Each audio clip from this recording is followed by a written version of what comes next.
sometimes, although I haven't had to recently, but sometimes you have to like restart it a couple times as well. I'm not sure why. I think it's just something to do with the plugin. Oh yeah, it should be good here in a sec.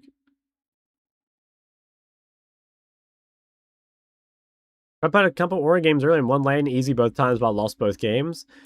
Yeah, I think that's like kind of what's the word, like not normal exactly, but I find like most people in Ori, they either like don't know how to abuse their lane, but then they just press R and fights and it's good, or they're like good at laning, but they have no idea how to like play the side lane or something in mid game, and then they just like don't do anything.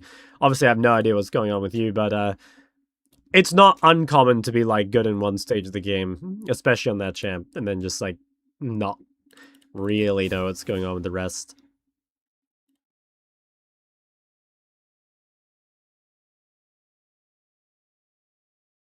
Yeah, we'll play one game here. I think, yeah, we'll play one game here, and then we'll make this mid lane elo inflation tier list. I think, by the way, I mean, we'll talk about it as we get to it, but I think it's important that we do this, like, not based on meta, because otherwise it basically just ends up as a regular tier list, where, like, the most elo inflated champs happen to be the champs that are strongest right now. And I don't think that makes sense. Win 15 rank games.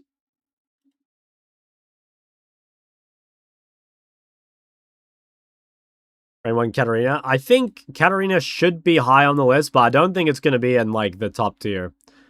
I don't think it's going to be in the top tier. But we'll think about it. Tier list day? Yes. Never thought I'd see the day Schacter an inflation tier list. Well, there's a first time for everything, right? The first time for everything. Played bot again yesterday. Still feels super strong. Yeah, I think it's good. Is the Ren dude? Nah. Nah.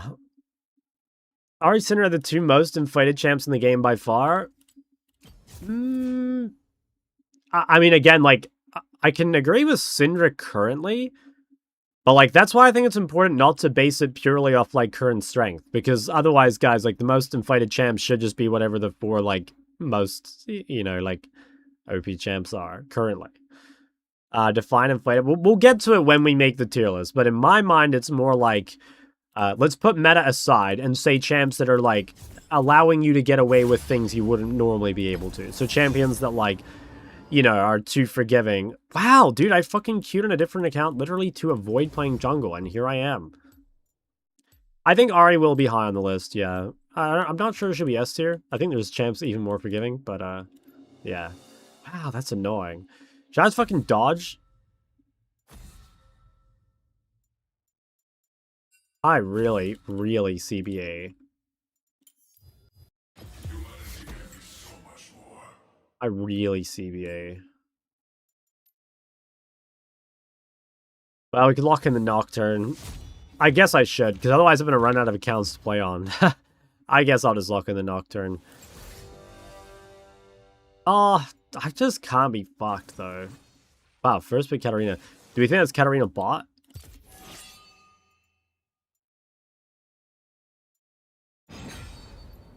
Okay, but low-key, Lulu Nocturne's like good combo, right? I need to go look at my own runes. What did I take on this last time? The Jingle. No, I'll pass, thanks.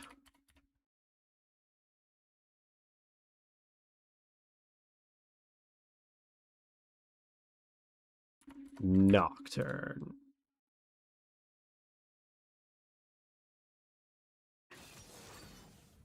Guess I'm versus Quinn jungle, maybe?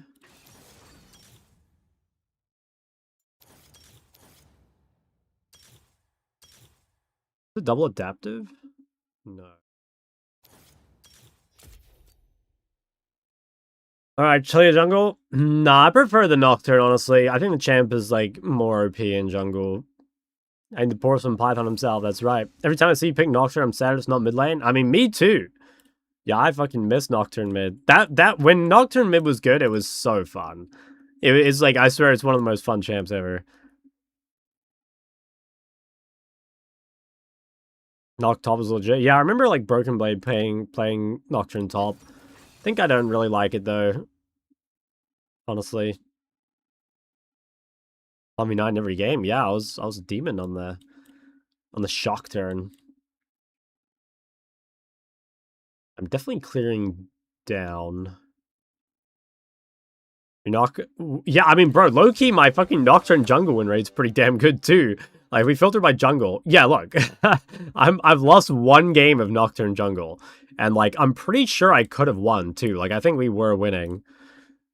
I don't know. I swear the champ is just like, oh, I have ADC Renata. What the fuck? Can I, like, report that and get the lobby remade, or... Doc, marry me. I'm sorry. No marriage before marriage. Guys, what's the synergy? The fucking Lulu Renata. Not sure how I feel about this.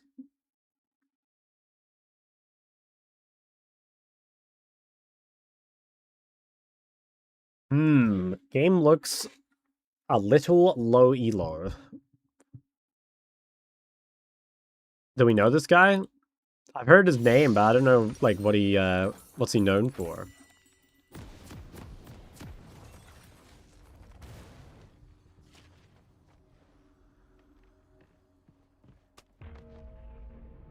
He's just known for being bad late. My goat shotgun jungle Poltron. Look at this.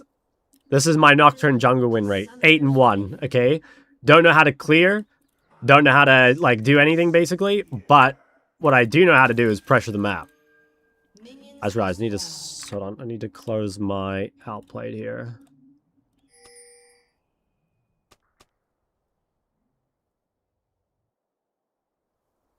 Bro, why is this fucking thing stuck on my screen? There we go.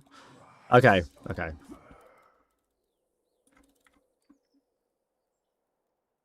Am I meant to reset after doing Krugs? Is that what everyone does? You just... Oh, I'm not even fucking on the camp. Do you reset just, like, after doing Krugs and just, buy a Schlong sword or whatever? Also, I assume you're meant to, like, smite this shit, right? Looks like you do. You can? Okay, I'll just do that. Can you tell if it's 80 or AP cat just by the runes? Probably? I assume 80 cat plays Conqueror, right? You smite red? Oh, shit. Okay. I guess that makes sense, right? Like, Nocturne does AoE camps quicker. I guess that makes sense, yeah. Go back from NA, and on OC I played one game and already rage quit. Damn, that's goated. Oh, yeah, you're right. This red feels slow as shit. That's fine. That's all good. Okay, I'll just reset, and then we'll get to work. Do I reset to wolves, right? It's fine, guys. Jungling, it plays itself, bro. Like, you just ult bot lane, and you don't have to think about anything else.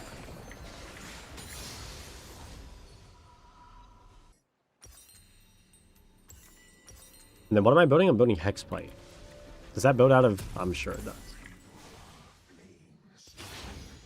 Everybody can hit Master. No, I swear that's, like, low-key true, though. Like, if you just full clear top to bot, and you just gank for bot, like, I swear that alone gives you, like, crazy win rate on jungle. Yeah, like, these guys look so breedable, don't they? Okay, I guess we're saving the smite for Crab. Wonder if I should, skip a camp here and gank these frauds. Should I just, like, do blue and gank bot? Isn't it mage meta? It is. That's why I have Renata 80 carry, guys.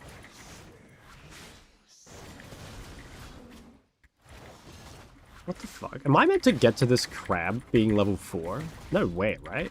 Feels like... There'd be like, no way I could clear that quick. Okay, well... I'll let my fucking mid laner deal with that. Oh, I'm coming bot, fellas. As soon as I kill this scuttle, just gonna smite this shit early. Oh, I used it too early.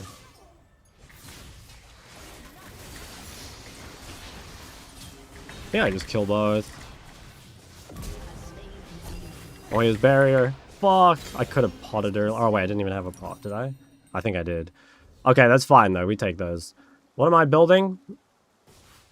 Which one gives the most AD? They both give the same. What if I do this? Is this a cook? That seems better, right? Oh, he took my... Oh, can I kill this dude? Oh, he's fucking dead. He took my raptors, right? I can clear mid, I guess. Or I can maybe gank this guy. Oh, he didn't take my raptors. I don't think I can actually kill this dude. I maybe should have just taken the wave, though. Although... it's fine, whatever. She's scared. Isn't everyone spamming Syndra? Yeah, there's a lot of Syndra flex. You can't report them if they have 3+ mastery on the champ? Is that how that works? Damn. I guess that kind of makes sense. Wait, I just realized I could have done top crab, right? He didn't do top crab. How's this guy looking? The guy's looking not gankable. I mean... What if I just, like, ward this? Oh, okay.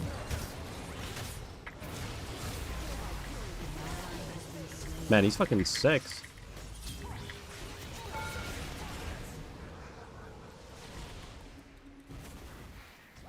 I think I'm, in trouble here. 50 TP? Oh. I might just dip. Alright, it's chill. It's chill.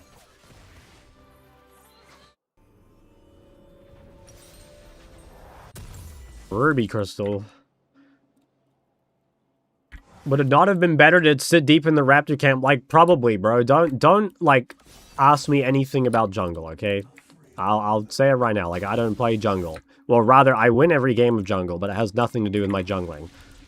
And all to do with my ganking bot on repeat.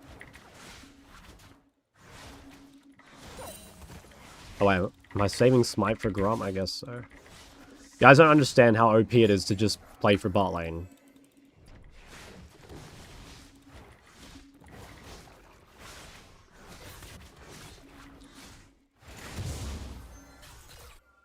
I don't have a ward for them. And they're probably getting ganked. I think they should have tried to get engaged on. I mean, I'm here. This is... Oh, fuck. I missed my Q. Fuck, and I didn't fucking spell shield anything. Looks good, though. Alright, he's clapped. She's not coming, surely. Surely. I don't believe it. Oh, she went bot. It's fine. Not my problem, guys. Unlucky. I maybe could have helped them push or something. Who's been this suspicious this game? Well, guys, I'll tell you right now. I'm prepping the banhammer. I'm prepping it.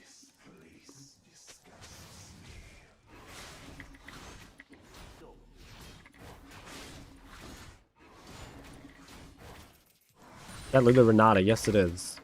Guys, it's broken. I didn't see that guy's HP.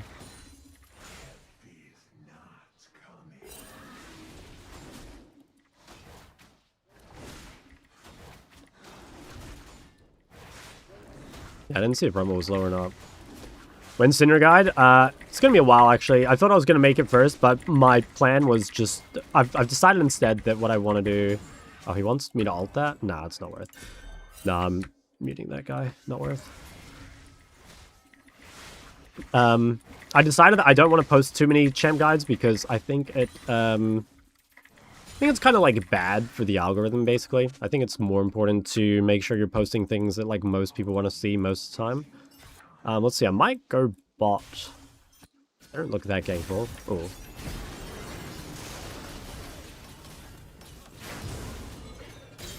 That works.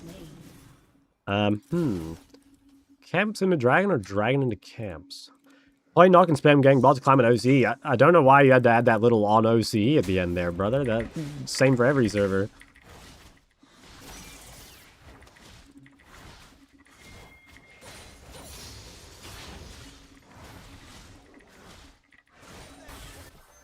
Okay, the only problem of...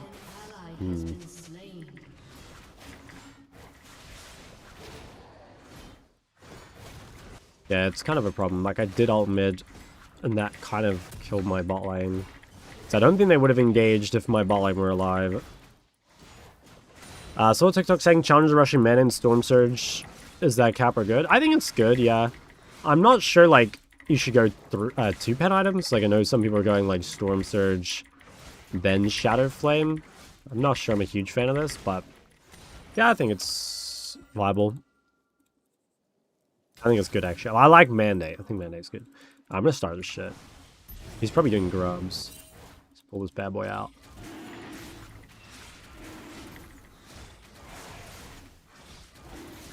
Grubs seem like kind of fake for their team, so seems whatever.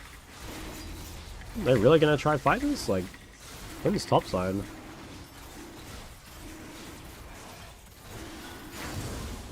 Okay. I'll go base. A lot of money.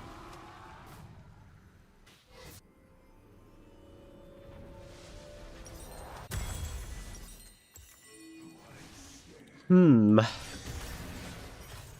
a bad time to die, fellas.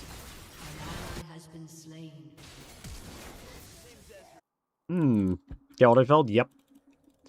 I specifically queued up an account that, because I logged on one account and it had, like, autofill, what's the word, like, guaranteed. So I swapped to this one to literally avoid playing jungle.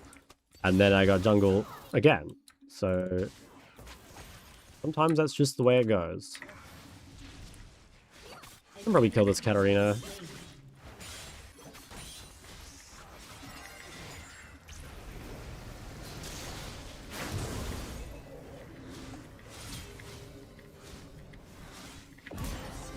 Not sure if this is like that worth, to be honest. I think again, like, probably need to save my ults for bot.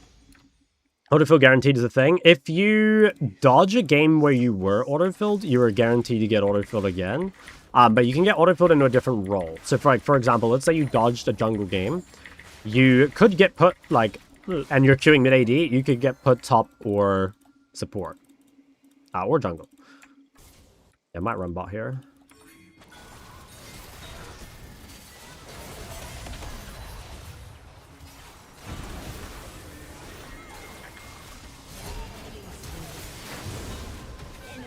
Look at a spell shielded. I mean, I need to get the wave under, probably. Problem is if I stay in Quinn's here, then I'm fucked, but also, like, I don't want to leave their wave like that. Yeah, it's hard, though. I think I'm honestly just gonna gank bot again. High shot, what's up? If you queue jungle, what if you queue jungle to get filled mid? Yeah, it might work. I don't know if it just, like, prioritizes prior roles. I'm not quite sure how it works. This guy says this like I'm not literally clearing bot on repeat. You know what I mean? Like, bro, I am trying to help you get ahead.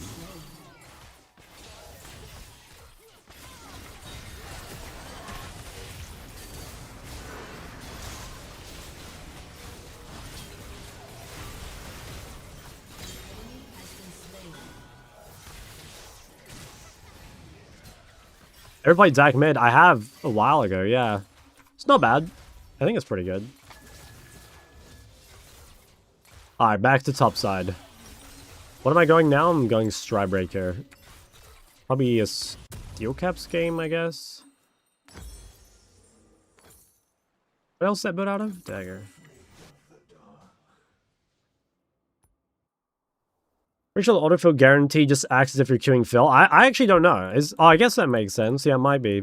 Would you consider Zen mid after the nerfs? Yeah, I'm pretty sure it's still good.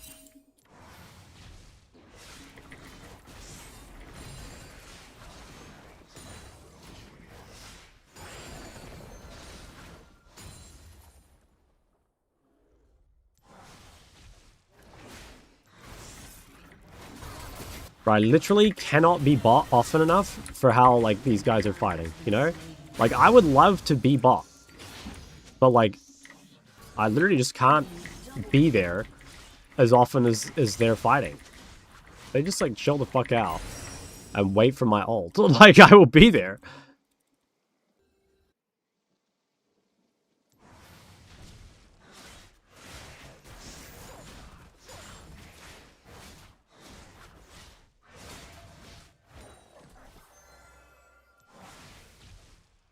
Maybe I gank mid here.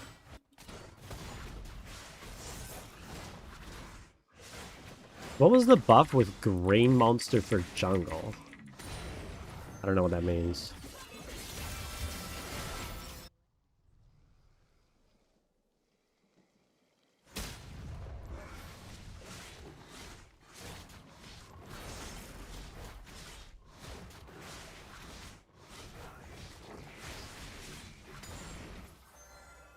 Oh, the pet. Yeah, I actually don't even know that well how the fucking jungle pet works, but it's oh, fucking Rumble's here. Oh, it's warded. Damn, I'm just dead. Fuck, I didn't have sweeper. Oh, frustrating. Okay, my bad. I should have probably had sweeper or blue trinket by this point, and I should have had pink instead of dagger.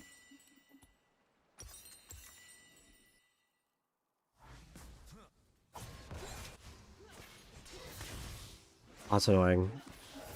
Bro, they're playing Nashor Ardent Sensor. What the fuck?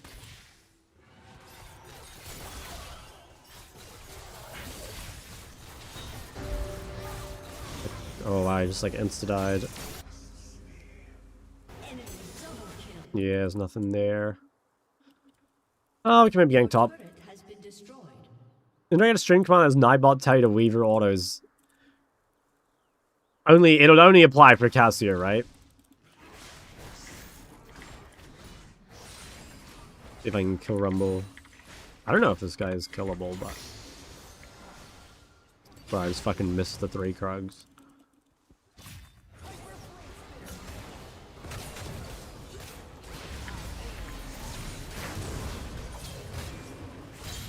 Okay. Seems pretty good. I don't know if I can do Herald. I don't think I can. I think bot lane's a bit too fucked. That's okay. Good little pick.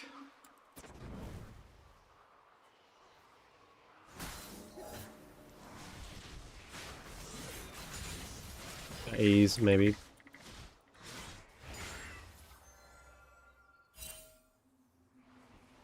They're all top.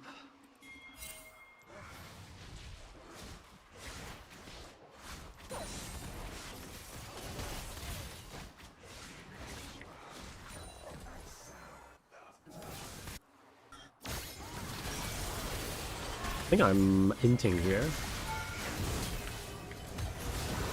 Maybe not. Maybe I'm actually fucking goated.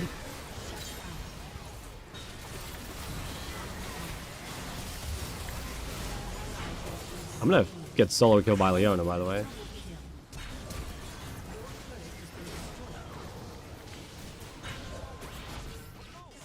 Or how fucked? I actually just got like pretty much solo killed by their support. That's crazy. That's so annoying. The fuck? I guess she used both sums at least. The spell shields aren't it. Alright, you're cruising for a ban. See you tomorrow.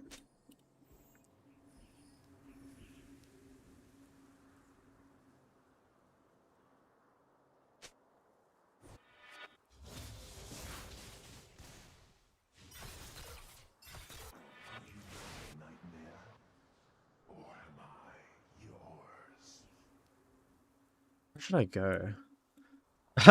Yeah, no vanish command here, brother. Sorry.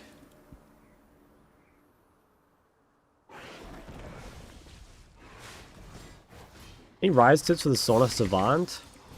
Oh wait, this is so fightable, no? Ooh. Fuck, she's gonna live. Man, they're both gonna live, aren't they? Actually, I think I sniped this guy. Ooh.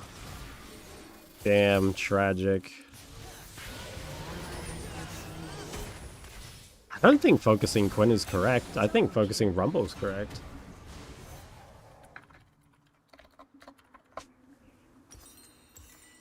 That's your fault? Nah, it's not. No rise tips. I don't have anything specific.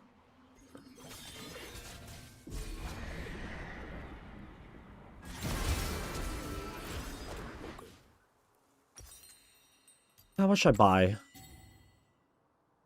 I guess. No flash doesn't matter. Like, this guy does more damage and has a bigger bounty. Like, just fucking kill him. He taunted the wrong dude. If he just taunts Rumble, it's a more valuable kill, and he does more damage in the fight. And it's like more important to kill like a laner and deny farm than it is to deny farm the jungle.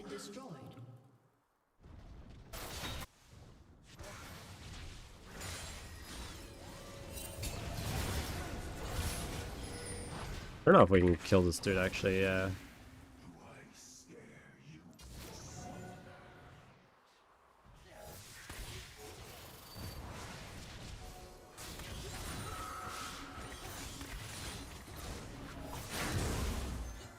And like Axiom don't ask me about Nocturne builds, guys.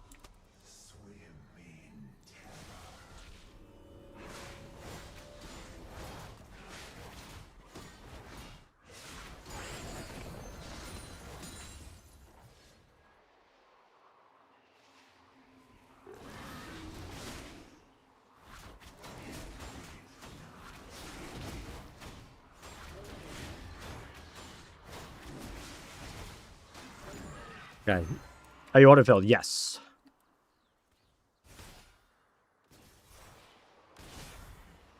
Yeah, I may queue a mid-game after this before I do the tier list because like this game and the chat has put me in like a pretty bad mood and I'm not sure I want to like insta do the tier list in that like state.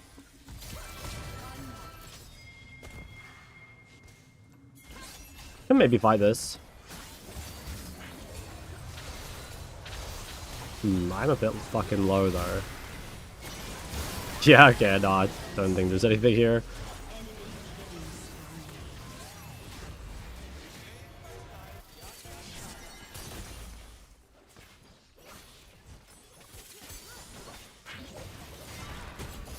Should I cancel?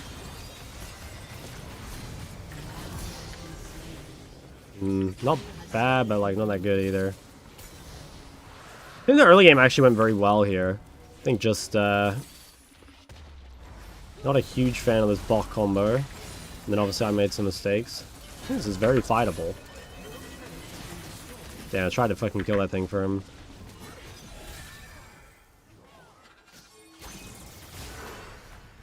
Alright, let's see this Renata Lulu. I have a lot of gold.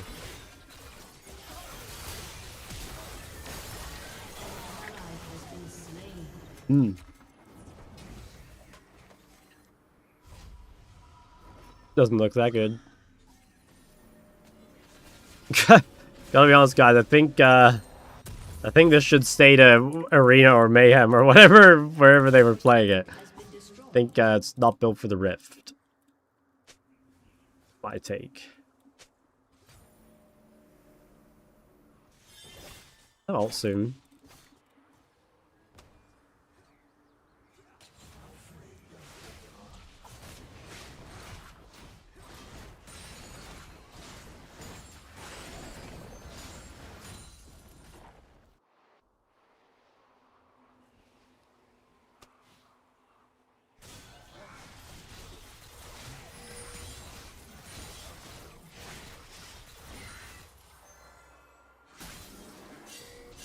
No, they're not hitting.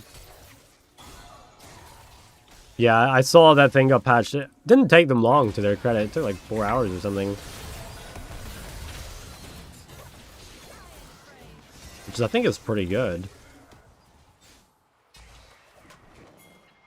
That guy goes for that. I mean, surely we look here anyway.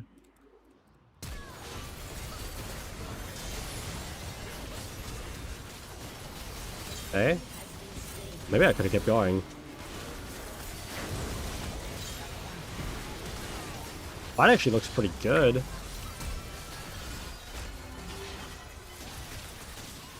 We could maybe try to Baron?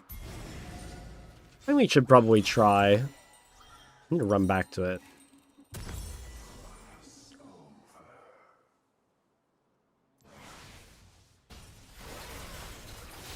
Does Renata do damage to Baron? She's got Nashor and a Lulu, so like probably, right? Cat's alive. I guess we can't do it.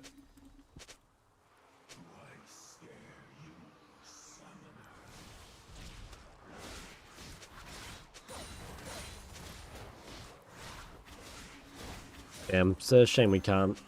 Did Renata carry that? I have no idea. Honestly. Probably go crab here.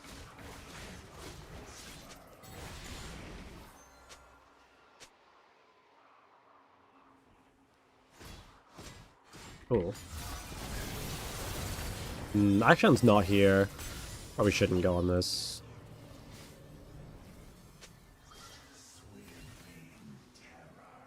That's a bit spooky.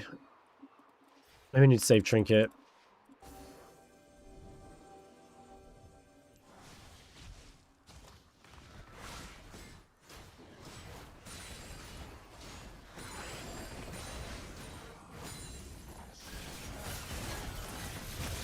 Yeah, that's pretty good. Can probably slow fight this. Maybe not, actually. Never mind, that guy just fucking disappeared. Ooh, okay, they traded. Maybe, like, waste their time.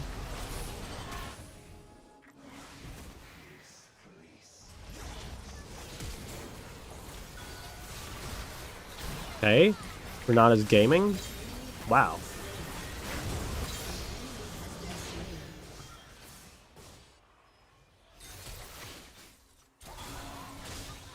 Fuck, I almost have ult. Nice, holy fuck. Guys, Renata's broken. I swear we should try and do this, but maybe we can't. Let's play Dragon. T1 Riftbound cards. Oh yeah, I saw those. They look kind of cool. I have no idea about anything to do with Riftbound though. Was this Renata ABC technology? I mean, low-key it seems to be scaling. So... alright, I guess.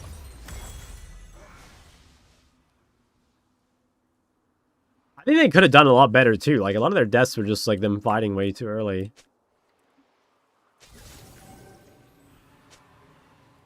I think I need to just skip everything here and... I didn't even get this. What the hell? Surely this is not allowed.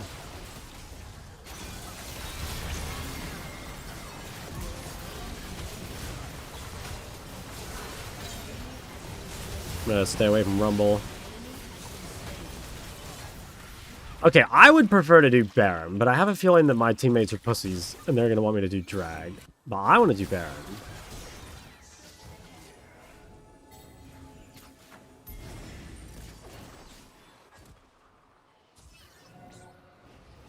I have Serpents on Quinn, but I don't know if Quinn is, like, that good an applicator of Serpents. Like, she doesn't have, like, reliable AoE, and it's kind of difficult for her to hit anyone except the front lines, so I don't know if it's actually that good. Like, it's probably, I mean, someone has to buy it, right? And I think, it probably is the Quinn, but I don't think it's that good.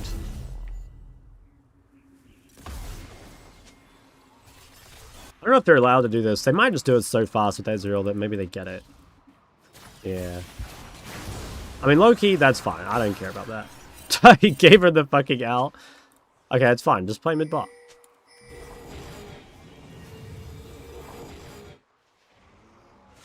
I'll wait for Lulu here. I guess I'll get this blue for Renata. I don't really want to do any cams here, though. I just want to pressure. Bro, this guy is making the game very tough. Okay, well now he can't do anything with Baron. This guy's a little bit lost. I guess I'll pressure mid, but I don't... if I show... Okay.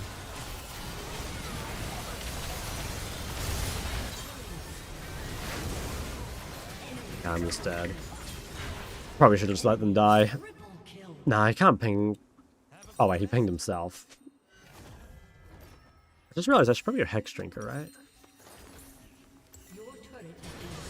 Trying to learn caster, it's hard to get used to movement and kit. Do you have any tips? Not really, other than just practice. Yeah.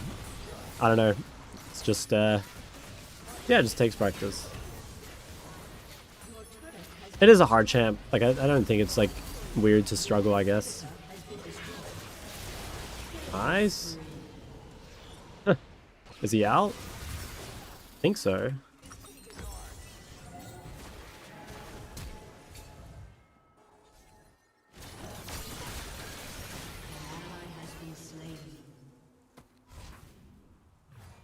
DX Pedro doing a Shen 80 carry climb. I did not. But, I mean, I don't think Shen 80 carry is that bad. I mean, I don't know. I just think, like, well, what rank is he trying to get? Challenger?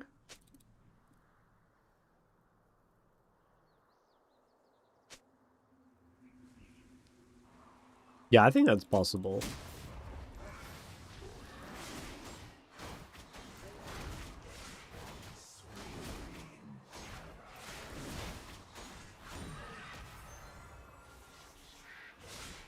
Okay. I mean, I swear we'll win a real fight. That was just like, they got caught. Gonna hover mid. There's nothing else really to do. Let's wait 2 minutes for drag.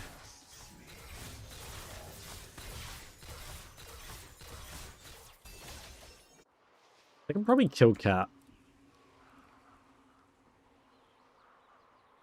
40 extra gold on every takedown, you get free assists with Shen ulted W. Now that's the secret behind Orianna 80 carry as well. This maxing.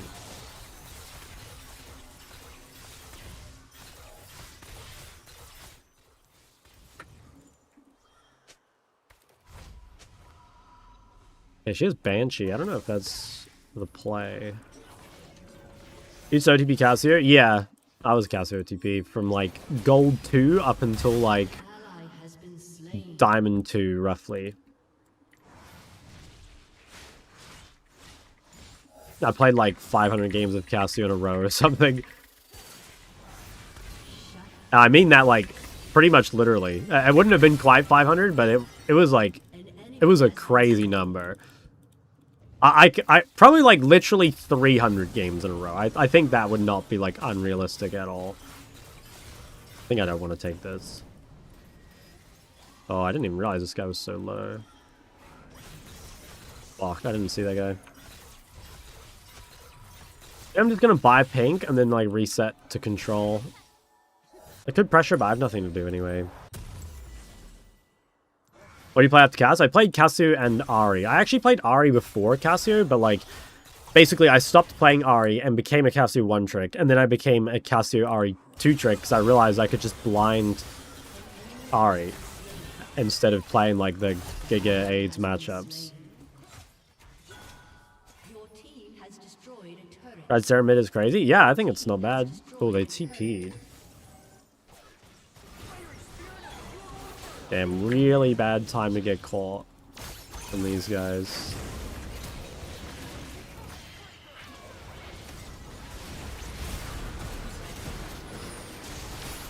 Yeah, probably GG. Ah, dude, all they need to do is just like play slow, like reset, spend all your gold for dragon, and then like just free win, but I don't want to. One of the hardest cast matchups? Just like long range, like Syndra, for example. Still the long range matchups. Some of them are not too bad in lane. Like, you can play against stuff like Ori in lane, or even like Lux and shit in lane, but in team fights it's pretty rough. I think Cassio's in a better spot than Ryze. I mean, hard to say. Like, they're both like S tier broken, you know? I think it's pretty hard to say. They're both insane. Cassio versus Xerath? It's the same thing, although I think Cassio like kind of destroys Xerath in lane, so like I don't think it's that big a deal in team fights. But yeah. How the Storm Raiders already testing go? I think it's like good situationally. I don't know. I still think you give up so much to run it that it's like you're just gonna do it in like D-Shield second win matchups, I think. Definitely don't think it should be a default by any means.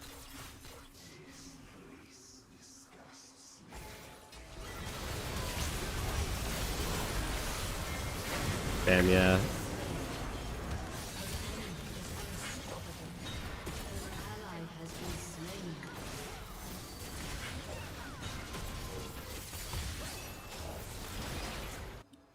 Damn, that was pretty frustrating.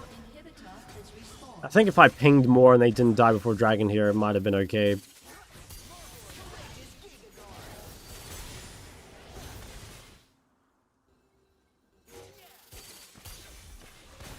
Damn, that is extremely tilting though.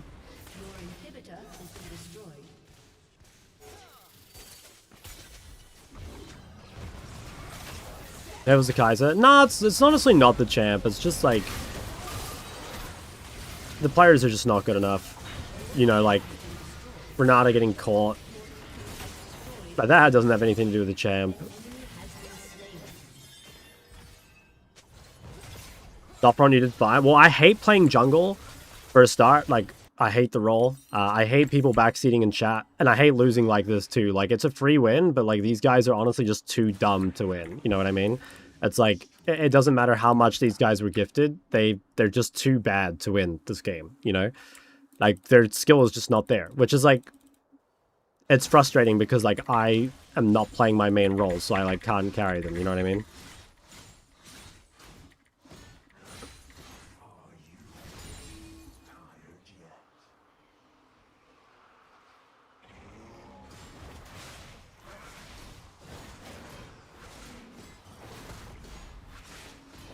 Yeah. This man? Nah, it's a Smurf. I literally went on a Smurf so I could queue up and play a quick mid game before I did this tier list. But like, honestly, it's put me in such a bad mood. Like, what a fucking waste of time, man. It's so disgusting. Alright, let's just coin flip this shit. Low-key, we probably get this.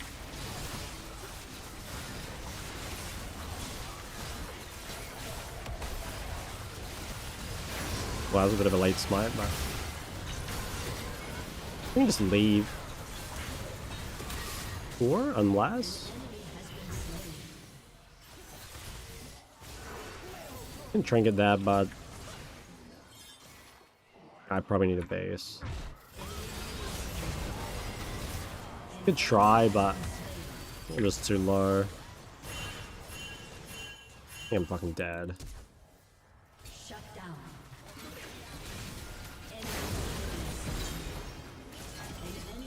To get her as well? Or... Okay. That's not bad.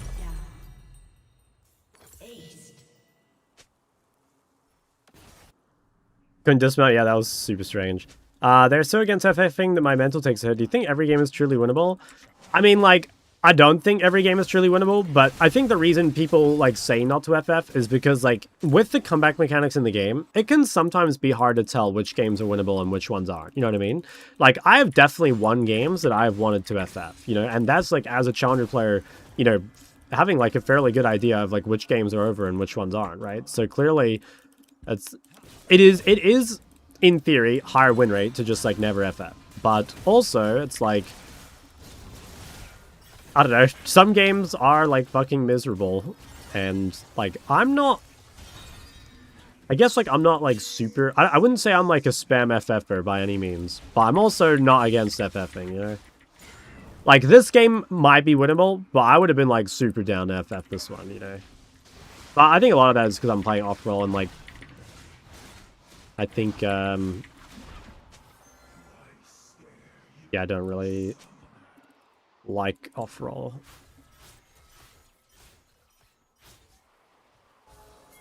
I just look here.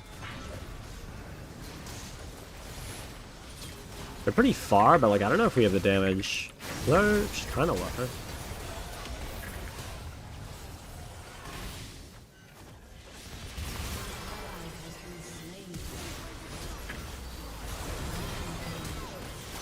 Might be a winnable fight. I think it is.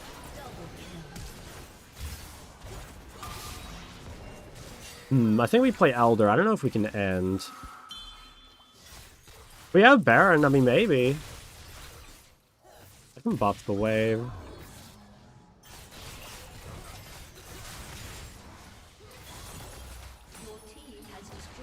They don't have great wave clear. Like, Rumble's dead, and Hero's not super good at clearing.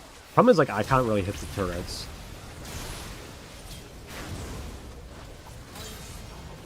Nice, he died.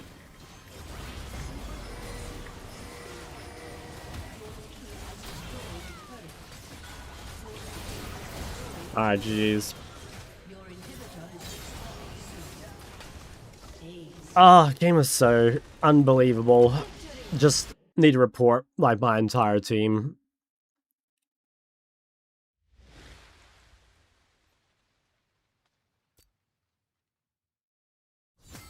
Just so disgusting, man. But it's alright. It's alright. You know, I should get a grip and not report these dudes. Damn, 83k damage on Renata. That's kind of ridiculous. What the hell? What an easy W. That's right, guys. Nothing to it. I will say my Nocturne win rate remains intact. My Nocturne win rate remains intact. In fact, now it's 9-1. Does this insta-update? No, it doesn't insta-update. And Kurzo said your mental is insane because you could hold back what you want to say to your team. Yeah, no, I think that is really true, actually. I got good self-control. Could you rank how much you like each role? I mean, like, mid and ADC, I'd say, is about the same for me. I think it kind of depends. There's definitely times I actually enjoy AD carry more than mid. So, like, mid and ADC, let's just say, is about the same. Then it's probably support. I really like support, but I also, you know, the thing with support is, like, I would only play support if I didn't have to play it all the time, you know what I mean? Like, queuing mid support is not an option, in my opinion, because you have to play support so often. I don't want to play support that often. It's more like I would rather... If I'm gonna play, like, a support game, one in every, I don't know, like, 10 games, like, I'm down for that. And then, I think... Yeah, top depends on meta. Sometimes, I don't really like top this season. Personally, I don't really like combat sums top, so, like, personally, I really dislike top this season, but in the past I used to quite like top. And then yeah, I hate jungle, obviously. Really fucking hate jungle. It's updated. It is, guys. Okay, let's get an update. 9-1 on the Nocturne. 5.5 KDA. Absolutely fucking demonic. What do you like more about ADC than mid? It's gonna be a very hot take. And I think a lot of people are going to disagree with me, but I think ADC is less team reliant than mid. So I like how much self-sufficiency you have as an AD carry, which I know sounds like really weird, but like it is true that like the low lows of AD carry are a lot worse than the low lows of mid, right? Like if you play, for example, I don't know, with some like completely useless champ or player, like, yeah, you will have a more miserable experience in mid than you could, or sorry, in AD carry than you could ever have mid. But like, you know, I mean, just like look at mid meta right now, and it's not even just a right now thing. Like, look at mid meta for like the last year. It's like mid is a 3v3, and like bot lane is low key a 1v1 for most of the game. Not all of it, but like the support roaming thing, while it's like more extreme right now, it's not normally like that bad. So I would say like yeah, I mean, I really like the fact that you don't get ganked anywhere near as much in AD carry. I love that. Getting ganked mid constantly and so much of like mid lane skill being around avoiding ganks is like kind of cringe, you know? Like in my opinion, like it is important. I think junglers need to be in the game and shit, obviously. But I would say like at least 50% of mid lane skill is basically like avoiding ganks. And that's like a huge amount of the time. You know, like you've got to be so aware on almost every wave of like all the ways you can be fucked. Whereas like bot lane, bro, you mostly don't need to worry about getting ganked. As long as you place your wards at human times, unless your mid laner is getting fisted and then you just get like 4-manned, like that can happen. But also realize that like the game might just be cooked anyway at this point. You know what I mean? Because it's like, it's hard to lose mid so hard that like 4 people can come bot on cooldown. Normally, it's like they just get one window and you can avoid it. I like top for isolation, but I prefer mid champs. Hate that it's basically ARAM. Yeah, I mean, it definitely didn't used to be. I don't think it's ever been like one super big change that made it like that. I think it's just like gradually become more and more like that. Occasionally mid lane is Mario Party, or sorry, occasionally bot lane is Mario Party, but it's perma 5 Nights at Freddy's mid. Yes, that's a good way of putting it. Like, I really do think that, you know, like all the like tweets and shit are about bot lane is because the worst bot lane experience is like more AIDS than the worst mid lane experience. But I swear, bro, if you were to average that shit, you know, I swear AD carry is like less cancer. I don't know. Why do you play jungle? Nah, I just got autofill. But no, I'm the fucking king of jungle, bro. Like, look at me. I never lose on Nocturne, okay? Plat Emerald Elo. I'm losing my mind because people keep flipping fights early and forcing bad fights at objectives. Do I just hover after shoving without committing to bad fights? Do I just hover after shoving? Yes, generally, yes. You just, like, you try and, like, lend some pressure, but, like, make sure that you can live. Yeah, I think that's pretty key. If you have a clip, put it in, like, the questions channel in Discord, and I can give you something, like, a little more accurate. But, yeah, that sounds right to me. That sounds right to me. What else have I missed? Would Rise Top not go hard? I did play a Rise Top game earlier this season. I think it did pretty well. But I played Rise in a Shen, and it was, like, super one-sided. I think right now it's hard to be AP top just because of AP bot meta.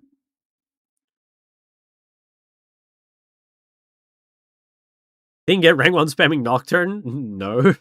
Like, guys, you should realize that your autofill and off-roll, by the way, like, even your secondary roll, if you're evenly skilled, like, let's say that you're a 1000 LP mid laner, and you're also in 1000 LP AD carry. If you queue mid ADC, you will have higher win rate on ADC than you will mid.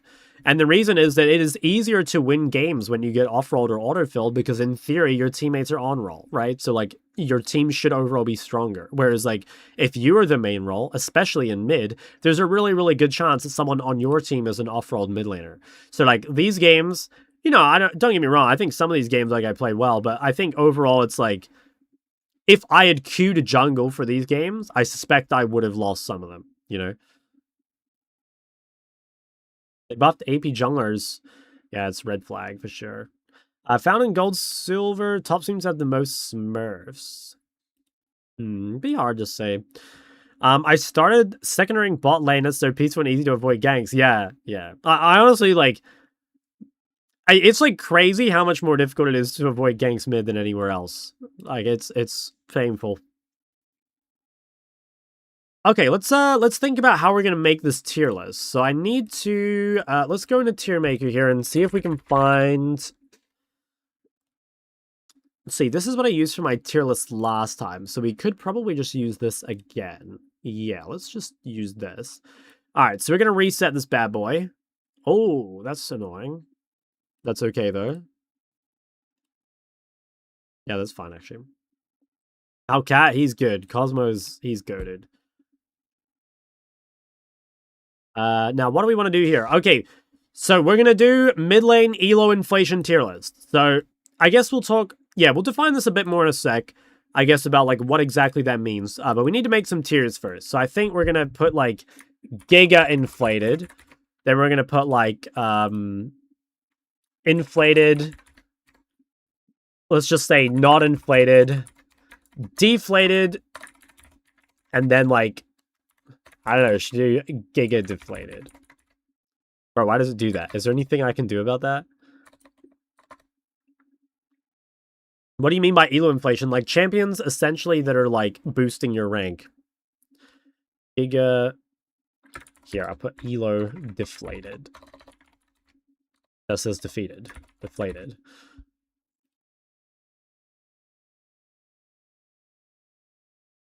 Okay, yeah, this looks good. This looks better. There we go. Okay, that looks nice. That looks nice. I think that looks a lot better. Okay, now let's fix all these. Let's get rid of all this shit. And do we need to change the colors or anything? Volvol, thank you for the prime. I think this is right. Probably don't need to change the colors or anything. Actually, let's make this one yellow. And let's make this one light green. There we go. That looks good. That looks good. Okay, so let's talk about how we want to do this. So I think first thing is, you know, you guys asked already, what is elo inflated? So this is mostly going to be champions.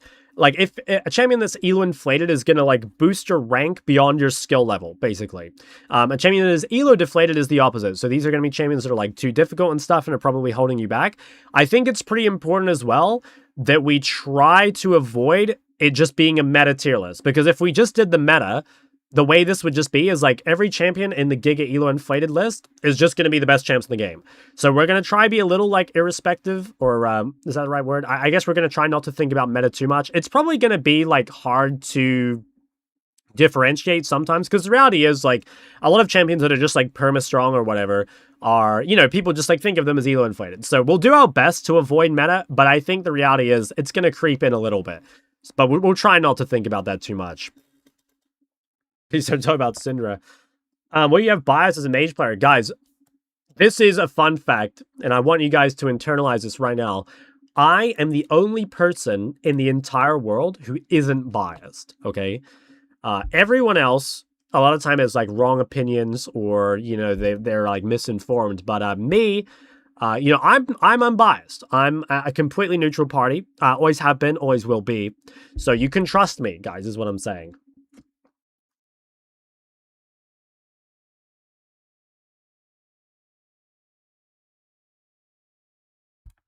Trust me.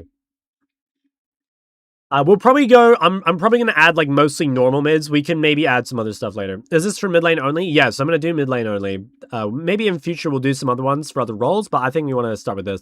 Shark's 100% humble. That's right. Okay, let's begin. So Ahri, guys, you should know this one. I think you should all know this one. Ahri is elo inflated. I don't think she's giga elo inflated, but the reason Ahri is elo inflated is because this champ lets you get away with too much, you know, and the biggest example of this is like when you get ganked mid, another champ dies, Ahri has to burn her ult, right? Now, if she were giga elo inflated, she wouldn't even have to burn ult. She'd just like survive somehow. And there are actually champs that can do that. But for Ahri, it's like you still get punished. And funnily enough, I think this makes it like a decent champ for learning. You get punished on the mistake. You know, you will lose your ult and that sucks. But you don't get fully punished for it. And you do get away with a lot more than you should. You know, you've got sustain, you've got movement speed, you've got a shit ton of dashes. So I think she's definitely elo inflated. I honestly think sustain is actually a big deal as well. Like sustain kind of goes under the radar, especially for a champ like Ahri where the sustain is not super obvious. But yeah, this shit's elo inflated. I'll be honest. It's not as bad as some of the other things on this list, but it is a little elo inflated. Mantra Xin Zhao in this tier list. Yeah, actually, you know what? That should probably go on there. I fucking hate that champ. All right, what are we thinking about Akali? Akali is like elo deflated or giga elo deflated. I think it's probably deflated. So okay, let's think about this a little bit. The one thing that makes me stop from putting Akali in giga elo deflated is she does use D shield second wind. You know what I mean? So like Akali's really hard. Akali is definitely really hard. But you do get away with shit because you've got a fuck ton of regen. Yes, exactly. You guys see it in the chat. Like, she does have a lot of regen. And I feel like there are definitely some Akali players who are not very good at laning and kind of get away with it because they're running D-Shield, Second Wind, you know, and Akali also just has, like, crazy base regen. But I still think it's, like, you know, Akali's not the sort of champ that can just, like, go AFK and win, right? Like, there are some champs that just sustain and then like actually have to be punished or whatever. But I feel like Akali does need some sort of lead, or at least like needs to farm pretty well. Otherwise, like you hit your spikes and stuff too late. So if you're playing Akali, you're probably like a little elo deflated, but not too much. I'd say not too much. Let's realize I can turn off the map cover here as well. Okay, Akshan, guys. Yeah. This one, super fucking easy. Giga elo inflated. Probably one of the most inflated champions in the game, actually. Akshan breaks a lot of the rules. I will say that Akshan is a pretty hard champion to play, but the problem is that he makes playing mid lane very easy, in my opinion. And so what that means is, like, once you get good at Akshan, you don't have to be that good at mid, in my opinion, because you can break so many rules. Like, you basically just, like, auto-win most lanes, unless you're versus some of the really hard mages. You kind of get the thing that Katarina has, where you get to, like, just, like, run around and get fed randomly, but unlike Katarina, you actually have this, like, crazy good laning phase, which, you know, Kat, like, kind of struggles in a lot of lanes. Akshan struggles in very few. And at the end of the day, guys, you're also a crit 80 carry, which means you scale pretty well. So I think Akshan, one of the most elo-inflated champs in the whole game. It's pretty disturbing. Yeah, I really, really hate playing against Akshan. Ooh, and Nivea. Guys, I might drop some hot takes here.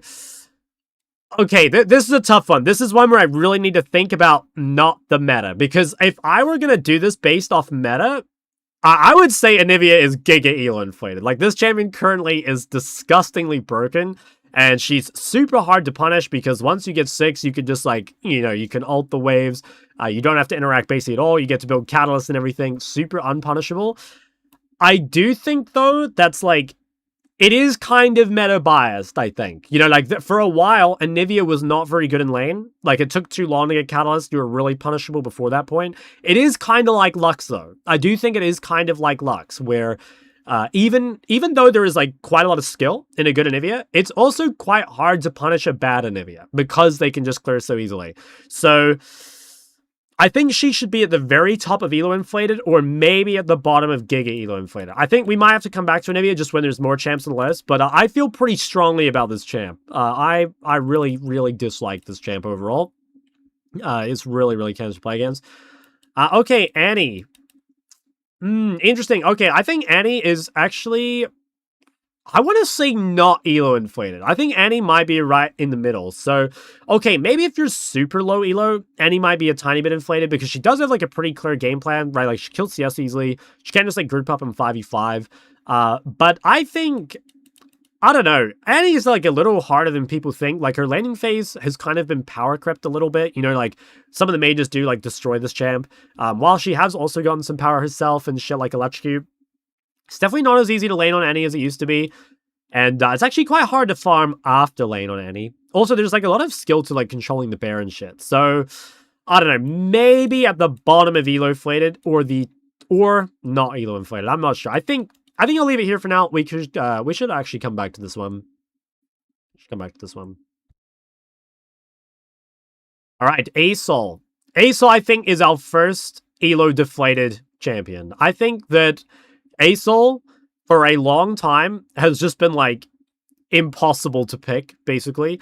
Now, maybe I'm, like, kind of meta maxing here, but, like, yeah, I don't know. It is hard to say. Like, maybe I'm, like, leaning too much on meta, but I feel like this champ just sucks. Yeah, I basically agree. I will say, okay, and maybe we should think about this a little bit. Asol in lower ranks, yeah, as I was about to say, Asol in lower ranks probably does scale for free. And, like, maybe you don't get punished as much because, you know, you're not going to verse shit like, you're not going to verse, like, some of the harder counters, like, all the time. So, okay, you know what? Let's put it, like, here somewhere. I think, yeah, maybe we can't put it in Giga Elo Deflated. I do think you're making your life, like, a little harder by playing Asol, especially by playing Asol mid. I think if you play Asol bot, it's, like, probably not as bad, but, yeah. I think Asol mid we should probably put here. Okay, let's do Aurora. I think for almost everyone that Aurora is actually an Elo deflation champion right now. So, yeah, I think, okay, actually, you know what? Maybe here. Here's the thing with Aurora. Like, Aurora is, she's got a lot of things like Ahri that you think would make her quite forgiving. You know, like, she's got dashes, which is really good. She's got a lot of, like, mobility as well. Like, obviously, there's, like, movement speed and stuff. So, like, in theory, it is easy to avoid dying on this champ, which is, like, a lot of what solo queue is all about. But I think the thing with Aurora is, like, you kind of do need to get ahead. And also, you do need to go in, and it's not as easy to get out compared to a champ like Ahri. And she doesn't have, like, a lot of the forgiveness that Ahri does. You know, like, for example, it is much easier to miss Aurora's combo compared to Ahri. You don't have the sustain and shit in lane, so, like, if you make mistakes, I think it's pretty bad. I think she, just because she has so much mobility, I think we probably have to put her in, like, not Elo inflated. But I could see a world where she's actually Elo deflated. Like, this champ is a lot harder than people think, and I think there's a lot of people hinting on it. Can't wait to see where Brand goes. Oh, yeah. We know exactly where Brand's going, guys. We know exactly where Brand's going. Hold on.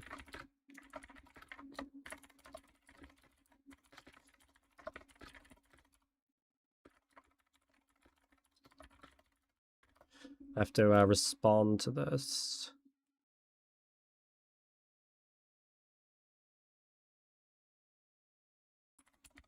Okay.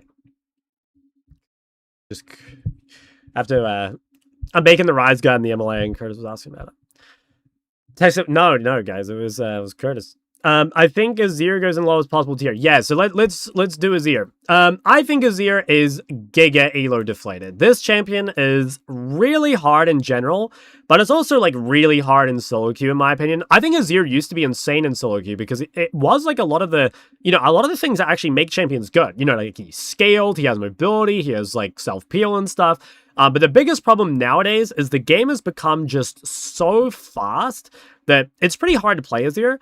And then I think the other thing is that, like, so much of Azir's strength these days is tied to his gank setup. You know, it's that even in the most difficult matchups, you can just play for ganks. But nowadays, like in solo queue especially, that's, like, less likely compared to pro player or whatever. So I would say you're absolutely doing yourself a disservice to climbing by playing Azir. Like, don't get me wrong, he's super fun. Like, I fucking love Azir. One of the best champs in the game for just, like, you know, having fun. But it's, guys, whenever someone's low elo and they ask me, like, should I play Azir? What I always tell people is, like, Listen, you know, Azir's awesome. You can definitely get high rank with Azir, but you would get high rank a lot quicker playing something else. And as long as you're aware of that, it's fine. You can do whatever you like. But it is making it harder than it needs to be. It is. All right, let's do brand. Let's do brand. So brand, I would say overall is Giga Elo inflated. I will say that while brand probably does fall off in the ultra high Elos, Brand is so fucking easy, guys. You don't understand. So, like, there's a couple things with Brand. Like, one, he builds really tanky. And that's, like, a big deal. You know, like, champs that get to build tankier are generally easier. And that goes for other classes, too, by the way. Like, not even just, like, I'm not talking even within mages, but I'm talking, like, it is generally easier to play tanks than it is to play bruisers, than it is to play mages, than it is to play marksmen. Like, the squishier you go, generally, the more difficult it becomes. Brand has the added bonus, though, of, like, two other things. So he's tanky. He also does a fuck ton of damage. But the other one is that he actually does his damage very quickly. Like, even though Brand is a dot champion, it's like, if you die as Brand, like, let's say you miss position and die, as long as you, like, drop your ult, or, like, at least one combo before you die, like, you're gonna top damage in that team fight, basically guaranteed. So I think Brand is, like, disgustingly elo inflated. I mean, this champ is crazy. I think another, like, great one for climbing. Cassio. Where should we put Cassio? All right, again, I've got to put meta aside. Currently, Cassio is extremely broken. So in higher ranks, you would definitely say that currently Cassio is like elo inflated, absolutely, because she's super strong. Historically, though, this champ's pretty tough. I'd actually say not quite as hard as people think. And the main reason I say that is because despite Cassio being like short range and shit like that, she does scale pretty well. And she does have fairly tanky builds. So I don't think I want to put Cassio in elo deflated or Giga elo deflated. Now, I could be slightly biased here, guys. I could say I could be slightly biased. I have played about probably 5,000 Cassio games in my life. So maybe for me, like, she doesn't feel as hard as she actually is. But I would say her difficulty is a little overstated. I think this champ is obviously hard, but probably not as difficult as something like Azir. And just being able to build tanky, plus having like movement speed, some self-peel, lifesteal and shit, like there is some forgiveness in Cassio's kit. There's definitely some. So I think I'll put it right in the middle. Diana Giga inflated? Yeah, I think so. We'll get to that.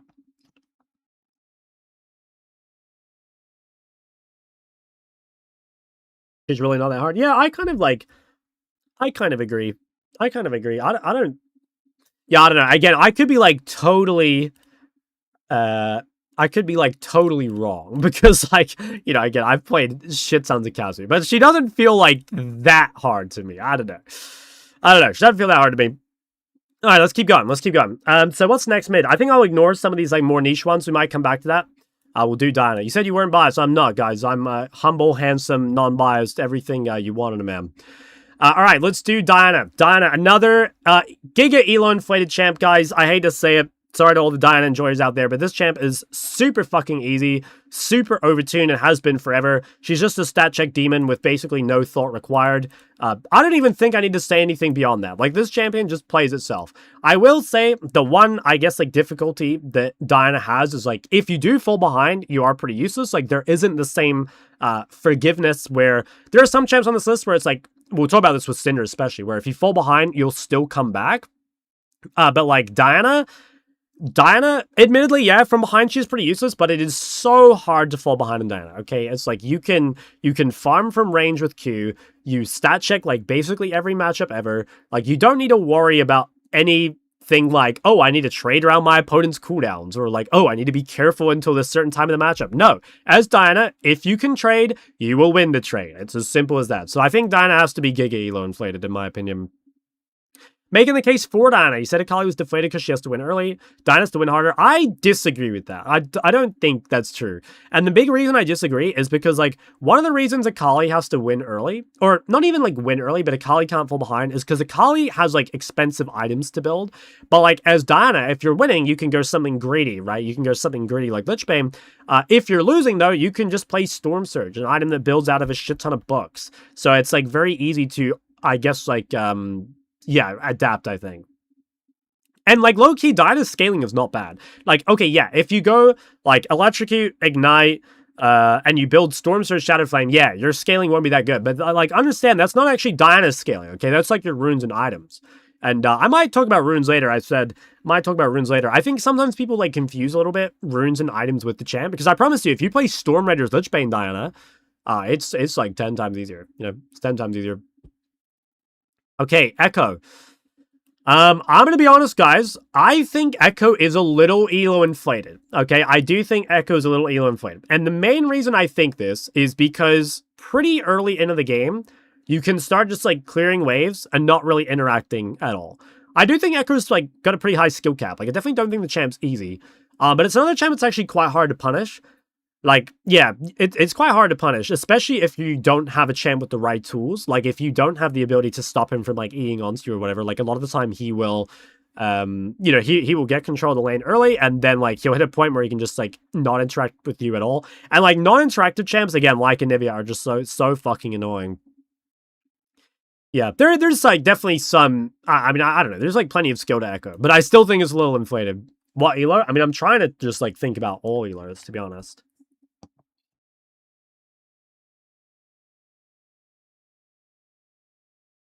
What else do we have on here? Put Fizz at the top?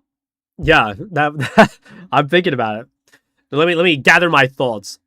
Echo not elo inflated. Wrong. Wrong. Extremely wrong.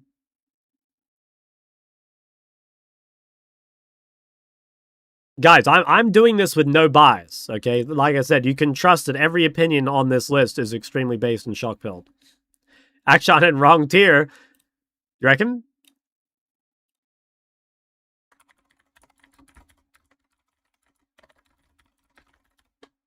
There you go. Fixed it for you. Fixed it for you.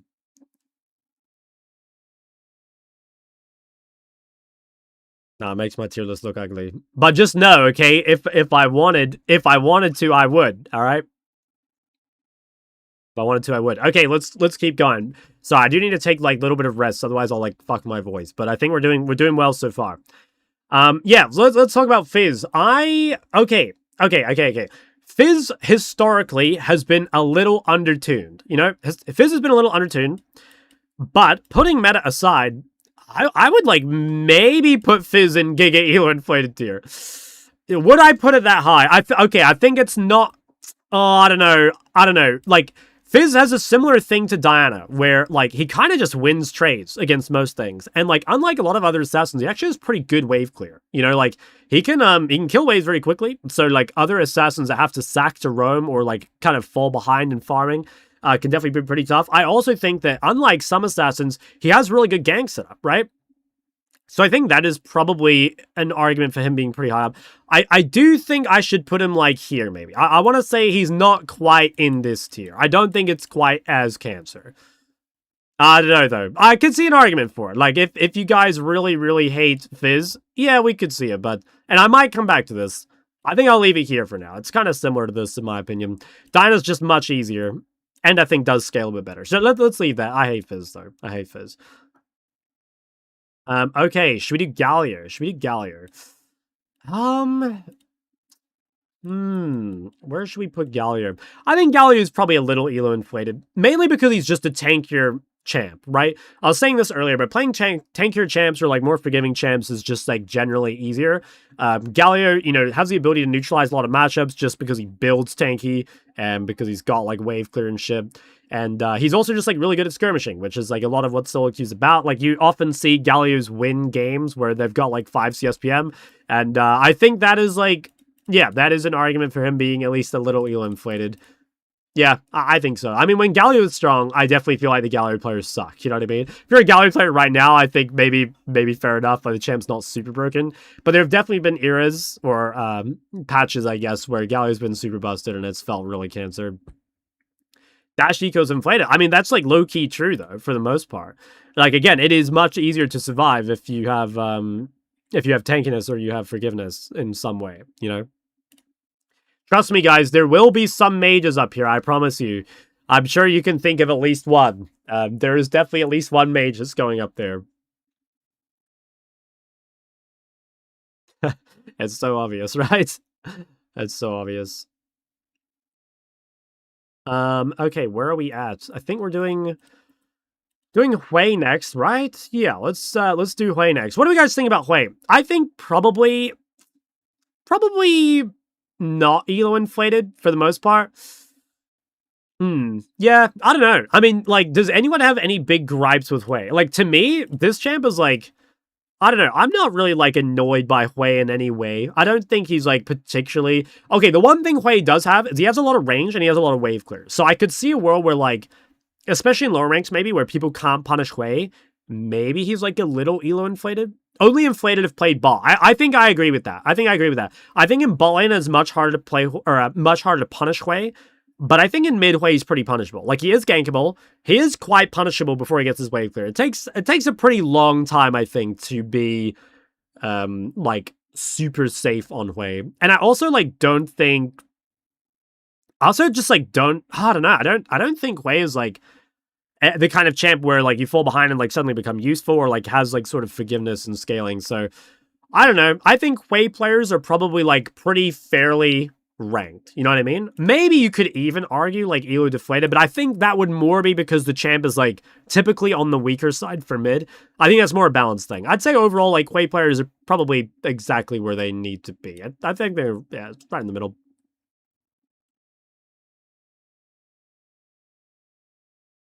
Can't get fed easily or do that much in team fights so easily. Yeah, I agree. I don't think he's, like, super consistent. How does this list change if you think about it from the perspective of I feel like the Huis I play are dog shit? Yeah, I mean, that was, like, kind of what I was going with Galio, right? I think so far I'm pretty happy with my list, though. Like, we might come back to the list at the end and, like, maybe change some shit, but I think I'm pretty happy with where it's at right now, you know? Oh, I might quickly make a pin here, by the way. I'm just gonna put mid lane elo inflation tier list. Yeah, I agree the, like, auto shove thing is bullshit. I just think it takes too long to get there. Like, when he came out, it was definitely worse.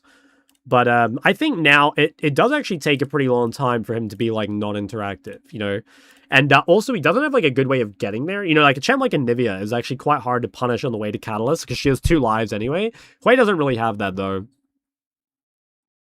Okay, where are we at? All right, Aurelia. Now, I'm going to potentially make some enemies here, guys. I think Aurelia is either elo deflated or giga elo deflated. Okay, so, like, let me explain. I will admit, Aurelia's laning phase is, like, you know, it's pretty easy to just, like, sustain your way through Aurelia's laning phase because, like, she gets to build Vamp Scepter and, like, later build Borg.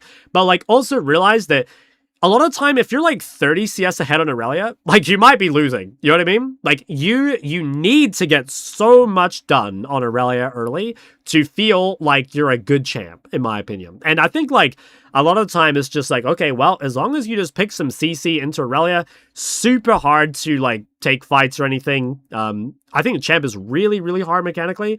So, ooh, I don't think I'm going to quite put her in Giga Elo deflated. I think we'll put him at... I may move this, though. I may move it. I just think, like, because her laning phase is so easy, I'm not sure I can quite put it here, but it's, like, it is a fucking hard champ to win games on. Very easy to win in your lane, but, like, very hard to win games on this champ. I think Aurelia players, you know, again, most of the time, I'm just thinking about this, like, if Aurelia player played something else, I think they'd definitely be higher rank, you know? I think they'd definitely be higher rank. I think old Catalyst champs are elo inflated to some degree. Agreed. Yeah, I think agree. Does she become inflated in Korea where her laning phase is much more important? I would say you're onto something here, but the difference is that Aurelia is also very gankable, and Korea is very good at ganking. So, like, you're right. If the game ends sooner, like, Aurelia is, like, more valuable, but also it is very hard to play Aurelia in Korea because, like, you're getting ganked nonstop. Okay, Jace. Jace is probably a little elo deflated, honestly. I don't think he's quite like these champs. I don't think Jace is actually as hard as people think, especially mid, like, it's a little easier. I do think the Jace matchups are, like, kind of aids in mid right now. So, like, maybe in the meta, it could be, like, lower. But, I don't know. I don't think... Yeah, I don't think he deserves to be Giga Elo deflated. Like, it's probably slightly harder than playing, like, a normal mage, but I wouldn't say it's, like, super low on the list. And I do think, like, Jace's difficulty is, like, a little overstated. He is, in my opinion, much harder to play top lane, where you need to, like, play on your like auto range, especially in the melees. But in mid, I'd say it's like a little more binary of if you're winning or losing. Unfortunately, it does have like a lot of losing matchups at the moment, but that's kind of the way it goes. I'm personally offended seeing this, as you should be. I mean, bro, I considered putting it higher. I considered putting it higher. And maybe I will. Okay,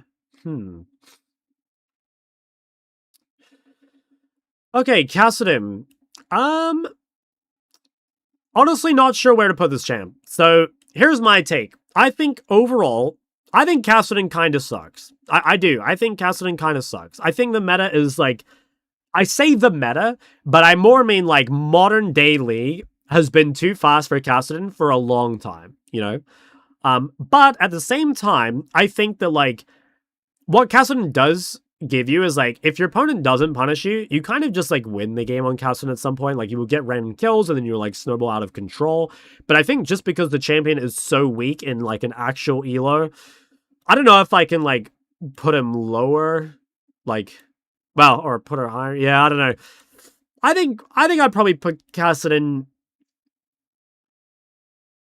probably in the middle, I think. I think, yeah, we probably put Kassadin right in the middle. I mean, again, it's just like, the champ itself is simple. I don't think it's like super high skill cap, but I also think the champion is like so bad that it's like, there is some skill to it just from that, because you have to like make up for the fact that your teammates like won't play around you and like you will fall behind and stuff.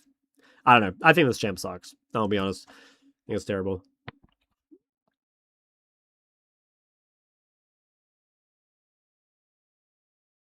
Okay.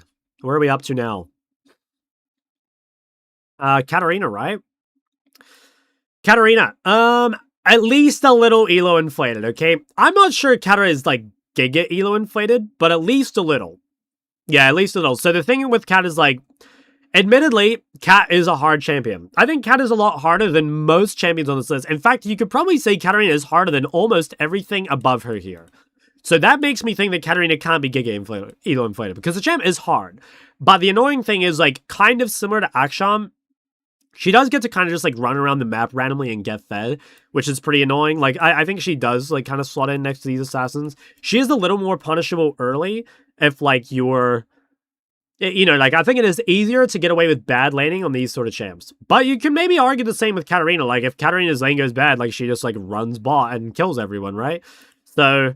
yeah, I think just because Cat individually is quite hard, I think she should be in elo inflated and not giga elo inflated. I think, yeah, right about there seems good. Why do they have blue Kayn and red Kayn? Two useless champs, what the hell? What's up, Arari? How's it going? What next? LeBlanc. Ooh.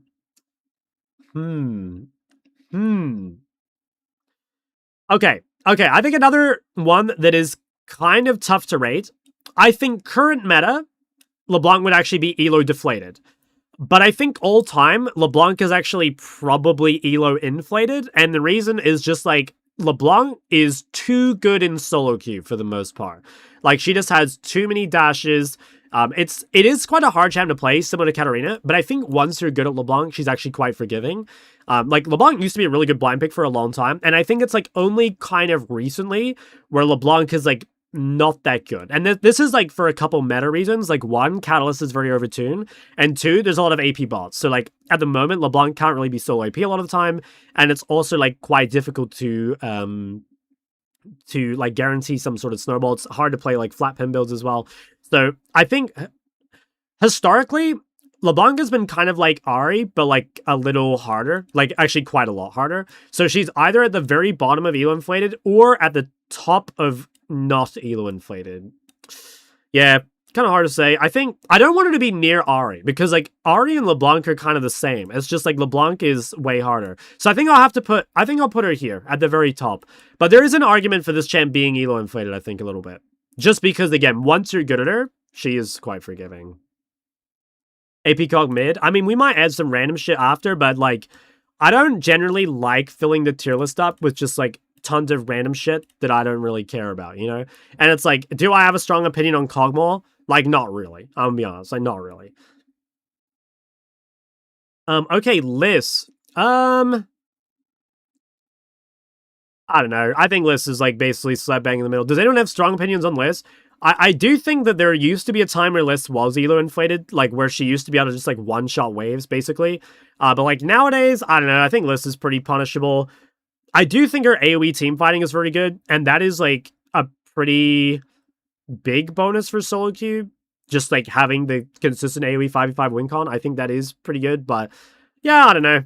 I think just like straight in the middle. I don't know. I have a strong opinion on Liz. It's kind of whatever. Not a champ I care about too much. Locke. Okay, what are we thinking about Locke, guys?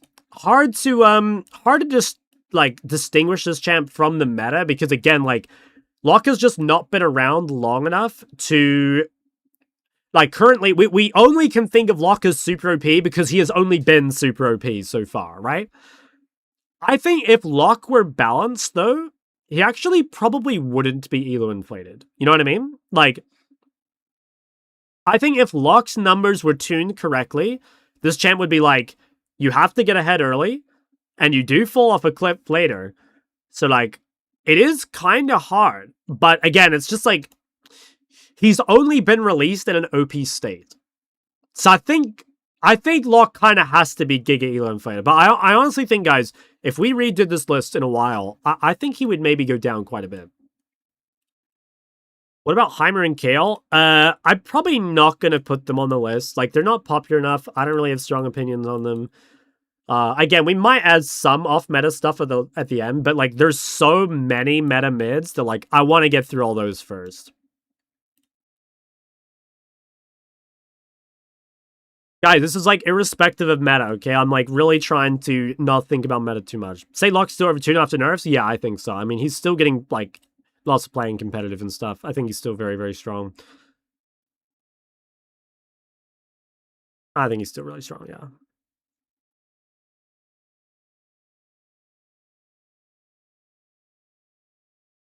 Guys, if you want to go back, you can go on YouTube and just like go back in the VOD. I don't want to have to like re-explain every champ. So if you're confused about a champ that's put on here already, either wait for the video or yeah, either wait for the video or go rewind on YouTube. No, you're chilling. I just don't want to like have to explain it like every time to everyone. You're chilling there.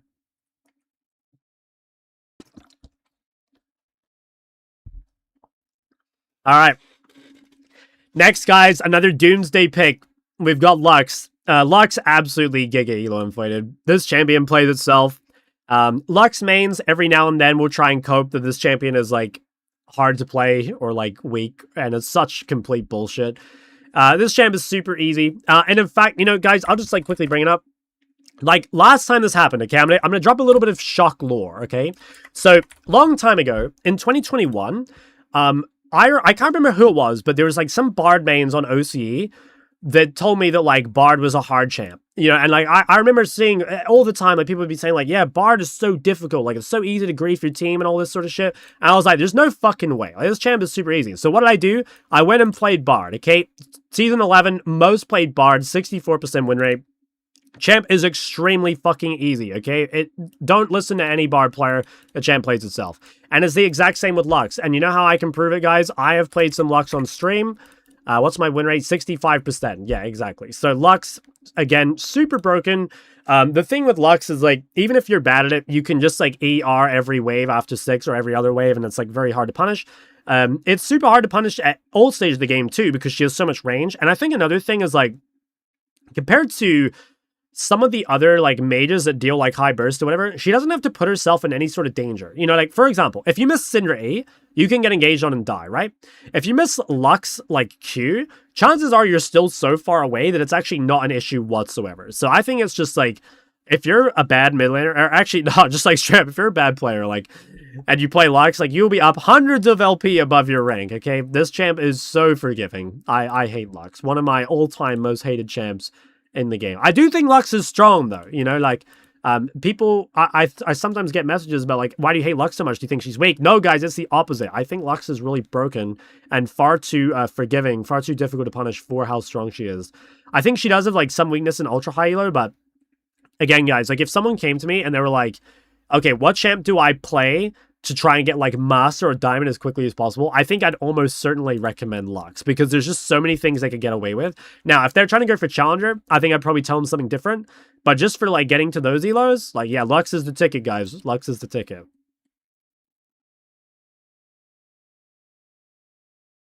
Let's read some YouTube chat. Sorry, I've been missing you guys. Cat Giga Elo inflated base. LeBlanc was broken. I got from everyone to Master in 2 weeks with her. Holy shit.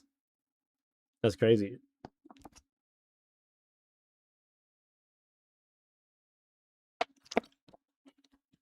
I gotta pace my voice, guys. Sorry. Dude, there's so many fucking mid laners. That's the thing. We're already like halfway through.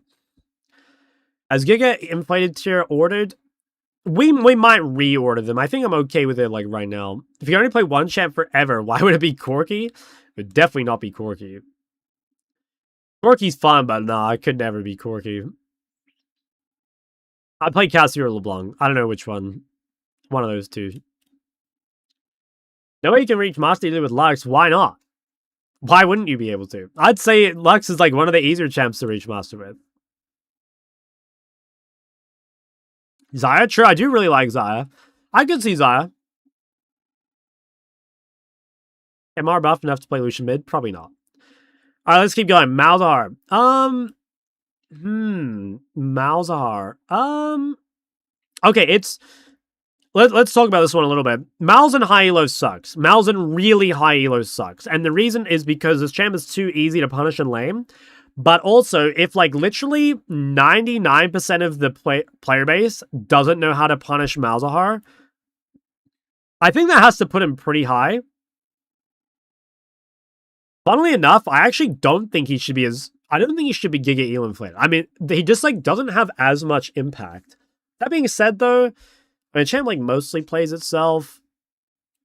Yeah, I don't know. I mean, it's a tough one. I think if you're below Diamond, Mouse is like Giga Elo inflated. I mean, there'll be some like very bad Mouse players that have managed to climb quite a bit. But I think once you're Diamond Plus, I don't think it would actually be that high. Yeah, I don't know. This one really depends. Like, I always tell people that, like, playing against Malzahar is like a laning litmus test. Like, if you think Malzahar is hard to punish, you just kind of suck at laning, and you should probably get better at it. But again, it's like, there's just gonna be so many players, like 99% of players that just, like, are not good enough in lane to punish Malz. So I think we should probably put him in Giga Elo inflated. I do think he sucks in high elo, though, because he's just too punishable. But that takes a long time for people to figure out. Because the laning is, yeah, people are just not that good at it, honestly. Where'd you put Kayle? I don't know. I'm not sure I'll put Kayle on the list. Malz's 0 transferable skills? I'm not sure that's, like, totally true. I mean, at the end of the day, like, he's still a mage. But I do understand that, yeah. How do you punish Malz? I mean, it's, like, the same way you punish everything. It's, like, he has long cooldowns, and he's, like, weak in trading early, so you basically just, like, fight with him. Talia, yeah, we'll get to her, bro. There's a lot of mid champs. I'm working on it, okay? We're only up to Mel so far. There's a lot of mid laners. Mel. Okay. I am going to drop a little bit of a hot take here. I think Mel is actually an elo deflator, okay? So hear me out. Hear me out. You guys are going to... Your mind's going to be blown. I think this champ sucks. And I think this champ has sucked almost ever since she came out. I think the very first patch she was out, Mel was really broken. But basically since then, I think this champion just sucks. And the reason is because, like... So, I actually think her passive is, like, a big part of it. Because the thing with Mel is it's, like... As Mel, you basically guarantee you get all the gold. Okay? You get all the gold. And if your champ is really strong, that's really good. Like, if you're something like Locke or Smolder, that's awesome, right? You're getting all the money and, like, you would just keep getting stronger. But if you're a champ like Mel that actually doesn't scale very well, and a big reason for that is because your skill shots are actually quite hard to hit. Especially late game when people have a lot of movement speed. So, in my opinion, Mel, like, kind of has to get ahead early, has, like, difficult skill shots to hit, doesn't scale that well, and a lot of time denies gold from the rest of your team. So I actually think Mel is kind of an elo deflator. I think most people would be better off playing a different champ rather than Mel. Did you try buff Azir? No. Oh, I think I did actually. No, never mind. That was previous patch. No, I haven't. Not yet. People hate to play against her. Yeah, I mean, she is annoying. And Mel is Anivia and Lux slightly weaker. I heavily disagree. I think Mel is so punishable. Like, Anivia builds Catalyst and that's infinite wave clear. Lux has also infinite wave clear and lots of range. Mel has range, but like Mel doesn't build Catalyst, and Mel doesn't really have good wave clear. Like, I don't think I swear punishing Mel's easy. I don't have any issues playing as Mel whatsoever. It's annoying, but it's like I swear it's like pretty easy to mog a Mel, you know. Should we do Nefiri? Is Nefiri even really a mid laner? What do you guys think? I don't know. It's probably enough of a mid laner, right? Like, I don't see Nefiri mid at all. But it is kind of like the go-to recommended 80 mid, so we should probably talk about it. I'd say Nefiri is elo inflated for sure. The champ is just very, very easy to play, and similar to Diana, she's like a stat check machine. So probably like at the higher end of elo inflated. Or actually, you know what? I think she might even be Giga elo inflated, just because very similar to Diana. She's just like you pull up and you stat check people, and you can farm from range, which like a lot of assassins can't. So yeah, I think we'll put her in the Giga elo inflated tier. I think that's where she belongs. She's just too easy. Too easy. Okay, where next? Should we do Neeko? I think I'm not going to do Neeko. I haven't seen a Neeko mid in forever. We could come back to it if we want to add off meta, but I've not seen Neeko mid in a long, long time. Yeah, I think we're doing Ori. Okay, so Ori's another one. Kind of depends on elo. Let's be honest, guys. If you're high elo, Orianna is like giga elo inflated. Okay, like disgusting. Like this champion is super broken. For the majority of the player base, she's actually probably elo deflated because like the champ is pretty hard. I think we kind of just have to put it right in the middle. I think Orianna is like overall mostly just a test of how good you are as a mid laner. So if you're really good, she's OP fucking champ. If you're not really good, she's kind of weak. So I think we just kind of have to put her right in the middle. I think if there's like a fair champ in the game, again, for most elos, I think we'd say it's Ori. I will say, guys, in Challenger, well, if you're really good at the game, rather, that champ is disgustingly broken. Should we do Qiyana? I'm not really sure where to put Qiyana, honestly. What do you guys think about Qiyana? Okay, look, Qiyana does have a lot of the same things of, like, being able to run around the map and get fed. You know, it is easy to get fed. But at the same time, she is quite punishable in lane. Like, she doesn't have the same tools that a lot of other champions have, right? Like, she's not a great D-shield either. She can farm from range, but, like, not well. And I don't know, like, recently, at least, like, she's not that good. And it's just, like, so much better in jungle as well. I'm not sure. I think I'll probably just put Qiyana right here again. It's like, yeah, I don't think she's elo deflated. I think just because, like, she can run around the map and, like, get fed randomly like these other assassins, and because she's one of the, like, just, like, strong AoE team fighters, I think she has to be, like, not elo inflated. Yeah, I think that's about right. I don't think I'm putting her any lower, but I don't think she deserves to go any higher. She's probably just, like, right about here somewhere.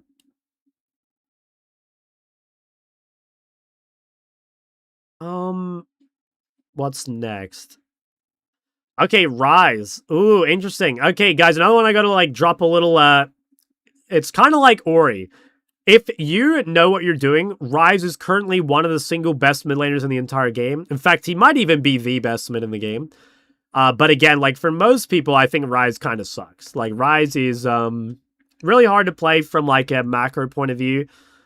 I think probably much harder to win on than Ori as well, just because, like, he's not good at AoE team fighting. Like, at least Ori, if you're not abusing the lane, you've still got that, like, AoE team fight win condition, and, like, you kind of scale if someone else in your team is fed. Like, if you can buff a carry, or if you can buff, like, a bruiser or something. I don't think Ryze has that consistent win comm. In fact, I'm, like, almost tempted to put Ryze in, like, Giga Elo deflated for the average player. What do you guys think? I mean, it's hard to say because Ryze, meta-wise, is just so broken, okay? He's so broken. But I honestly think for almost everyone watching this, it would be so much easier to play something else, you know? So, I don't know. No, we should probably put him here. I mean, he does get to build Catalyst. I don't think I can put him down here. Let's put him alongside these, I think. I think it's about the same sort of level. She's hard to consistently carry with. I disagree. I think Kiana's 5v5 is too good.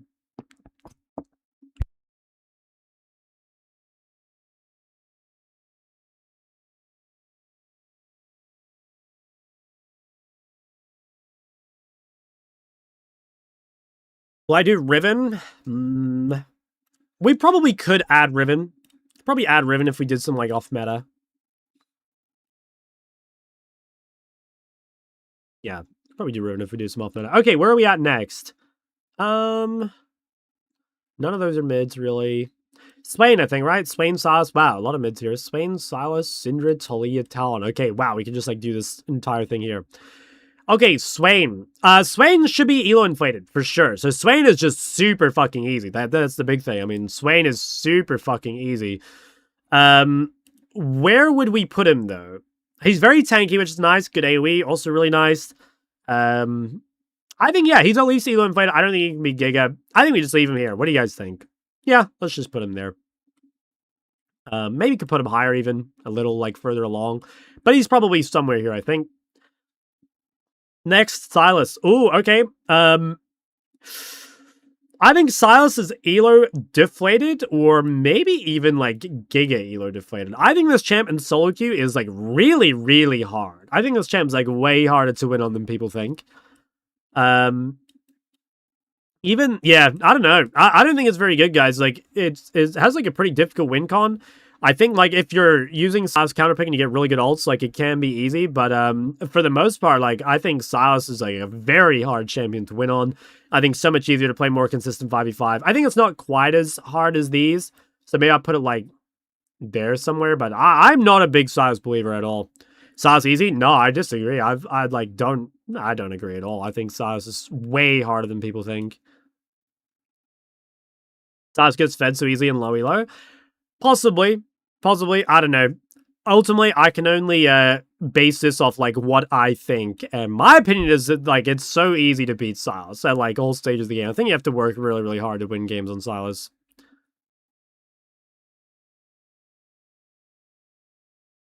All right, guys, Syndra.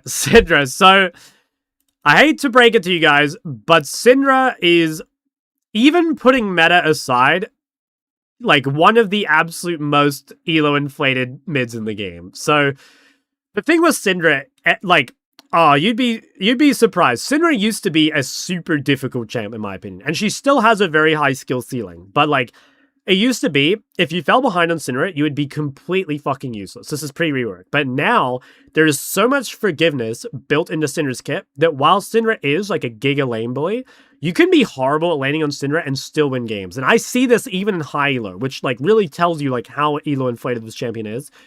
So I think that, yeah, just like her E is so insanely broken. She just like gets to also just like get tons of scaling from like her passive and shit. Like you do so much damage late game, even if you like feed. I do think she is a little more punishable than some of the other champs. You know, like a bad Syndra can be punished more than a bad Lux, in my opinion. And like if you position badly, you won't have as much impact as like Brand or something. But yeah, it's pretty fucking elo inflated, guys. And this one specifically is probably the most elo inflated in higher ranks, you know? Like, most of the, like, really OP champs in high elo right now are quite difficult to play. But Syndra, I don't know, man. There's so many bad Syndras in high elo, and they get away with it. So, yeah, she's elo inflated as fuck. I say that as a Syndra player, you know? Like, Syndra, I've played plenty of Syndra in my life. It's probably my second most played champ, or third most played champ. Nah, it can't be next to Akshan. Does not deserve that, guys. It does not deserve that. Taliyah. I think Taliyah's a little elo deflated, but not much.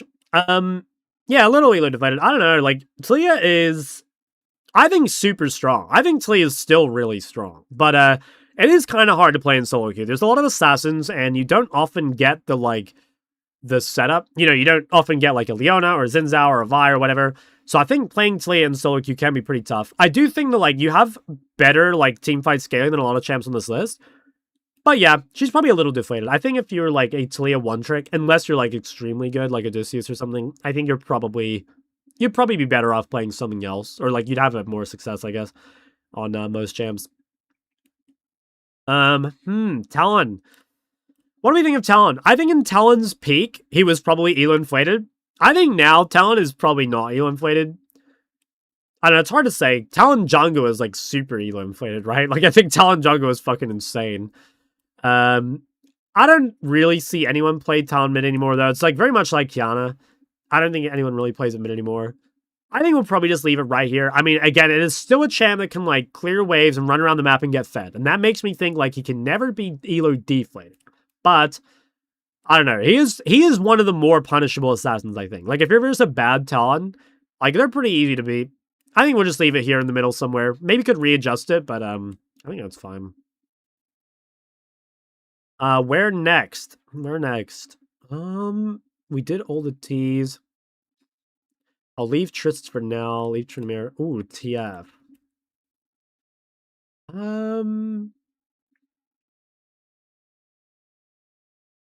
I think TF is pretty fair. I want to put TF, like, right in the middle. I think that, okay, TF, I almost want to put TF deflated because he has a pretty hard win con, right? Like, you do need to kind of get stuff done early, and you do need to, like, abuse your side lane. But, I don't know, at the same time, guys, like, he is a Catalyst builder. He takes Resolve, and he has point and click CC. So, like, I think the champ is just mechanically too easy to be put lower. I do think his game plan's pretty tough. But honestly, just think mechanically the champ is too easy to be, like, elo deflated. So, I think I'll put him right in the middle as well. It's a champ. It's very similar to Ori. Like, really rewards being good at the game. Yeah, let's just leave it right there, I think. Oh, okay, Veigar. I'm putting Veigar in Giga elo deflated. I'm going to be honest, guys. I think this champion is awful. And I don't think it's, like, it's not a meta thing either. Or, like, the thing is, like, Veigar ticks a lot of the boxes of being easy, but, like, you should realize that Veigar has been trash for, like, years. You know what I mean? This is not like Veigar is bad right now. This champ has been awful forever. I think that he's so bad. I mean, like, he's got a lot of the things that makes, like, people weak in solo queue.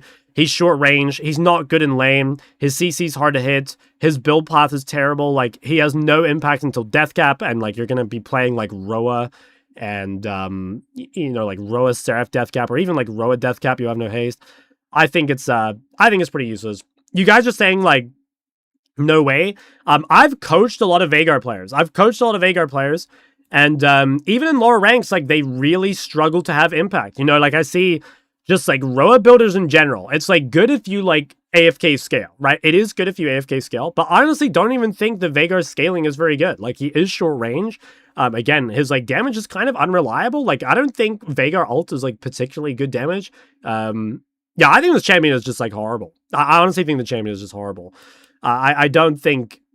Yeah, I honestly think if you're playing Veigar, it's, like, don't get me wrong, like, you can make it work, but your champ has been weak for so long, and while it is easy, it's not, like, easy plus impact in the way that Malzahar is. I think it's just, like, easy plus no impact. Like, it just doesn't do anything. Veigar's not on a 0 level deflated. Maybe? Yeah, I could, like, see that, but I really, really, like, you guys, like, don't understand. I think this is the single worst mid in the game. I think it's the single worst mid in the game. I think Veigar is, like, unbelievably useless. So, like, yeah. I'm honestly gonna leave it there. I think I am. And I'm gonna think, I think I'll leave it there. You also think Malz is bad, but he's at the top. Yes, true, but I think Malz is bad in low elo. Or, sorry, Malz is bad in high elos because he can be punished. I think that Veigar is bad in all elos because he just doesn't do anything. That's my opinion. I'm leaving it, guys. It's my tier list. I will be leaving it. Okay, Vel'Koz. I would, like, maybe be tempted to put Vel'Koz in Giga Elo deflated also. I don't know if it should quite go there. So, I mean, Vel'Koz is really hard. Let's start with that. Vel'Koz is really hard. He is good into mages. He's pretty bad against, like, any assassin. I think the mid mages are pretty tough. I think if you're playing Vel'Koz, like, AD or support, it's probably not quite as bad. But I think mid Vel'Koz is pretty tough. Yeah, I actually think I might put him here. I don't know. I mean, like, he's a little more consistent maybe than these two, because, like, you are, like, good at team fighting and stuff, which is nice. Like, you do a lot of damage. It's not quite at the same level of Brand.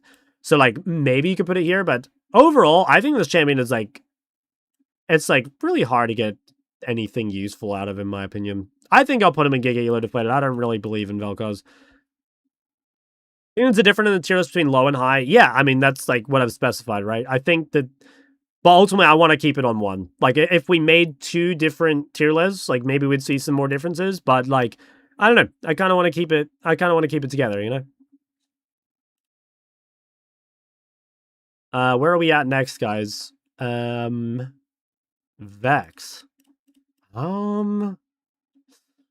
Vex. I don't even know what I think of Vex. What do I think of Vex?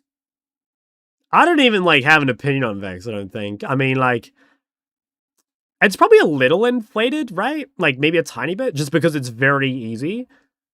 But, like, I don't know if she's that good. I don't know. Yeah, I think she might be, like, a little elo inflated. I do think it's, like, an easy... Well, I don't know. I mean, even then... Yeah, I'm not really sure. She is very easy to play, I think. That's, like, the big thing, is, like, it is very easy to have, like, reasonable impact on Vex. And I think she's maybe not quite as easy as Swain, so maybe we should put her, like, slightly lower? I don't know, like, Swain... Maybe Swain needs to go further along. I'm not really sure, like... You know what? I think I'll put Vex here. I think I'll put her next to Annie. I think Vex and Annie are, like, quite similar to me. I think we'll put them both there. That seems fine. Should I move Swain up? Nah. Swain could go further along, I think. Maybe we could put Swain there. I don't think he should go up there. Let's leave him there. Okay, where are we at now? Oh, Viktor. Oh. Okay, I think Viktor is kind of like Aurelia, actually, where, like, it is super easy to win your lane on Viktor. It's super easy to win your lane on Viktor. I actually think winning the game on Viktor is pretty hard, though. I think it's way harder than people realize. Now, he does scale a lot better than a champ like Aurelia, but the thing is, like, he's not very good at skirmishing, and he has a really weak mid-game if you don't get ahead.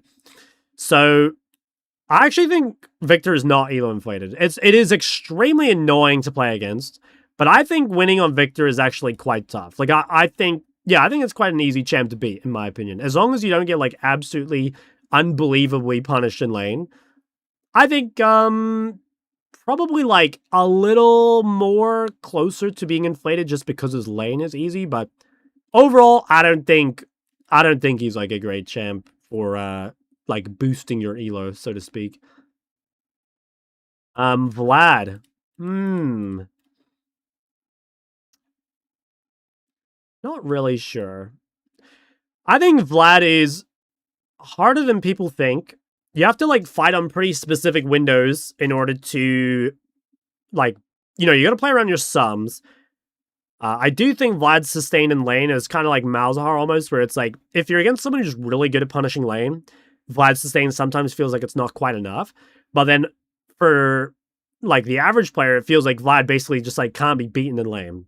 So I'm almost tempted to put Vlad in, like, slightly elo inflated, just because I think that the majority of the player base is just not quite good enough in lane to overcome Vlad's regen. And if you can't overcome Vlad's regen, then he just keeps sustaining.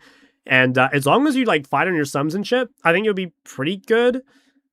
I don't think I think I'm gonna put Vlad, like, maybe right here as well. Like, I think he's very close to being elo inflated, but maybe not quite. Yeah, I'm not sure on that one. I think we'll leave it there. Xerath, probably deflated. I don't think Xerath is, like... The thing with Xerath is, like, there are champs that do a lot more damage while having easier skill shots. You know, like, I compare Xerath to something like Syndra.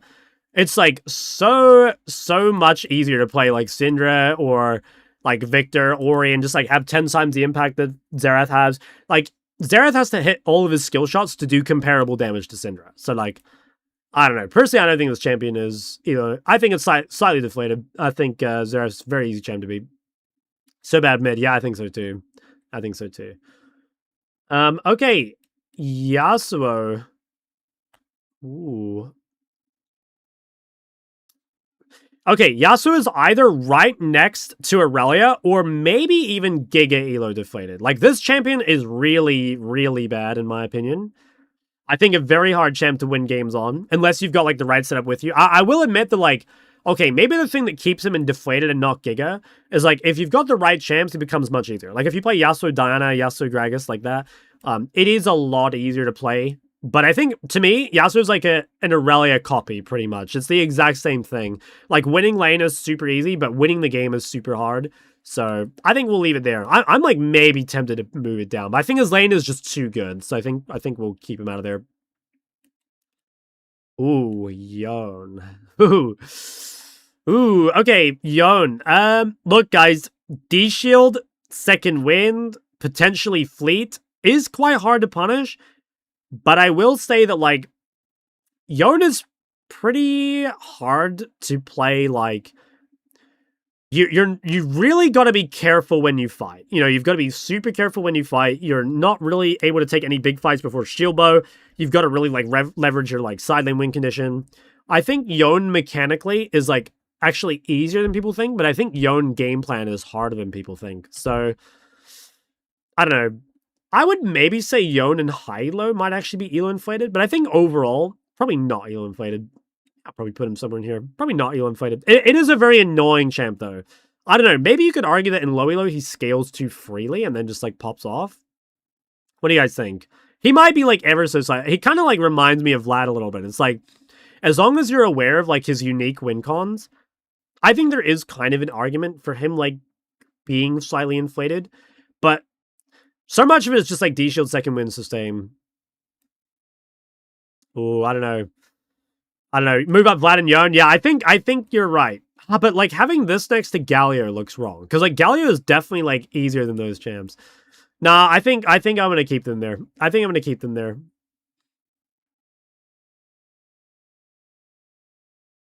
Where is Garen going? Champ's fucking easy. That champ goes bot lane with Guardian. Okay, how many mids do we have left? We have Zed. Do we even put Zilean? I mean, no one plays Zilean. Do we do Ziggs? No one plays Ziggs either. I guess we should, right? Guess we should. Which one was first? I think Ziggs was first. Alright, let's do the Ziggs. What do I think of Ziggs? Pretty whatever. I think Ziggs is just like straight in the middle. I don't really want to say anything about this. I think like Ziggs can farm from range, which is nice. I don't think the champ's like great though. I don't know. I don't have a strong opinion on Ziggs at all. I think Ziggs bot is probably elo inflated, but I think Ziggs mid is like totally whatever. No opinion. Zed, I'm gonna say it, guys. I think Zed is slightly elo inflated. I think he is. Reason, he can farm from range, D-Shield, Abuser, which is really nice. No mana costs. Also scales pretty well. A lot of different builds. I would say Zed is, like, basically a mage, honestly. He's nowhere near as difficult as other assassins, in my opinion. Like, he has a very high skill ceiling, don't get me wrong.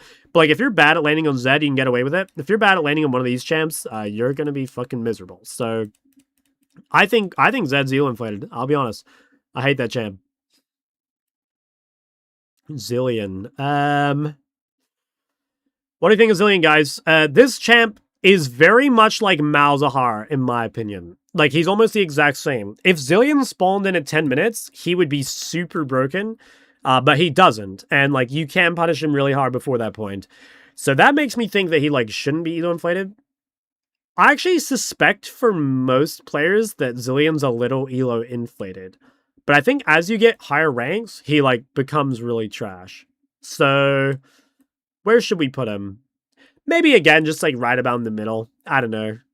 I'm kind of tempted to put him here, guys. I'll be honest. You know what? I think I'm going to stand my ground. I think I'm going to put him in elo inflated. I think he's like Malzahar. He's, like, exactly like Malzahar to me. Okay, lastly, Zoe. Okay. Zoe, yeah. What are we going to do with this one? So, Zoe is kind of like Katarina at the moment, which is kind of cringe, because Zoe used to be a really cool champ, and now she's kind of, like, she has become a run around and get fed champ, which is kind of annoying. I do think Zoe's really hard to play, and I think that, like, the meta has been unkind to Zoe for a very long time. Like, Zoe sucks with everyone having so much engage, so much mobility. You know, like, champs like Mbessa and K'Sante being out of the game are, like, super bad for Zoe. So, honestly, I think winning on Zoe is pretty tough. Probably not quite as hard as some of the ones down here. But Zoe's definitely an elo deflator these days. I think Zoe used to be elo inflated, but I think nowadays, just with the way the game has become, I actually think Zoe's a little elo deflated. I think we'll leave her there. Yeah, okay. Why is Kasane and Best of bad for Zoe? They're just like tanky and have mobility and like quite a lot of threat, which is like all the things Zoe hates. You know, like it used to be that there'd be champs like, I don't know, like Leona would be your worst nightmare as a Zoe. And don't get me wrong, like it still is, but there's more of those champs in every game now than there used to be. Like there's just so many of them. Every game is like fucking shit tons of bruisers, tanks, really aids stuff for the Zoe. Okay, should we what like off meta champs do you guys feel really strongly about?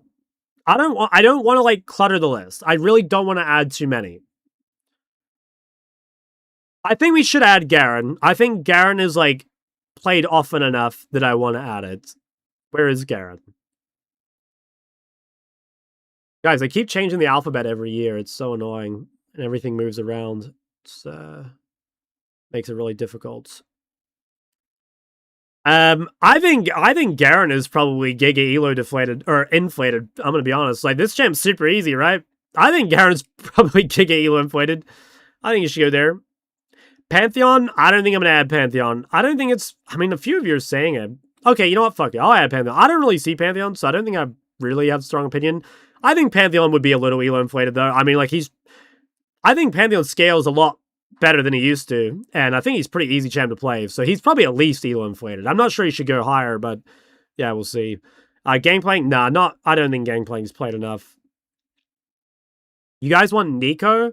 Guys, Neeko does not get played mid. Like, I've not seen a Neeko mid in, like, years, okay? I don't think I'm adding Neeko. If I were to add Neeko, I would say it's probably right in the middle, but I don't think I'm adding Neeko. Tryndamere? No, I'm not going to add Tryndamere. Again, doesn't get played. Gragas? No, I don't see it enough. I think we could add Riven. Riven is, like, known as a mid laner these days, which is annoying, but, yeah, let's add Riven. Where's Riven? I mean, Riven's okay. You know what? I think Riven is like kind of a.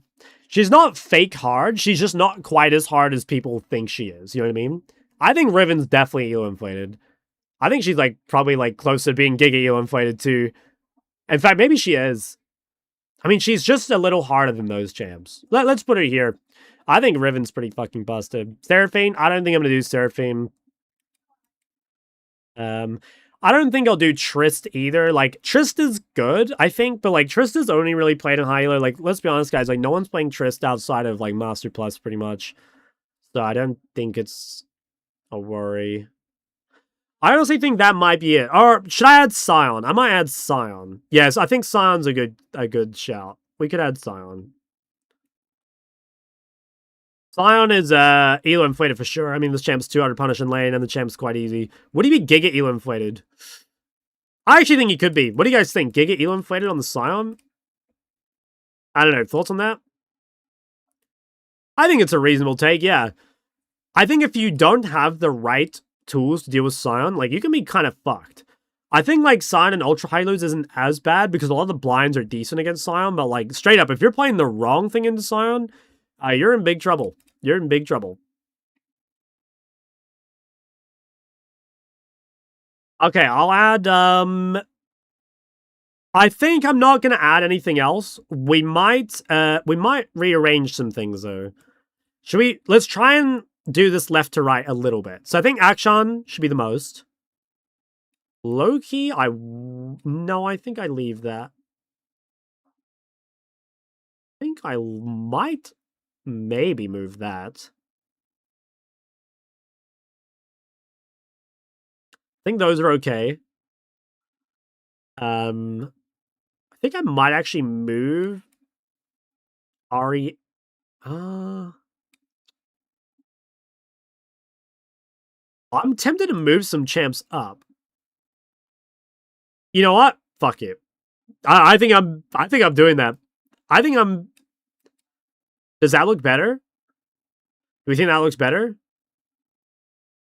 I think that might look a little more accurate, to be honest. Yeah. Okay. I think I leave that. I think this tier is then okay. Might move that a little bit. Might move this up. So like there, maybe.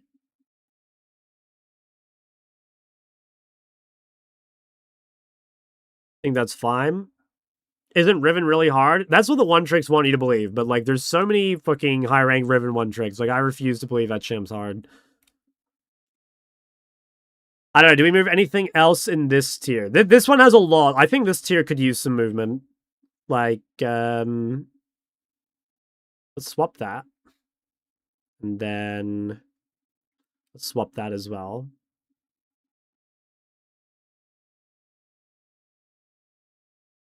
I think I might do that. Then, I think this champ is just too bad.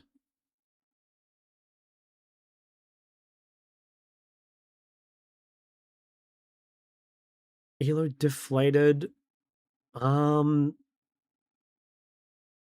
Most broken champ in the game. Guys, I tried to do this as much as I could without thinking about the meta. Obviously, if a champ has been like that for a very long time, it's kind of hard to avoid that. But I did specifically try and not do the meta because otherwise it would literally just be the tier list done again, right? It would just be a champion power tier list because currently, you're right, like, it would be the 4, like, strongest champs in the game, which should be, what, like, Ori, Kasu, Syndra, and Ryze. I think you're biased towards mages. I got plenty of mages up here, bro. Like, I got Swain, Syndra, Lux, Mal's, and Nivea. Like, I have plenty of mages up here. In fact, I have more mages and assassins than Giga Elo inflated. Do I move anything down here? I think this is pretty good. I think I might move Jace along a little bit. I might move that, maybe. Maybe this. Yeah, I think that's pretty good. I think that's pretty good. I think we leave it like that. Or should I maybe... Nah, I don't think so. I'm like kind of tempted to move Fizz up, but I think I'll keep it out. Although, if Riven is up here, I think Katarina should probably be with her. I might actually bring Riven down. I think that's more fair. Okay, yeah, I think I'm gonna leave it like that. I think I'm gonna leave it like that. I think that's a good final list. I can unpin this thing now. Unpin this message. Guys, it's my tier list, not yours. That's... Everyone here thinks Akali should go up. Yeah, but it's my fucking tier list, bro. It's not going up. That's where she belongs. I'm gonna queue up? Yeah, I want to talk about runes and shit, but I actually need to rest my voice before I do it. I'm pretty sure if I did it right now, I'd lose my voice tomorrow.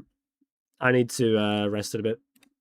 I'll queue up, and then I do want to talk about runes, because I get asked about runes in coaching a lot. And it'd be nice to have like a video to link people.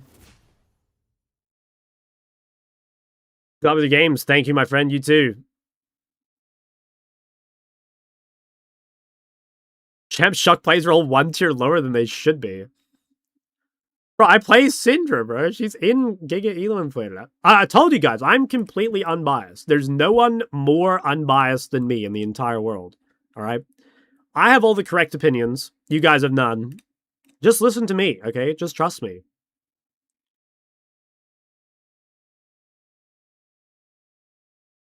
Yeah, I mean, like, you should go and listen to the reasoning, you know? Because, like, a lot of the champs do depend on Elo, right?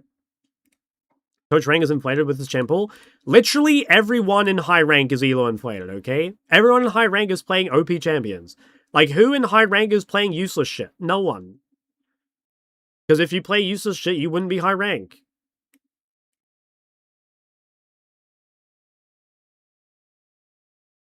Probably think Zed is so inflated. I mean, it's a hard gem to punish. That's why I think. Like, it's skillful, but it's also really hard to punish. Anyone's rank 1 with Pyke, Kiana mid. Maybe Kiana needs to go up then, low-key. Maybe Kiana does need to go up.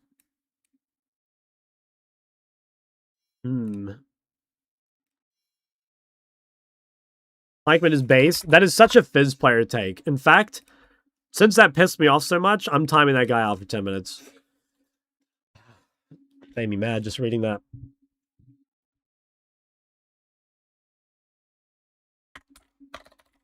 Alright. Oh my god, okay. Guys, we almost got the one shot. Alright, matter ranged. It's a human flex pick.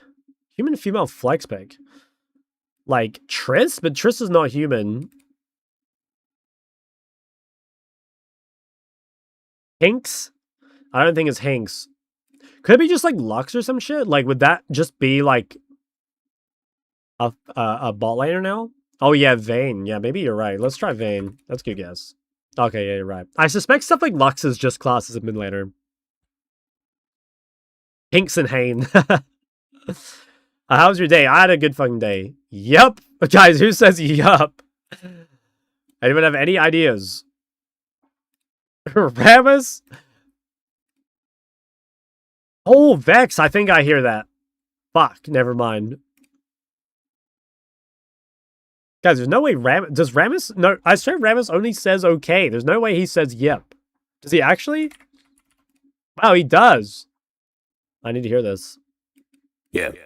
Oh, what the hell? Bro, I never heard that before.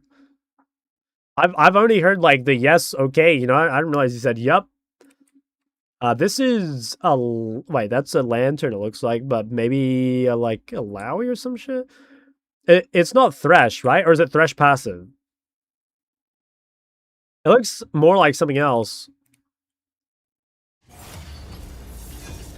Heimer Zillion? Oh, it could be Heimer Grenade. Oh, yeah.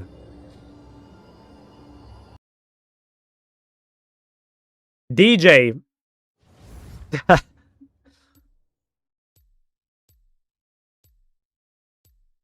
Yeah, I probably should get rid of that in the meantime, actually, because, like, no one's on OCS, swear to God. You got something to hide? You guys are all saying ASOL? Yeah, it probably is, right? Alright, Splash. Volley, maybe? Looks kind of like a furry. I don't know. What do you guys think? Gragas? Varus. Yeah, I don't know.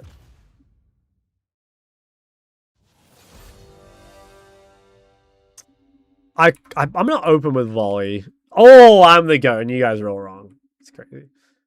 Now, I don't actually know what that is. Is that default Volley, or is this like Rune Bear or some shit? I think this must be... Oh, wait, no. Maybe it's like Storm something? They don't have any idea what this is? Thunderlord, I guess? Okay, nice. Thank God.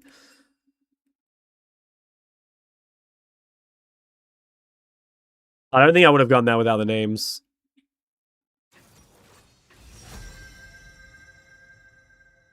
Alright. Oh, everyone's linking OPGGs already. Oh, wait. Why did I swap with jungle and not AD? Oops.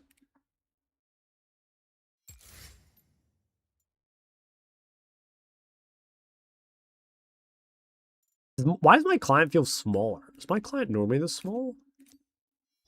No, I guess it is. That feels too big. Guys, I'm fucking tripping right now.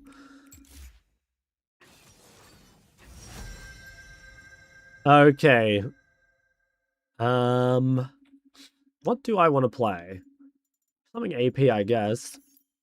Would be kind of nice to have a dash. At the same time, like, it's a pretty good Kasu game. Okay, I think we lock it in. There is no antidote for me.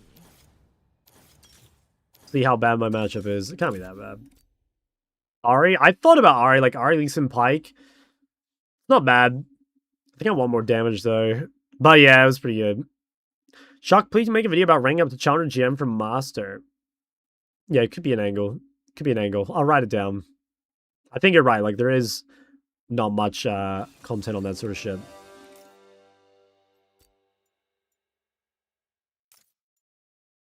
Wait, okay. It's Jolt. Let's get to work. Hoping Rek'Sai does not come mid 10,000 times. Yeah, we queued the wrong roll for not getting ganked, I'm afraid. Triss Ori? I think so. She used to be. I don't know if she is, like, with tuning, but, like, I think she should be. How do you feel about sports picking roaming champs and sitting in mid lane? I hate it, obviously. Like, is that a real question, guys? Like, I fucking hate that shit. How big is your clock? As big as it needs to be, okay? As big as it needs to be. kind of like scales to the task at hand, you know? Has it happened much since patch? I think this is actually the first game I've played in the patch, because I didn't stream yesterday. I don't think I played any League yesterday. Yeah, no, I haven't played any League on the patch yet. This is my first one. How's it feel to be such a lady magnet? I wouldn't know, I'm afraid. I wouldn't know.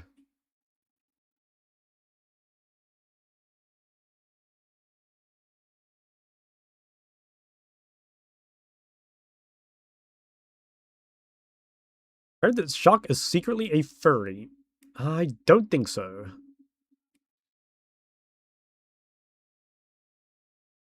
Guys, if anything, I'm a scaly. We learned about that last time. I didn't know that term until you guys taught me. But yeah, I'm playing Cassio. I'm a scaly, right? That's how it works.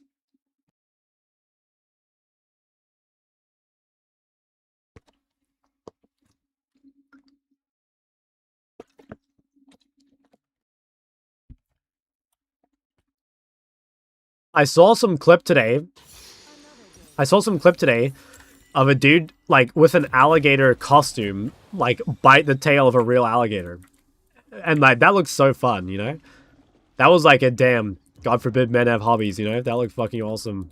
I'll see if I can find you guys the clip. I bookmarked and everything. I was like, holy shit, that just looks so fun, you know? Terrorizing local wildlife. Do you have a longing? Would you like one? Minions have spawned. The tag was like, this is why women live longer than men.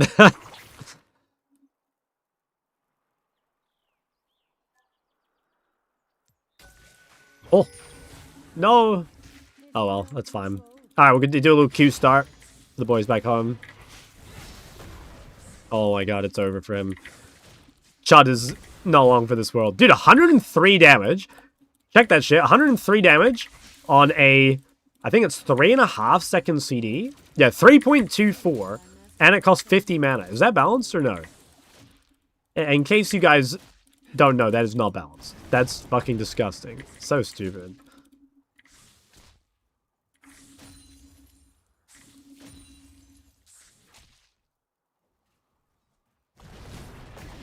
What? Okay.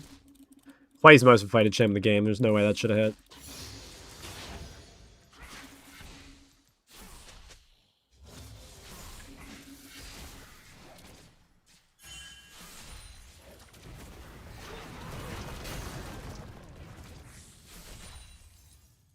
Remember when you could level... Yes, with old Corrupting Pot especially. All the mana. Yeah, Cass level 2 used to be pretty insane, and then they just made it suck. Which they kind of had to. I remember this game of Faker playing Cassio into, I think it was Maples LeBlanc at like MSI or some international event. And I'm pretty sure that game alone got Cassio nerfed. Which is funny. Bring back Corrupting Pot. Low-key, I agree. I miss Corrupting Pot. I want that shit back.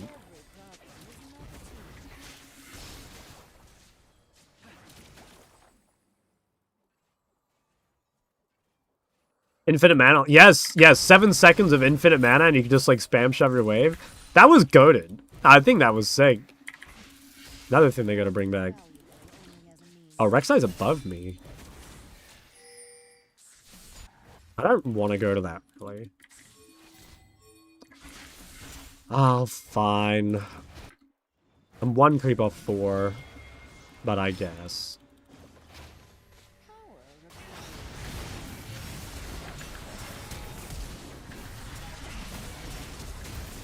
He dies, I think. Huge. Oh, wait. Actually, that's probably enough. Okay. Fuck yeah. Double buffs. Nothing to it, fellas. Nothing to it. Okay, we go. Tier... Dank Seal. This guy's wave is low-key cooked. Red Thresh should stay. Or Pike should stay, I mean.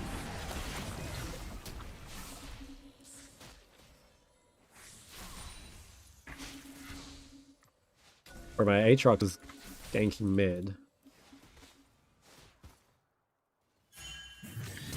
Ha! Gulp. I guess it's good. Bro, this guy's 6 CS. And he's level 2. Guys, you thought it was supports that gank mid. No. It's actually the top laner that ganks mid.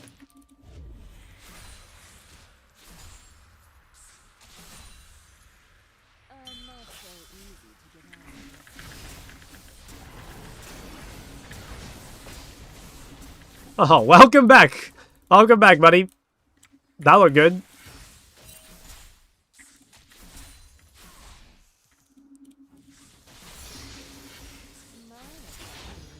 Do you think he just bases again? I think he does. Because, like, what else are you meant to do? I think you do, right? Yeah, oh yeah, he definitely based. Alright, this is chill, guys. A nice little 38 CS to 16 as Blind Pig. That's not too bad. Oh, Jesus. Low-key, though, the game is really scary. I mean, this guy is getting... Oh, so close. That looks like a double kill.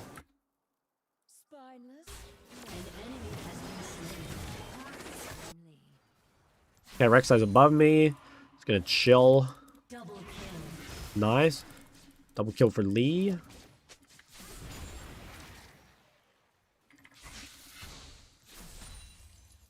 want me 9? I think so. I think I will. It's only Hui that's like an annoying champ for me. He wants to try kill Rek'Sai. Alright, fuck it. Give it a try.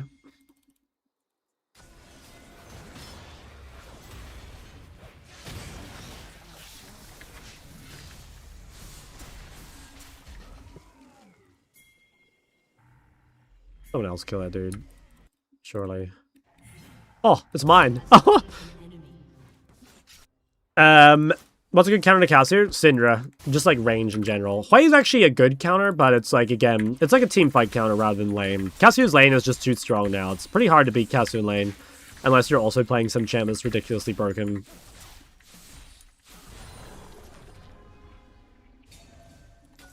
Oh my god, guys, Fiora build? Count the longswords? Okay, I'm gonna do something really greedy. I'm just gonna buy fucking red boots. Because, like, I'm so far ahead and I can probably stack them. So, let's just buy those. Does Cats win that? It's a close one. Yeah, I think you can win, though. You have to take Ignite, I think. Can you do OC players inflation tier list? I don't want to make enemies, you know? I have a lot of friends in OC. And, if I do that, I'll probably have a few less.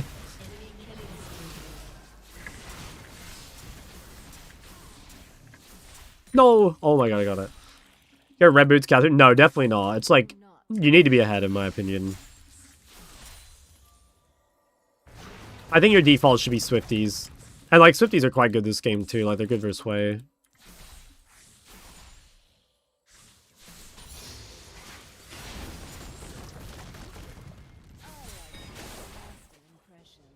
Okay. This is chill. Quite chill. Oh, he uses fear. Okay.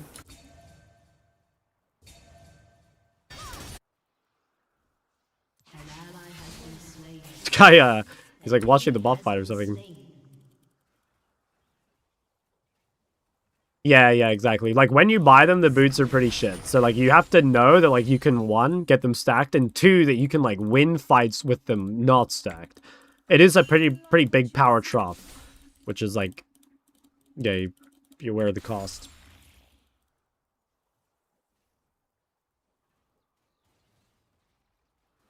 Guys, just, like... Guys, this is what I mean about, like, Hui being a bit more punishable. Like, Lux would ER this way. But, like, Hui, he's not at the point where he can just, like, wave clear and one-shot yet. And it takes quite a while to get there.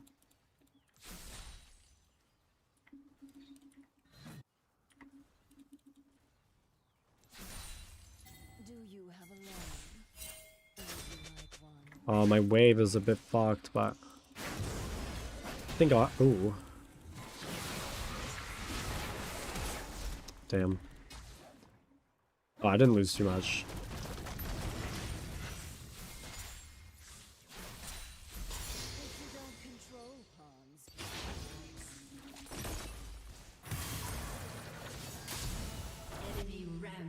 Oh, I'm a bit worried, guys. That guy's getting, like, kind of fisted. Chad's like S-key here, and he like walks up. Didn't fall for it.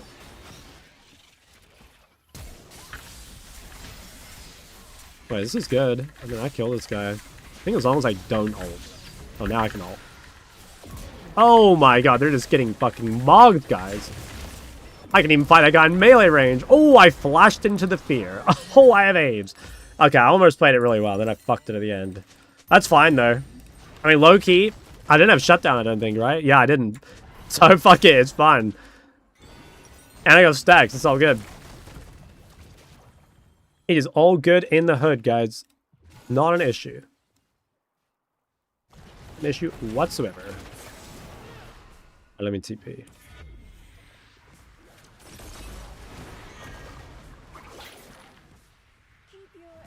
Oh. Oh my god.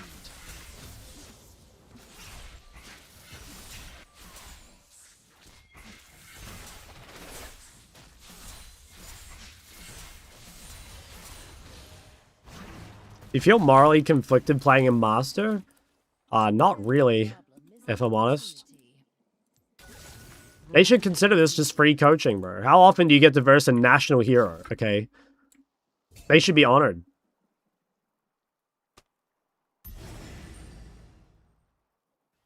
Like, this is a once-in-a-lifetime experience, guys. It's like the equivalent of getting a autograph from your favorite superstar, okay? From your favorite, like, person you look up to, you know? Nah, I do get what you're saying, though. Nah, in reality, like, smurfing's pretty boring. I don't really like smurfing.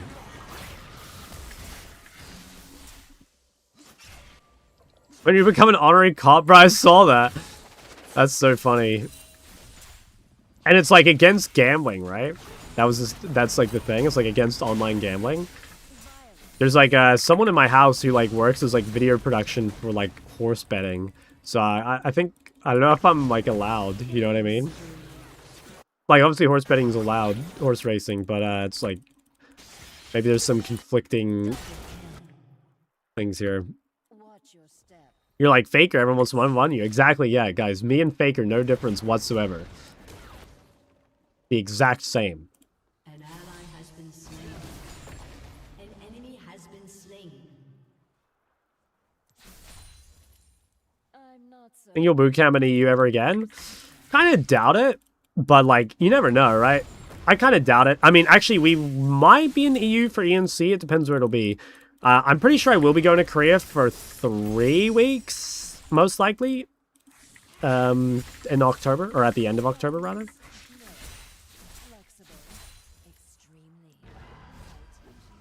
But, yeah, I don't know. Like, EU is just so far away from me, guys. Like, it's like a 40-hour trip to EU.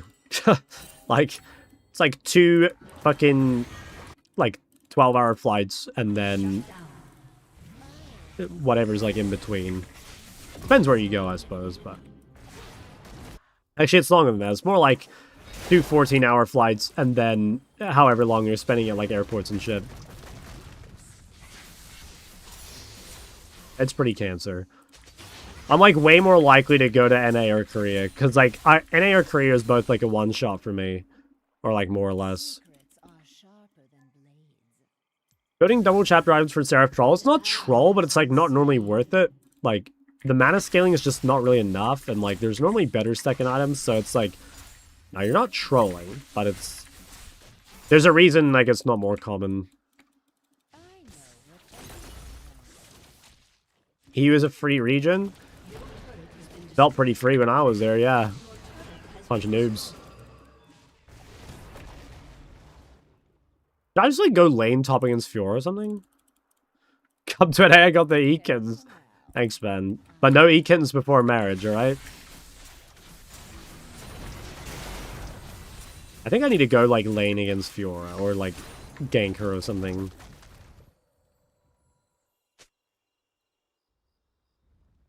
Oh, wait. Ah, no one ever expects the Cassio Gromp gank.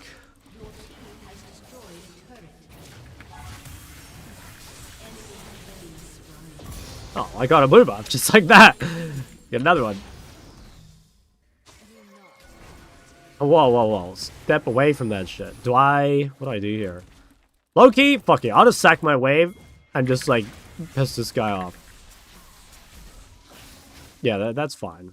I don't think that's actually worth it, but he's probably really mad. An ally has been slain. That guy's screaming mid-diff right now. Guys, Poland is just known for femboys, okay? I'm pretty sure that Poland is exclusively known for femboys. That's all I know about Poland. Could be a Rylai second game, actually. I think it is.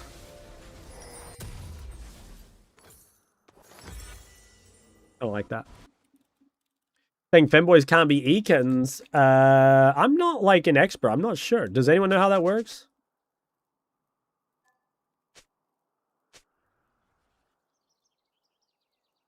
Ketchup on pizza. Huh.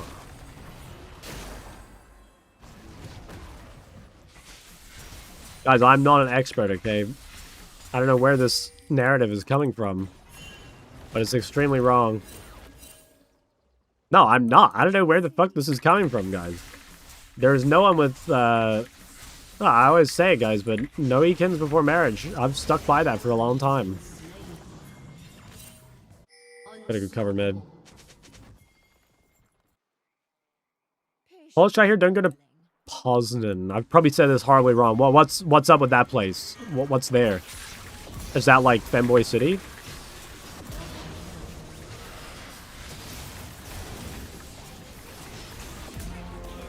Holy shit, guys. Great White Snake of South Korea.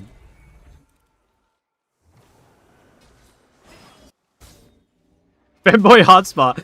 Okay, out of curiosity, like, what makes it a femboy hotspot? Like, why do femboys go there? Like, I don't get that. Like, how can a place become a femboy hotspot? Like, I don't get that.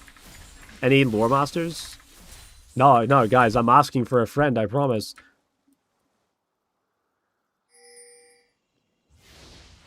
You ever BFT on Kazu? I don't, but I think you can. Like, I think BFT's not bad, but I just think, like, I just in general think Seraph is really good in solo queue because it's nice to have extra safety.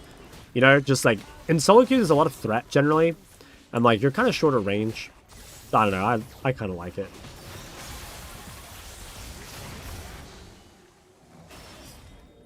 It's like how mid lane is ARAM's hot spot. I see. Okay.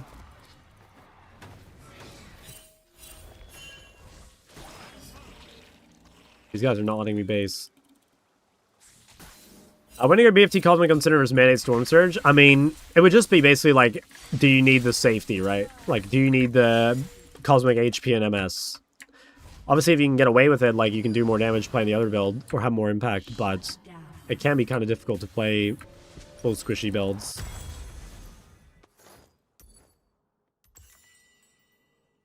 Think what I could offer.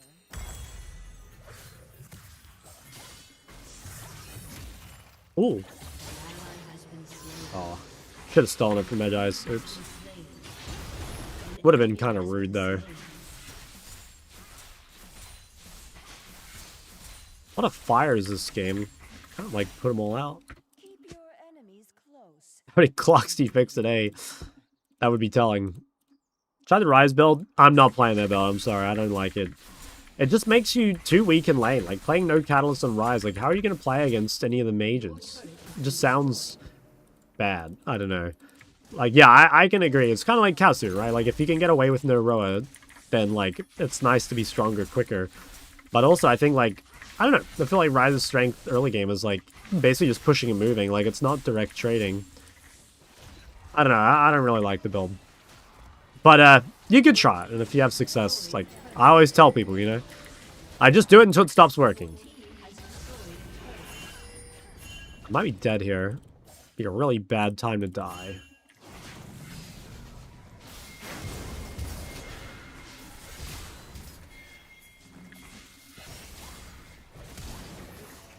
Never mind. These guys are all dead.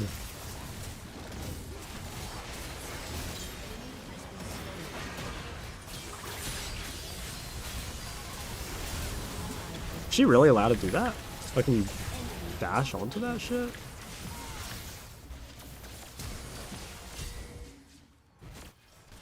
Huh.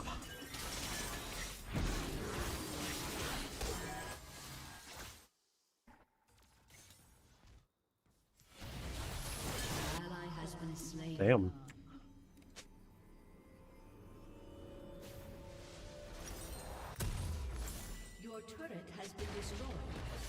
Actual hard game, man. Like, the Fiora is crazy strong.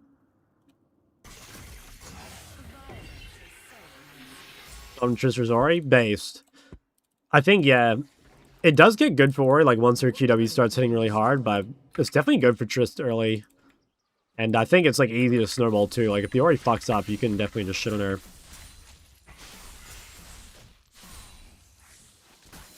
Yeah, I have no flash. This fight's pretty tough.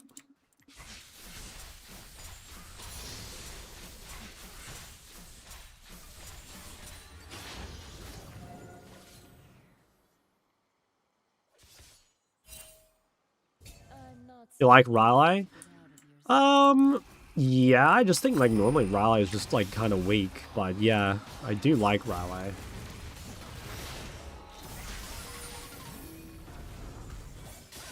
Like, Raleigh used to be so broken. Leandry Raleigh, especially, like, the combo.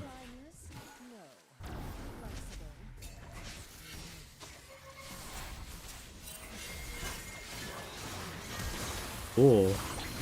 That was a pretty Chad flash, but, fuck, that should have ulted forward, I think.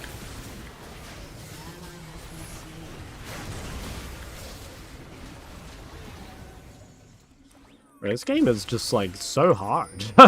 Like, I don't know if I can win. I think I lost, actually. Let's give her stress. Syndra, Victor. Anything that, like, stops Triss from jumping. Like, even Ahri's not that bad against Triss. Although, if you miss your charm, like, then you're fucked.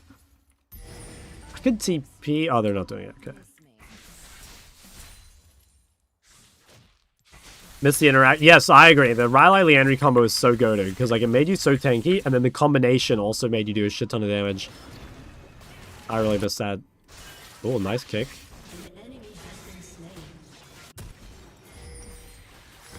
We could play Barret. Is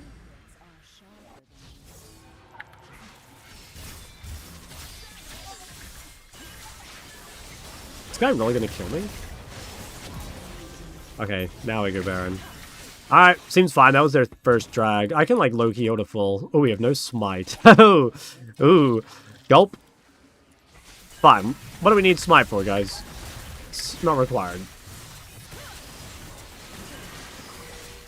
I mean, I think we just get this shit.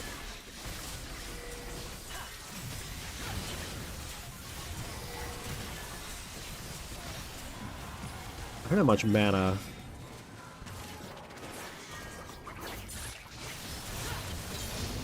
Whew. Yeah, Tilly is good. A lot of those champs you do have to be kind of careful there. Like, you can still lose early. You really got to make sure that, like, normally most mages start really beating Triss around, like, level 4 or so, but if you lose the game before that, which is actually, like, a pretty real possibility in the Triss, you can be really behind. But yeah, once you get, like, all your spells and, like, you get a couple points in your damage, you normally start to win.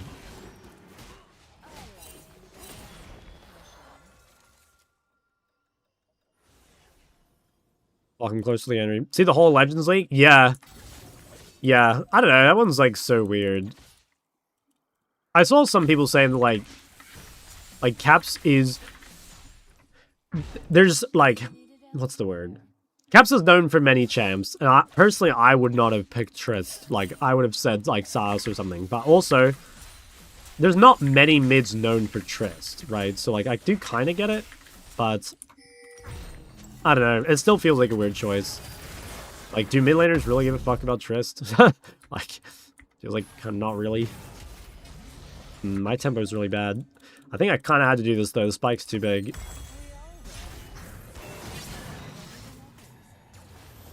Apparently chose it. Yeah, and I know. And, like, I get that, like, when you're doing this, I do think you should pick for you and not care too much about, like, oh, pick the skin that'll, like, sell the most skins, or, like, pick what the fans want most. You know, like, at the end of the day, it's, like, your fucking skin, man. Like, pick your thing. Oh, I think I'm dead. Oh! Okay, that was straight red boot stiff, guys. I think if I had Swifties there, I was completely fried. Although, maybe I could have run away. Kind of sucks you can't ult Fiora. I'd pick for sales. Yeah, I mean, like, I get that, but I also think that, like, chances are most of these players are, like, giga rich anyway, and it's like, well, I think having, like, the coolest thing to, like, immortalize you is better. I still don't think, I mean, I would have, I don't know, the Triss thing is still kind of funny. I think I get ganked here, but I'm pretty sure I killed them all. Should be Thresh Kai'Sa ganking me here. Okay, Thresh, stay in mid. Cass be your whole of... Yeah, I'd choose Cass 100%. Like, dude, just imagine having your skin for, like, your favorite champ. Is that not, like, sick as fuck?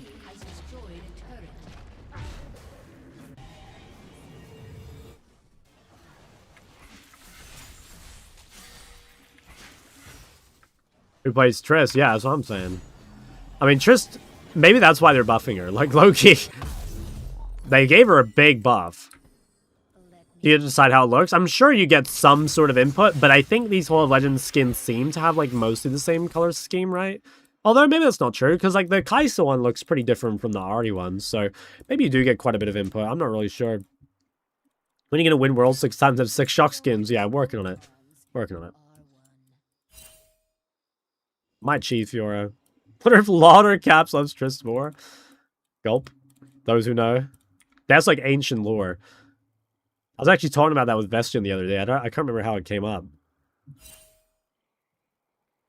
Think what I could offer.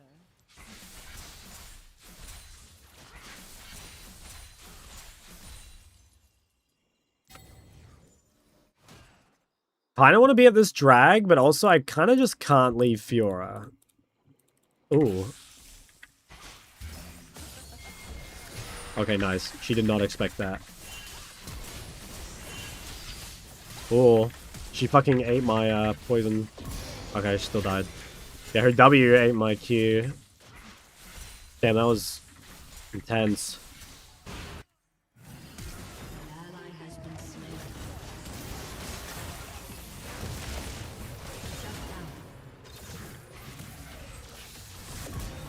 Just fucking punch shot her. Nice. Multiple Worlds winners get different skins for one champ every year. Yeah. Like, Faker has lots of skins. Oh, for one champ. Oh, no. Probably not. I assume not. Sorry, I misread that. I assume not.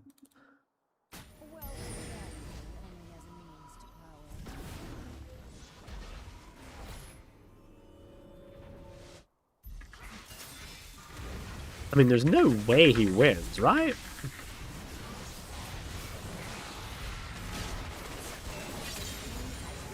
Yours ult is CD, but I have so much money. Has a skin on every champ already. I'm sure then they'll do something special. You'll be able to, like, combine skins, or maybe they'll do something like Lux, you know? The what's the Lux skin? Is it Elementalist, the one that has, like, all the forms? They'll do some shit like this.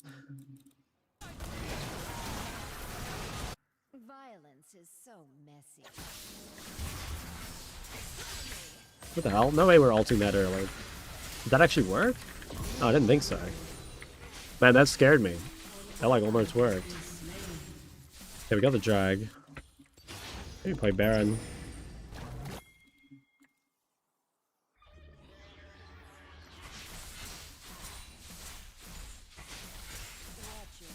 Why is Cassie strong now? Mostly because of DFT. DFT is just an insanely broken rune. Look how much damage my runes have done, by the way. Isn't that ridiculous? Done like 5.6k rune damage.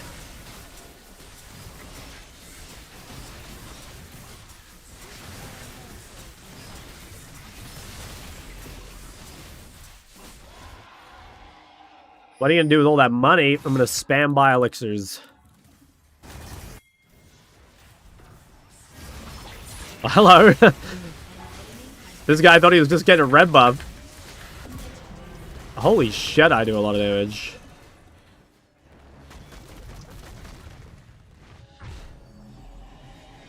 Why is Cassie strong? It's because of DFT.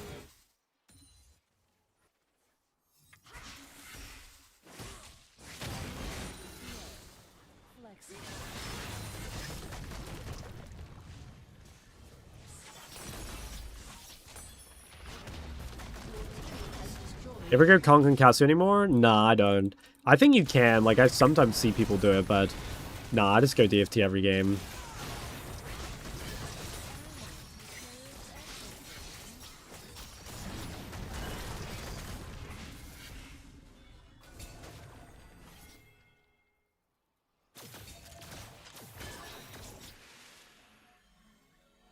There's Cell RCS. What is RCS? This thing? No? Oh, Rylai's. Oh, I'm dead. Oops, I entered. Nothing up, though. You probably do sell Rylai's for something more expensive, yeah. Still Cassie versus long-range matchups. You would, like... It's okay to blind Cassie and play into long-range matchups, but I generally wouldn't, like, counter into long-range matchups.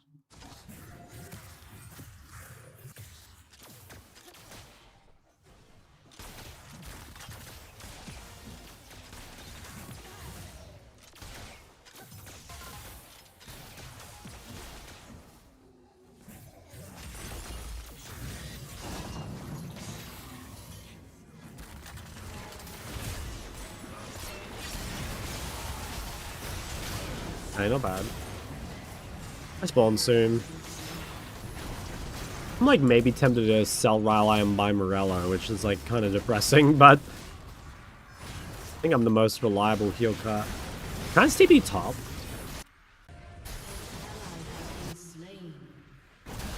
What if I just ignore this shit and play top in here? Like, I actually one-shot this.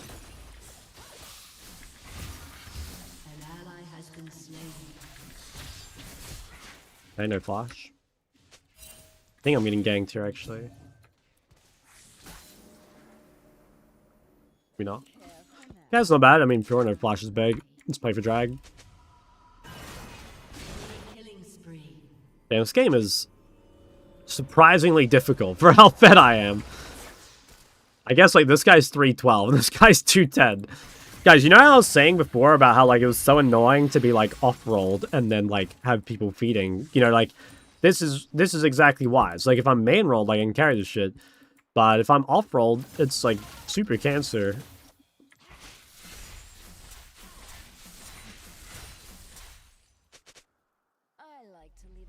I don't have TP. I kind of think I might need to even sack my top inhib for this drag. Or maybe if we can pick someone real early. Oh, that's not good.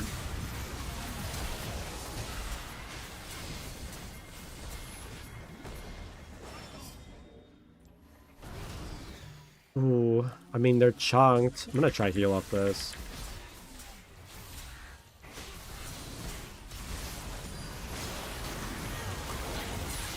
Ooh. Oh, Xayah died. Fuck. Maybe might have to give drag. Ah, it's so annoying. I guess I'm the only one that can match Fiora, and I didn't have TP, so I guess I shouldn't have TP'd before. Presumably this guy has no ult.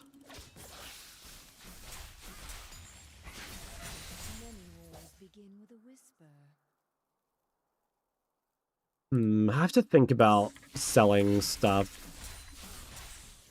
I think I don't want to get rid of my red boots, so like low-key I should think about maybe selling Magi and Rylai and buying like Bloodletter +1.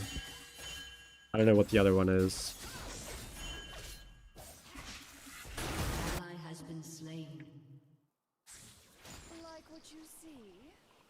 He trucks build? Yeah. Yeah. What is my true bis? I sell one for Bloodletter and the other for like Shadow Flame? Just like the most expensive item. I guess Zhonya is also good. Zhonya is quite expensive. I think I won't sell this yet, but I should sell something soon. I should probably sell Rylai for Bloodletter like right now, actually.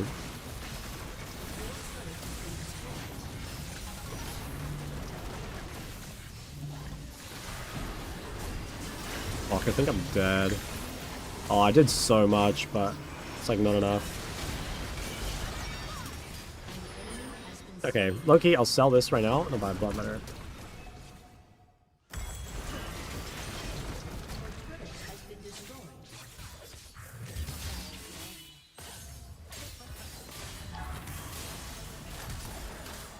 Well, he lived. I think Xayah is like the only one alive that can kill this guy. I don't even think they can beat her 1v3, can they? Maybe it was Xayah, yeah. We have to try and get this Baron. I think I should be bot with TP and everyone else should just go Baron.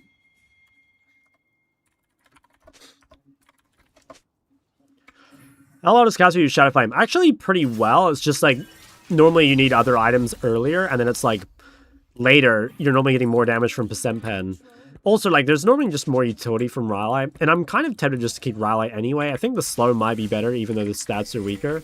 Like, the slow is pretty important in this game, so this might be my true best. Like, maybe I just need Rylai. I kind of think I do. It's, like, too good versus Fiora.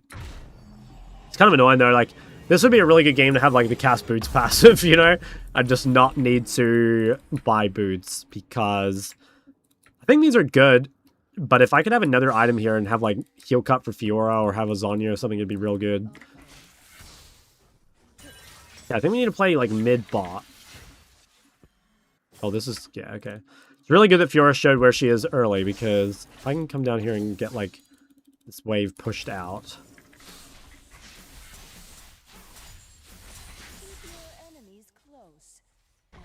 Yeah, exactly. Good game to be ADC. Would be nice. I mean, like, in theory, my Xayah should just, like, shit on everything, I think. Oh, fuck. I'm in trouble. Damn, that was a good pick. Fuck. Damn, my bad. Might be game over. Fiora's just, yeah, they're gonna take a lot of inhibs.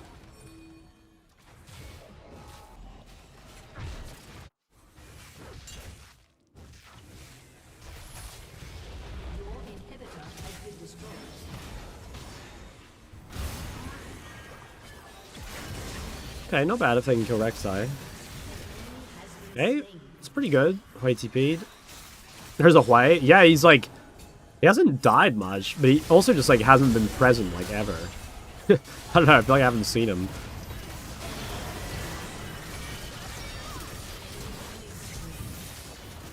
Damn. Looks like GG. Enemy double kill. Aced. Every problem is an opportunity.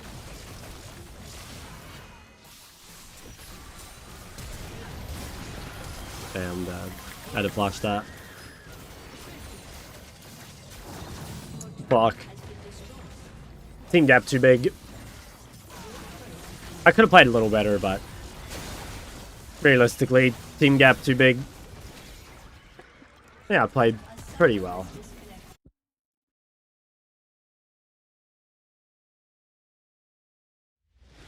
I can't be that upset. I could have played a tiny bit better. I don't know that guy. I think he played pretty well. It's annoying. Yeah, it's on a Smurf though. It's just like whatever.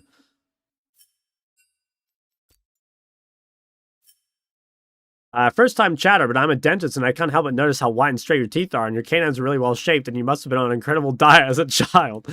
Bro, this is like your 10th first time chat. We're in this discussion time. I might go one more game first. I just want to like give like maximum cooldown to the voice. Queue up one more on this count, then we'll do it.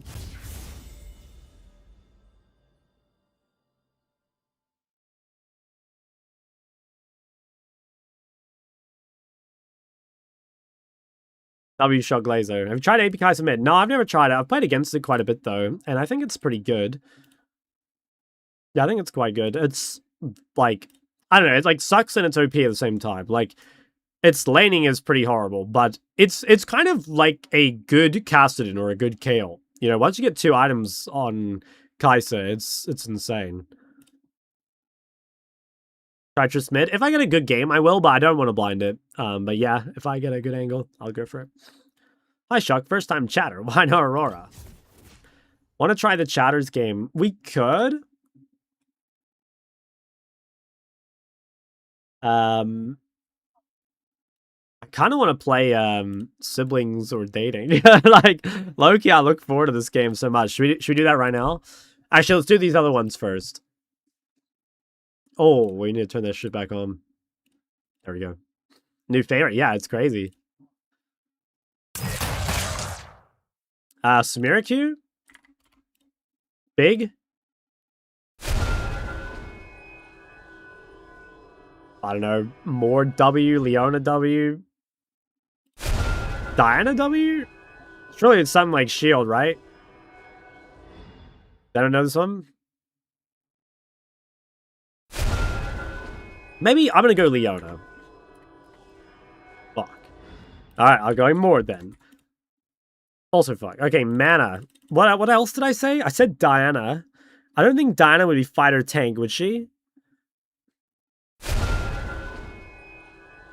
Oh, Poppy? Poppy W?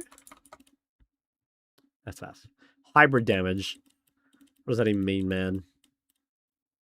I don't know. Jarvan, but is Jarvan hybrid? I don't know. Let's try Jarvan. I'm not sure. Oh, it is. Okay, Jarvan is hybrid damage, apparently, guys. Fiddle.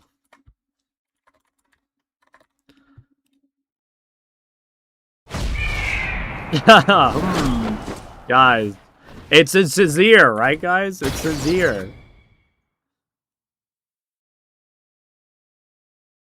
Okay, that was pretty good.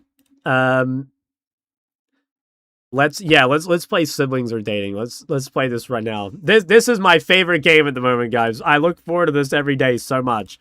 All right, round one. I would say this is siblings. What do you guys think? Actually, I don't know. Hand placement, slightly aggressive, potentially. Hand placement is slightly aggressive.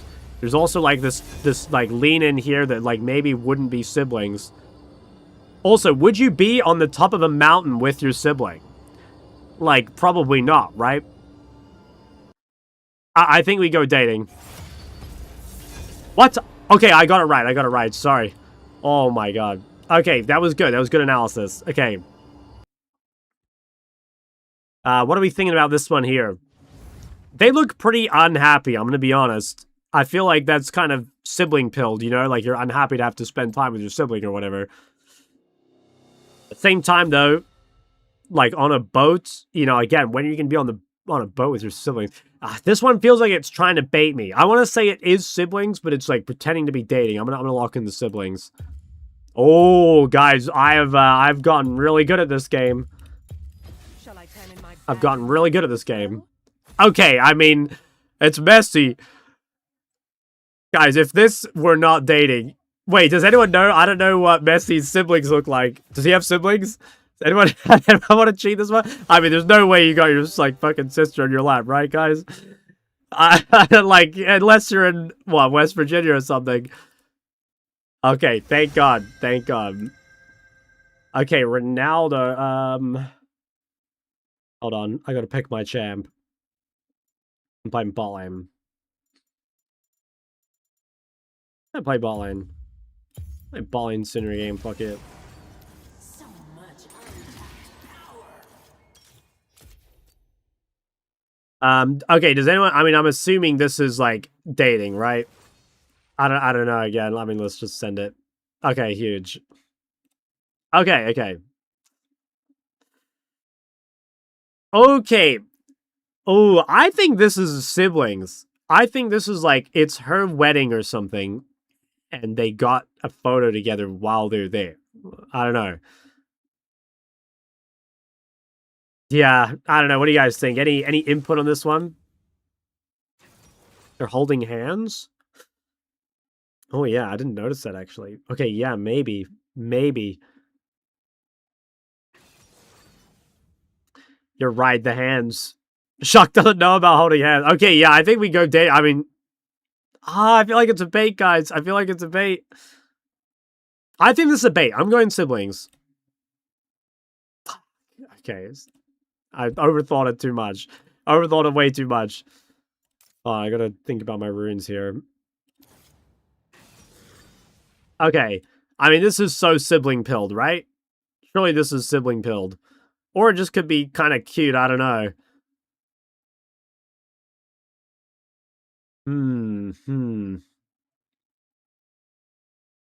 I think I'll actually go dating. They're too happy to be siblings. Okay, thought so. Oh, we had this one the other day. Does anyone remember? Does anyone remember what this one was? We're cheating a bit here. I don't remember what it was. I think they were dating. I don't remember this one.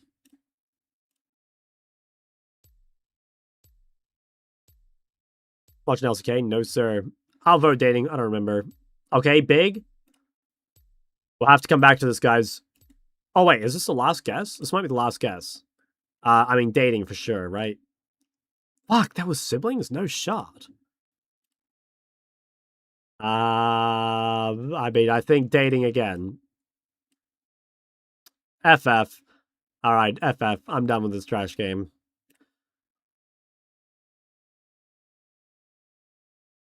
Alright, I'm playing Syndra vs Trist bot. Guys, we get to play the matchup. I mean, Loki, this good matchup for Syndra. Doc should spend more time. Guys, there are no E-kittens. I don't know where this keeps coming from.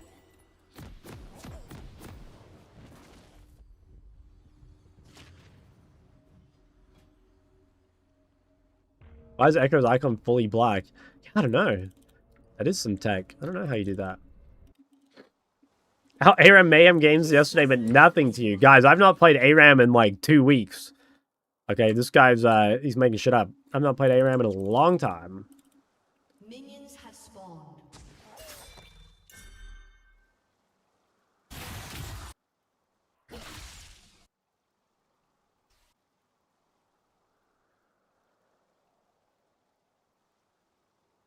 Alright, maybe you need to care level 1. Once you get level 2, it should be winning.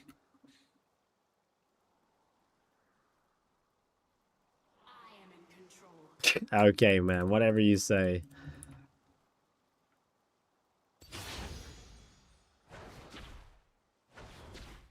Dude, Nami?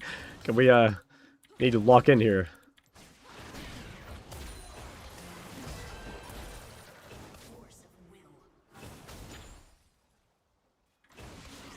Nice, good damage. As long as we hit level 2 first, I think this game should be really easy. Maybe I have to care like Shaker Gang.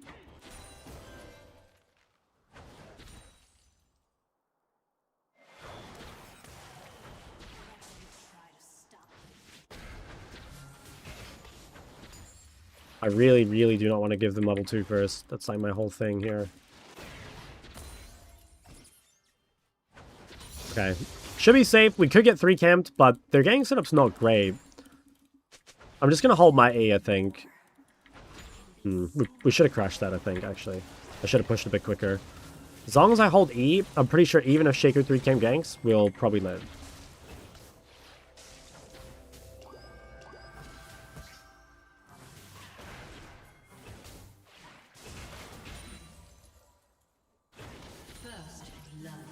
Okay.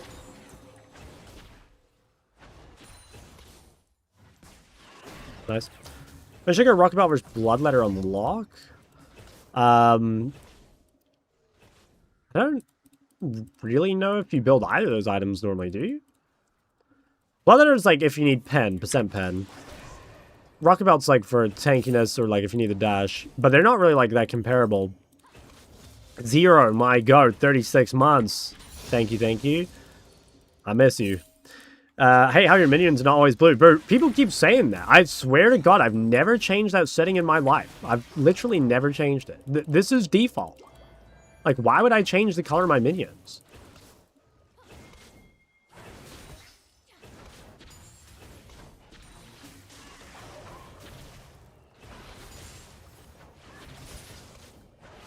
Would you do agree with a really cute e-girl if they were Diamond 4, 59% win rate, 60 games? Just wondering. That depends on if we're married or not, because of course no doing with e-girls before marriage. Oh my god, that's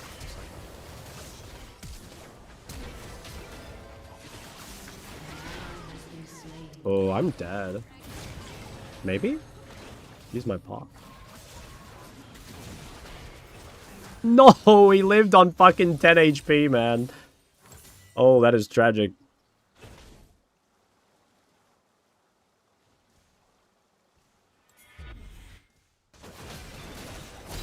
Okay, got one. That's fine. That's a Dark Seal stack. I maybe could have bought refill if I were really faster as well. Okay, not too bad though, honestly. I'd say not too bad. TMB when you're married. No, guys. I have to be married to them, okay? It's not like I'm gonna marry a girl and then do it with other girls. That's fucked up. I am in control.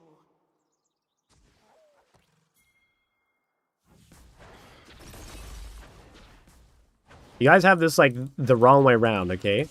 Like, she's just gonna spawn in as my wife, you know?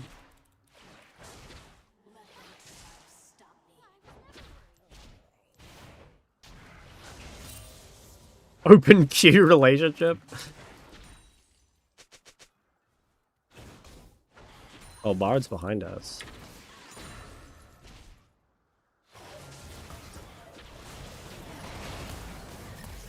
Oh, I'm fucked.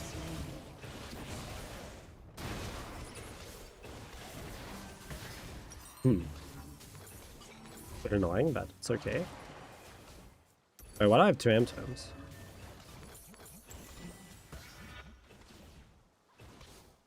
TVT? You mean Terran vs. Terran? Still play Paladins. I don't think I've ever played Paladins. What's to do against the Shaker Champ? Died 3 times as Orion mid before level 6. Game was over for me after. Mostly just like wave control. Like you just can't push past halfway if you like don't know where he is, pretty much.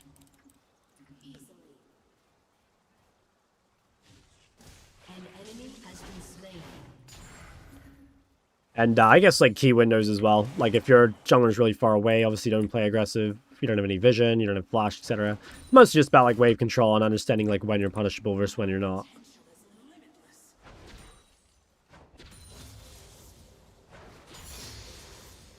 The storks are gonna bring Shock's wife and baby at the same time, that's right.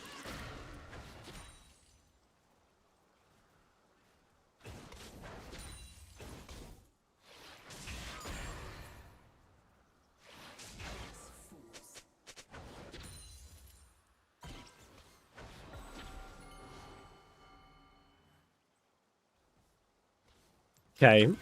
Ooh, guy's a fan. I think we're okay. I mean, Trist does have pretty good items, but we're not that far behind. Still quite hard for her to play the game, I think.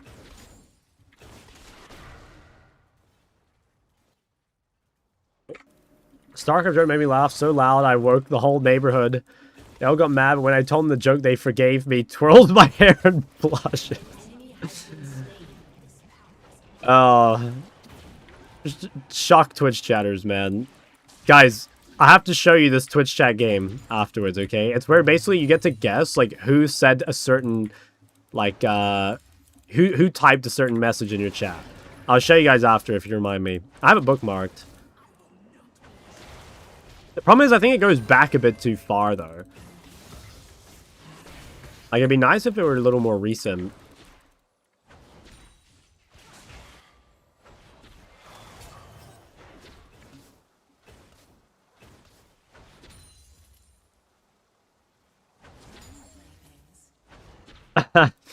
No, I swear the warm-hearted American girl ones would be too obvious, you know? Like, she has a very specific way of typing.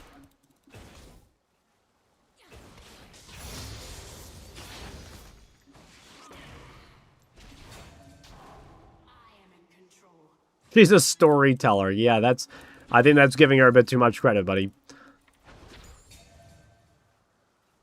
Tried it once when I saw some weird shit about pregnancy. It was the easiest not to ever. Oh, emphasis NZ? Yeah.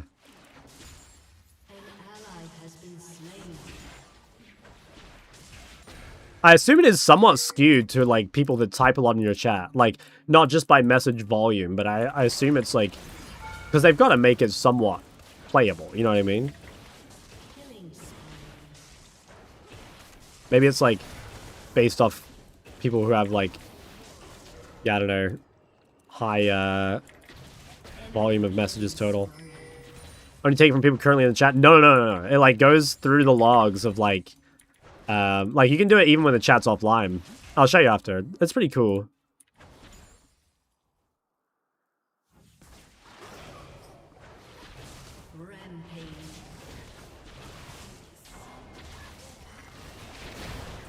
Oh, nice try.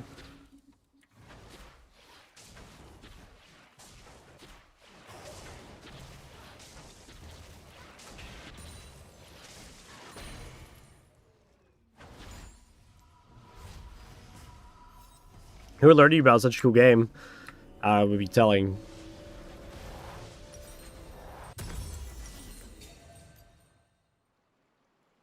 Yeah, I think that's right. Half of them are going to be questioned about the game, and then it could be just anyone. Yeah, that is kind of the problem. Is like some of them are not like super unique, but it's okay. There's enough like unhinged chat in here that I think it's still fun, you know. But you're right. You are right. And he got Yuntal. I think we can play to dive this guy. Got some Frozen Mallet on Syndra. Frozen Mallet. Sounds promising, yeah. Can I use your Twitch chat for dating? No.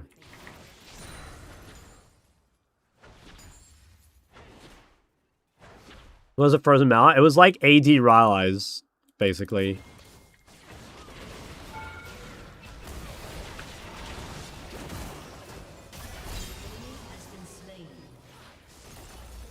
But it was like for auto attackers. So it was like a good Gnar item, for example.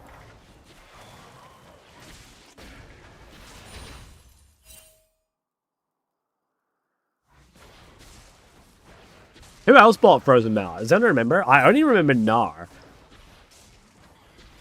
Was there anyone else that built it? Yasuo, I don't remember that at all.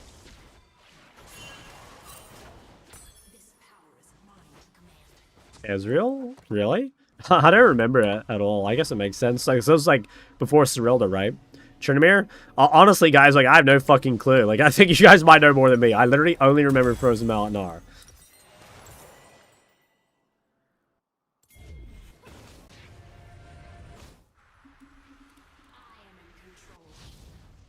Getting me at 150, is that normal? Nah, it's pretty abnormal. But like that shouldn't really be good. Oh, yo, Death My Ego, 5 months. Appreciate that. Like, if someone ganks you at 5, or at 150, sorry, like, as long as you don't die, it should be worth it for you. You know, like, there's a reason why people don't really do ganks like that. And it's because they're, like, giga inefficient, right? So, you just need to not die.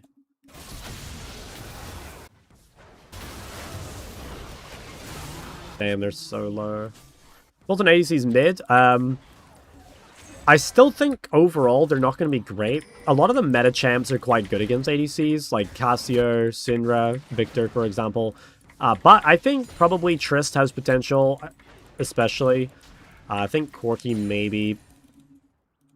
But yeah, I think my overall take is like, they're probably going to be pretty good, but they're still going to be like maybe counterpick gated, or they might just need to wait for the meta to cycle a bit, you know? I kind of want to shove that so Echo's wave isn't fucked, but I think I can do it without dying.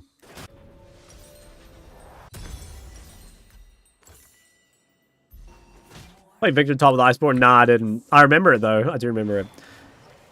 Which female league champ do you think would have the softest hair? Rek'Sai.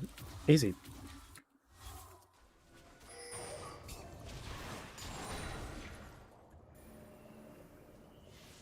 Dude, Magic the Gathering comes on your second channel.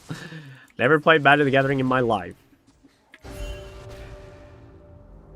I have enough virginity protection already, guys. Like, I play League, okay? What do you think about Gwen mid? It's probably a good counterpick to melees, but I don't think it's, like, that good.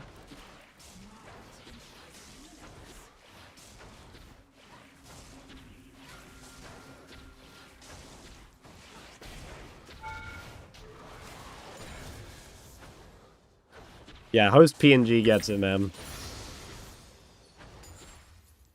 You still post bodybuilding prep videos on your side channel. Yeah, that one That one I have kept up with, fortunately. It's Fitness FAQ. Is that the one people say look like me? I can't remember. I think it was that guy, right?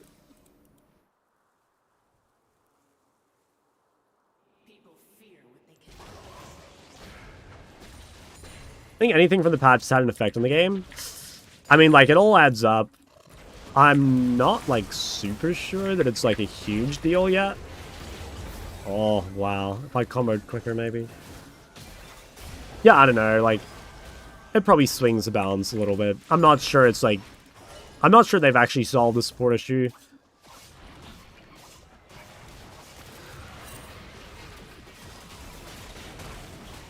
What the fuck?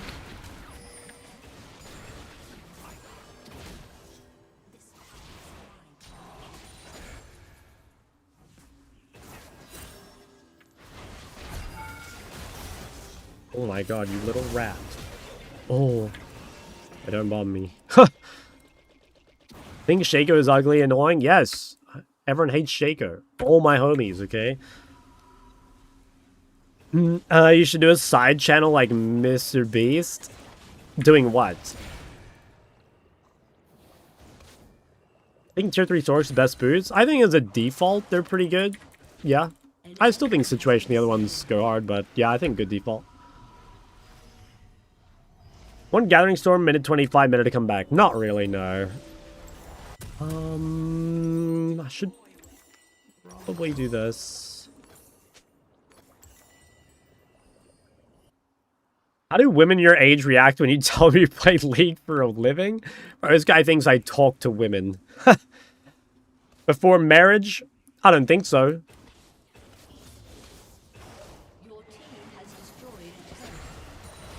Ooh, nice combo. Pretty sick. Not playing. Ah, see that Dark Seal? Okay, big.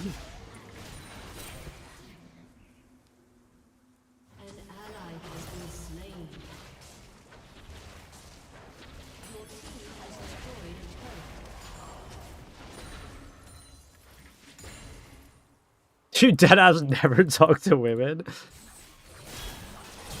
No. Never talk to women.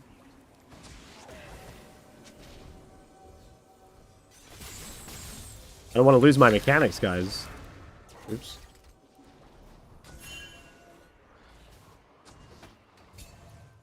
How is that even possible?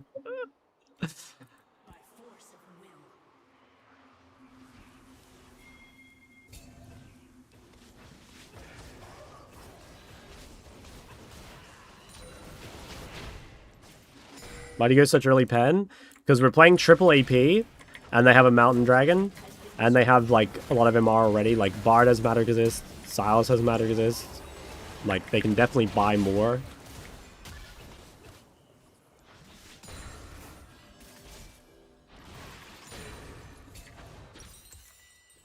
And it's like, Cribloom's second's pretty good, even in games where they don't have Magic Resist. Like, it's just a nice default.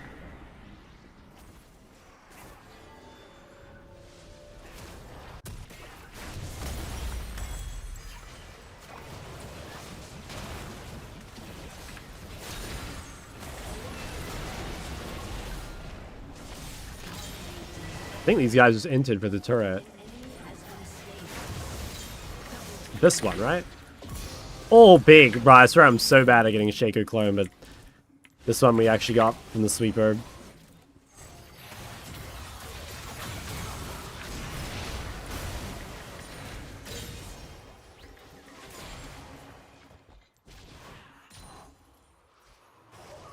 Let's not hit mid.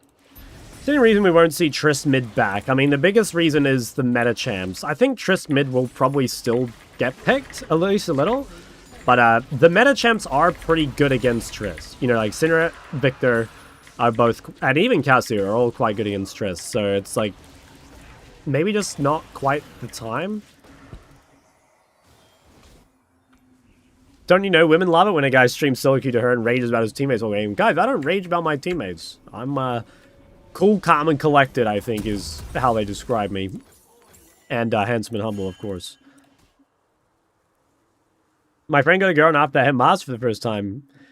Huge. Fuck yeah. No, I am, like, joking about the, like, mechanics thing, guys. I think having a healthy relationship probably does make you play it better, you know? Because, like, if you're happy, like, you'll play better, you know? An ally has been slain.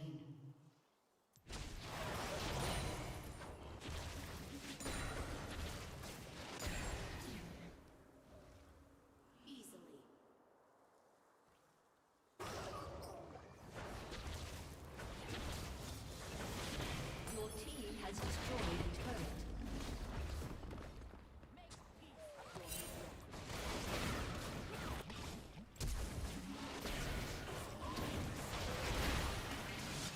Fuck. You'll play less? Sure, but, like, you'll probably also use your time better, right? Like, all your games will maybe be, like, more focused or whatever. And also, I don't think, like, raw time played is the most important thing anyway. You fly IRL have permanent full map vision in League, which would you pick? Okay, unironically, I would... I mean, you have to choose... The thing is, like, if you played full map vision in League, it wouldn't be fun anymore. You know what I mean? It'd be cheating. It's like... And then the achievement doesn't mean anything. It's like, I don't know... Do you guys ever remember playing, like, Warcraft 3 or anything? I remember playing Warcraft 3 as a kid, and it was like, the moment I discovered cheats, it became, like, so much more boring. Like, the campaign and shit. Like, when I was a kid, I was just, like, spamming campaign and stuff like that. Once I started crushing on someone, I climbed faster. What, to impress them? That's pretty based. I respect that. That's good motivation.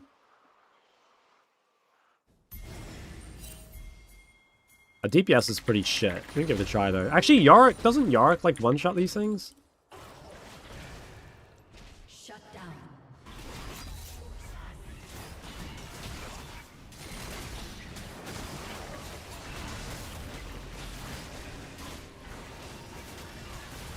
Oh, this is exciting. I have no flash.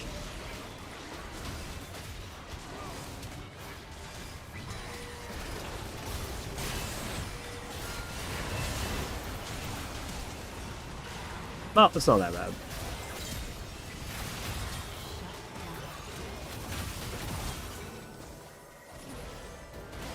Atrist is a Psycho. Nice. Lee just popped the fuck off.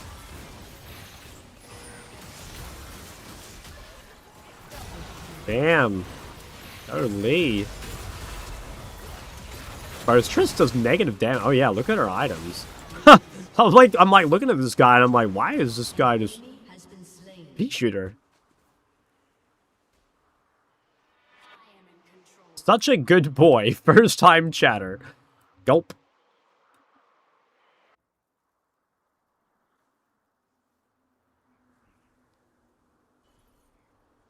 Can you play Sona? Fuck no. Sorry. Sona is... I hate Sona.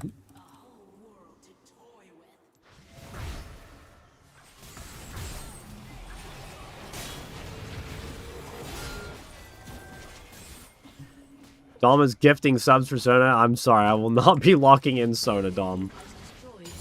I can't do it. I have a question. What is it? If it's long, like, maybe wait till the game's over, just because there's a lot happening right now. Your team has destroyed a turret. What's that item? Shock, if you're coaching someone and they obviously had a crush on you, would you continue coaching with them?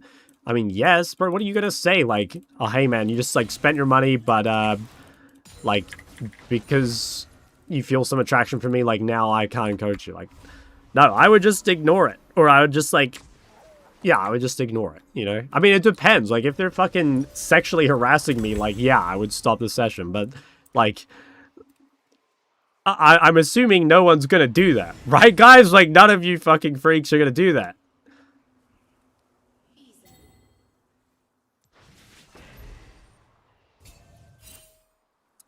I actually can't go to Mbessa, I don't think.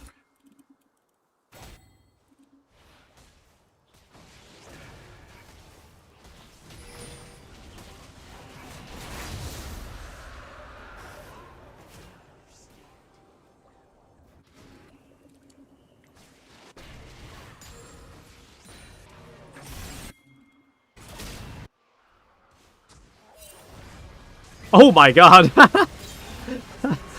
Nice try.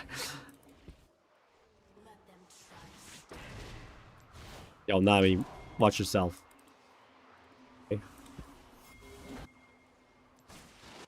He's doing laps of the map right now.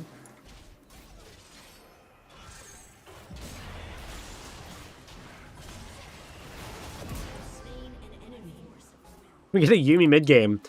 I've always said, oh wow, dude, I like this fucking Medj. I've always said that I could do Yuumi mid to diamond.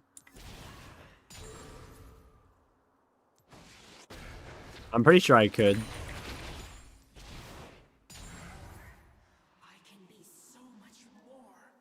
But I'm not sure I want to. Okay, it's pretty miserable. An ally has been slain. An enemy has been slain.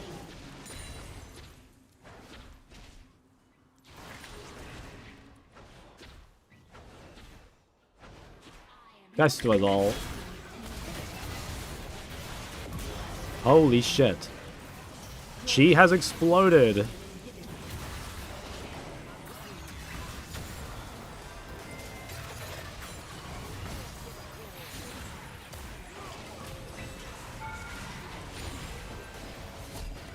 Holy fuck. There are nukes, guys. I got Magi mogged by my support, though.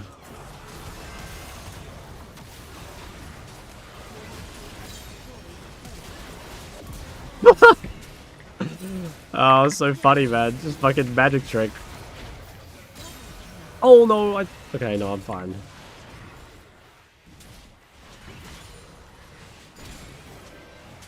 I got fucking Magi mogged.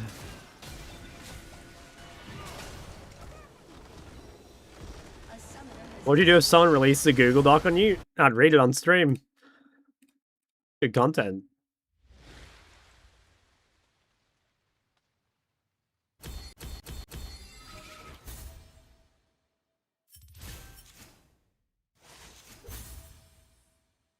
Big. Oh yeah, let's look at this Chatters game, and then we can talk about runes and shit. That was my plan. Where is it? Hold on. I have it bookmarked. Yeah, it's right here. Okay, so there's like a few different things you can do. So I'll show you the default. I'll show you the daily. So you open the case, pull the files. This game's pretty fun. Take this prime as a small... Oh, wait, I didn't even... Oh, wait, you haven't done it. Take this prime as a small 2i for the coaching game over a month ago. I went from Plat 3 to Emerald 2 with a nice win rate, waiting for the downfall. No, don't wait for the downfall, bro. You're going to rank 1. That's so good, man. Oh, shit, it's timed. What the fuck is that kind of question? Sorry. Fuck. I need to turn the volume down. Why no Darksteel this game? There we go. Okay, guys. Shit. This doesn't tell me anything. Probably Lazard, actually. Oh, okay. What? Okay. I don't even know what that is. Abyssal is the most underrated Lilia item. Fuck, man. Also, in the current state of the ladder with last season, Emerald's invading Masters GM. Okay, Bumpercar, for sure, right? Okay, big. I don't know about Morcar again. This doesn't tell me anything. Just coin flip that shit. Okay, I'm the goat. Flip a Rome and win the game. Incursio. Oh, no, I don't see that there. William. Fuck. I did not say that, by the way. I must have said that with a wave. Okay, who would say that? Luke would quote me on that. There it is, guys. There it is. Is Immoral equal to Easy Disgusting and Borkin? Strawberry would say Borkin. Fuck. Guys, that was not bad though. 5 out of 10. I feel like that was pretty good. I got some pretty hard statements. Don't you guys think? I think that was actually pretty good. Okay, wait. We can play a different one.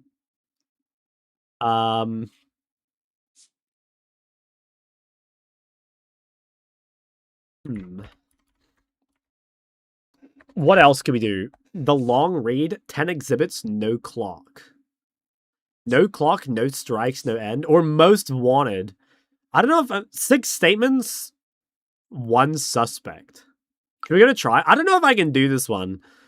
Let's come back to the long read in a sec. I'm pretty sure unless I like high roll and it's like someone really obvious, I don't think I'll have a clue.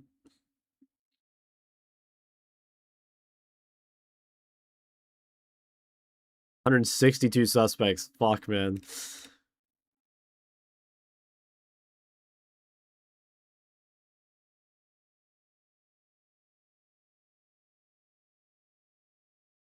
Raka his only target. Yeah, like how can I this like tells me nothing. Who talks a lot? This could low-key be okay, I like Tristana here. Same day. I was thinking like I swear Slav Princess always complains about getting like focused. That's what made me think of that. Oh, wait, I didn't? Oh, wait, hold on. Let me try that again, then. Okay, never mind. Underestimated Neferi Tower Dive. This is all on the same day. Nah, I give up. I don't know. There's no way to know. I'm going back. How can I drop the case? I'm gonna put in random chatters. Let's get the fucking backseater. Radith? Let's hit it. I play ADC. Yeah, I don't know. I don't have an opinion. I'm gonna just do some randoms. Gratitude is a good thing to practice. Okay, this guy can't be a shock chatter. Nah, that one's way too hard. That one's way too hard. Okay, let's do the long read. This might be better. This might be better.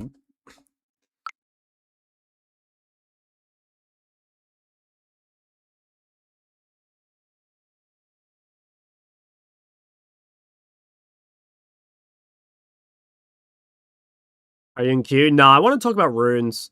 I want to do a big rune thing. So we'll do this, and then I'll have a look at the runes. And then I'll probably play one more, I think. Okay, if you buy Roa against Burst, then which type of safety do you need to buy Seraphs? Okay, well, it's not going to be Zac. It's Dodd or the other guy? Strelek. I don't think Dodd plays any champs to, like, build that, you know? I want to say this is... Oh my god, okay, nice. My Lux and Seraphine shields will always scale, okay? Lux and Seraphine, guys, am I sexist for clicking that? I am, yep. That's my bad, guys. Fuck. Don't put me on Twitter. Would you ever play a mage like Maul with new boots if you needed healing? Who the fuck is Maul? I mean, I guess that's Mel. Okay, Serap plays Zed. So it's not gonna be that. I think this could be Sky Sailor. There we go. Okay, 2 out of 3, guys. One of the main differences between mid and the other lanes is the standard 3-wave crashes. I feel like this is a Sane's kind of comment. Oh, guys, what the hell? Guys, your chatter knows what's up.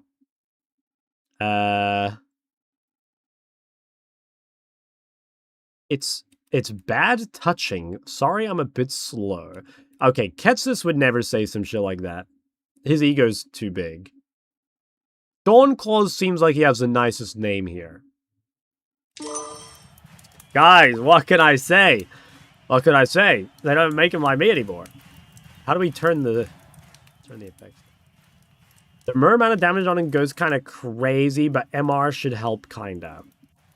This is a Jumbo Jambo kind of comment. Oh, what the hell?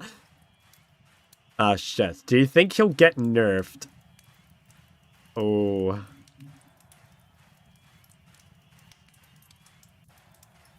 I feel like Hellhoundet talks about balance quite a bit. Fuck. Oh, no. Any tips on how to play against the Yasuo or the Zoe? Okay, which one of these people has like the most Zoe pilled name? I don't think anyone named Smorgalicious is going to play Zoe.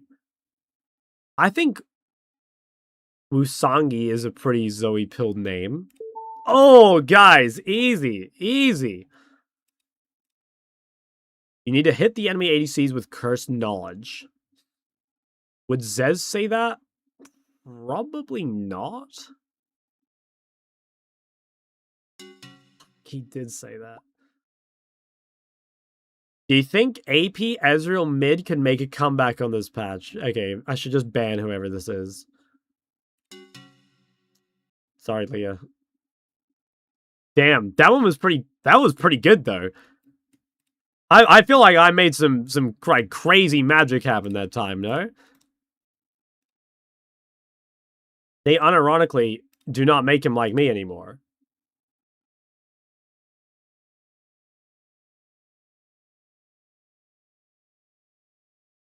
Are these comments in your stream? Yeah. And they are not vetted, as far as I know. I'm pretty sure it won't include anything that got, like, timed out. So, like, maybe some of yours will be missing, but no, they're not vetted. It's like, there's the daily, which we already did, and then there's, like, this one, which I think you can do as many times as you want.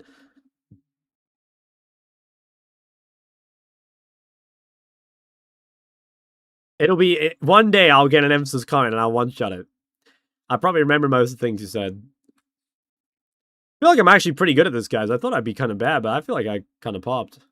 Kind of popped off. Haven't seen those 30 chatters once? What do you mean? Death to My Ego is literally in the chat today. Yeah, he's in here right now.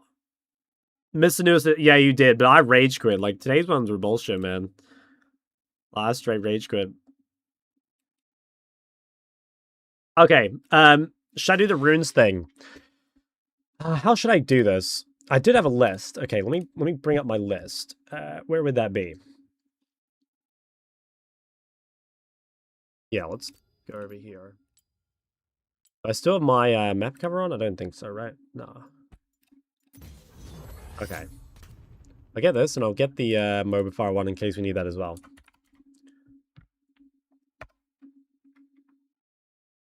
That's an emphasis comment. That's definitely an emphasis comment. I won't even read it out loud. Okay, so yeah, I wanted to make it a rune video, and the reason is because I get a lot in coaching, like, what rune should I take for certain matchups, and, like, how do I know what runes to take and which one's the most important? So my plan here is I will go over the most important choices. Obviously, this is going to be somewhat skewed towards mid lane because, like, I main mid, right? So I would really recommend for any matchup or something that you're uncertain, try and find something online. So I think both pro builds and DPM have way to filter by matchups. Like, I think if you go on both, there's a way to filter by matchups. Also, if you're mid laner again, you can go to shock.lol, and you can type in the champs here and find the matchup specifically. So again, I would, because it's going to be champ specific and matchup specific, I would generally recommend you do extra research and look for that. That being said, I'll talk through, like, the main points of, like, keystones and, like, some of the important choices. So I think the first thing to talk about is, like, keystone strength. There's a lot of matchups these days that are more to do with playing the rune than actually playing the matchup. And I'll give you guys an example. So let's just, like, put champions aside for a second. If you're playing a rune like DFT, okay? So actually, it's easier if I look at this in-game. If you're playing a rune like DFT, right? Like, DFT is a really strong trading rune, and you're laning against someone that's playing First Strike, right? So the thing to understand here is First Strike is a scaling rune. It's not very good for the laning phase, and generally you'll be pretty weak. DFT, on the other hand, is, like, really, really good in lane. So while the champion matchup still matters, if you're playing against someone who has, like, a much stronger keystone than you, like, if they have a combat keystone especially, like DFT or LHQ, and you're playing something like Storm Raiders or First Strike, you've got to be quite careful with the early trades you take, because generally those trades will not be favorable for you, because they have a better keystone, right? Now, the strongest keystones in lane tend to be stuff like DFT is really good for trading, Airy Common are very good for poke, Electrocute is very good for, like, trades every 20 seconds, but Electrocute users are generally kind of weak during the downtime.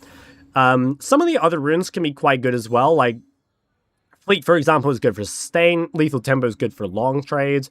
Conquer, again, kind of good for long trades. You want to be careful, like, it sort of depends, again, on what champ you're playing. But it's just very important to think about, like, what does the Keystone actually do? Like, again, let's say you're playing Comet, okay? You're playing a Poke rune, and you're playing against someone who has Lethal Tempo. You want to make sure that you just poke, right? Like, you don't want to take any trade that has, like, lots of extended autos or something like that. Likewise, if you're playing Electrocute and your opponent is playing like DFT, what you want to do is you want to make sure that you trade every time your Electrocute comes up, and then you want to avoid trades when your Electrocute is down, because you don't want to be trading into the DFT. So that's the best thing to understand with the Keystone power. Yo, Lamorak, my goat, thank you for the prime. What's next on my list? Okay, yeah, so the next one I want to talk about here is Resolve. So there's a lot of matchups where you should take this combination here. So it doesn't really matter what you take in your primaries. Secondary Bone Plating Unflinching is one of the most common rune setups in the game for mid. And so why is this good? Well, Bone Plating Unflinching is really good against any sort of matchup where your opponent like needs to jump on you, basically. It's also very good against Electrocute users. So it's good against like champs like Ahri, even though they don't jump on you, because Bone Plating is very, very good at absorbing Electrocute trades. But it's also good against champions that don't take Electrocute that still need to jump on you, particularly champions that are burst focused rather than DPS focused. I will say that most champs you take this into will be Electrocute users anyway, but yeah, Bone Plating is really good. And so the way to use this is pretty much, there's two ways. One is to try and keep it. You want to make sure that you try not let your opponent proc it randomly, and you want to make sure that if it comes up and your opponent has a good way of proccing it, you want to trade aggressively with it. And a good example of a champ that does this is something like Trist. So when you're playing Trist against a mage, you often take Bone Plating and you just W on your opponent the moment it comes up. So you can use Bone Plating both offensively and defensively. Now, Unflinching is also really broken and actually has some synergy with Bone Plating. So Unflinching gives you armor and MR when you're crowd controlled. Now, this actually works on slows as well. A lot of people, I think that this is only hard CCs, but it slows as well. So it works on things like Ori W and Zero Q, like all these little micro slows. Unflinching works against. And 10 armor magic resist is particularly good against assassins again, or champions that are like reliant on having flat pen. But it's pretty good against everything, to be honest. But it's like extra good against those. So the combination of Bone Plating Unflinching makes like most assassin matchups or most like burst Electrocute matchups way more playable. And this is probably like the most common thing I see, like mistaken runes, is people are playing like some sort of mage into an assassin or something. They have no Bone Plating Unflinching, and the lane is just way harder than it needs to be. So that's a big one to think about. Ashe's biggest op is Unflinching. Yeah, I don't know if it's actually, do people take it in bot lane? I'm actually not sure. I'm not sure if it's worth it still. It is really good against Ashe though. Doesn't the 3 attacks proc Electrocute remove the Bone Plating so Electrocute does full damage? It can do, but it's like, you would still absorb like the rest of the trade, right? Like the point is, it's just like, it's not necessarily that you have to cut Electrocute specifically. You're just trying to cut like the burst trade. Would you take your Unflinching if your laner doesn't have any CC, like not even a slow? Good question. It depends, like, are you going to get any use out of it later? Because like you can go Overgrowth, but like Overgrowth doesn't do anything for lane. Like, for example, let's say you're playing against a Kali. You could play Bone Plating Overgrowth into a Kali if you wanted, because, like, a Kali Q slow is, like, kind of unreliable. But chances are there will be other CC in the game that makes Unflinching worth it. Can we not get people to take Unflinching into Zed slow? Yep, I'm sorry. I'm sorry. That's my bad. When you go Shield Bash first, Unflinching on Victor, I would just go Unflinching most time. To be honest, like, I'm not a big Shield Bash believer. Like, personally, I think if you're in a matchup where you want to play aggro, you should just play Precision instead. Yeah. Like Grasp on Diana, not really, no. Okay, let me talk about the next, like, group of runes I want to talk about. So, if you're trying to pressure the lane really hard, like if you're the winning side of the lane, probably the most like common setup, obviously again it's champ dependent, is to run something like this. So if you're trying to win lane, you want to make sure that you have like lots of strong laning runes. So like this could be something like Comet plus Scorch plus Cut Down. There's also other ways of doing this. Like you could say have Electrocute, Sudden Impact, and Resolve. Like it doesn't necessarily mean that you need to take those three specifically, but I think that it's like, if you're going to commit for early game, you need to basically commit all the way, I would recommend. And stuff like this, again, like Comet Scorch Cutdown or DFT Scorch Cutdown, these are some of the strongest combos you can play. And they make poking really easy. And so especially if you're in a matchup where like you deal a lot of damage and not take a lot in return, those sort of matchups, like you might drop your Resolve or something and play something more aggro like that. Is bone plating also good for assassins or burst mages? It can be. Again, it's like sort of matchup dependent. I'd really recommend like checking the matchup on a website or something. But yeah, a lot of the time it is. How many gifted for you to run me over on Tuesday morning? Love from Auckland. That won't be happening, man. I'll talk about that in a sec. Okay, next one I want to talk about. Let's talk about Scorch versus Gathering. What's the right way to talk about this?